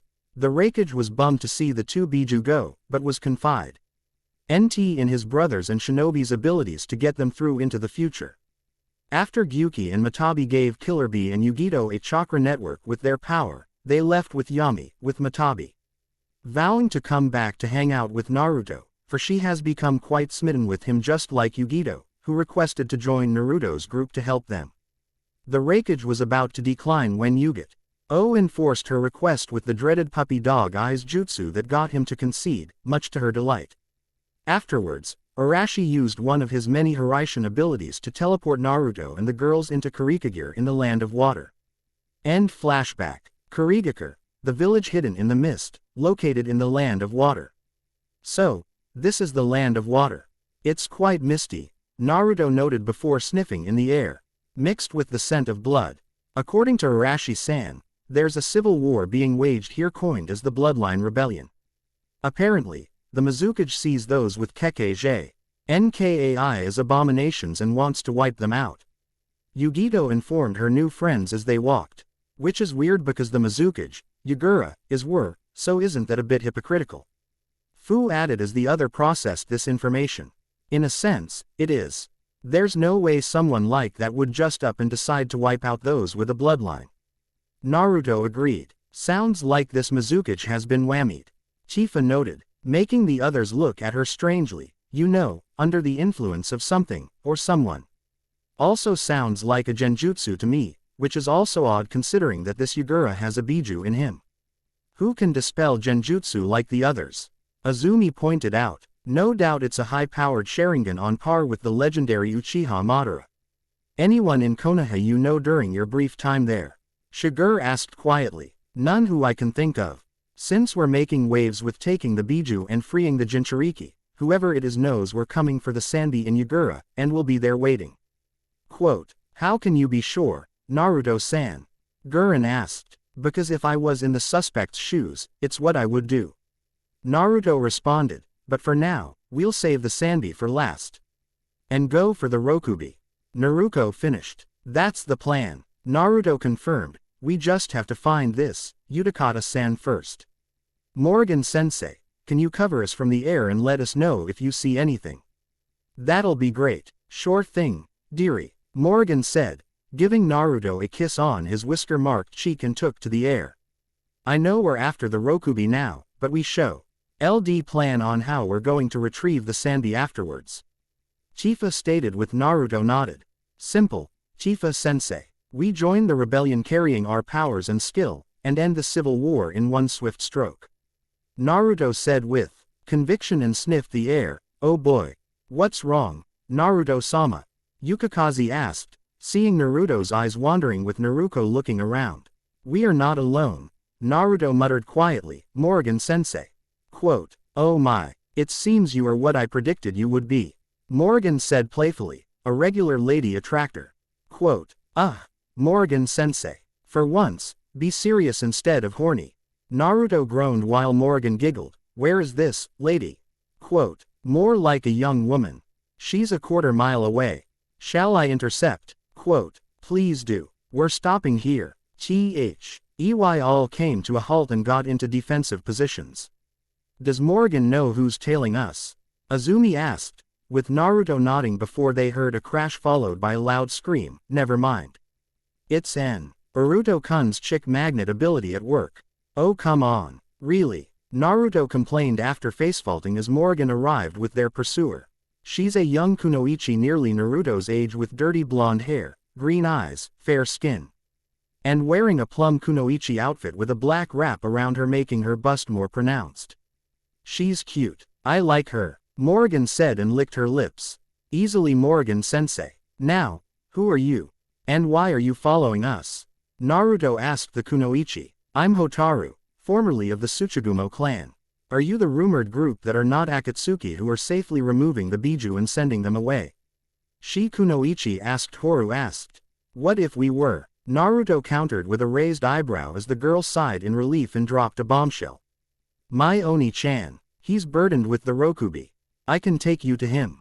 Please save him. The end. I hope you enjoyed this episode. Remember to subscribe and like this video. See you in the next video.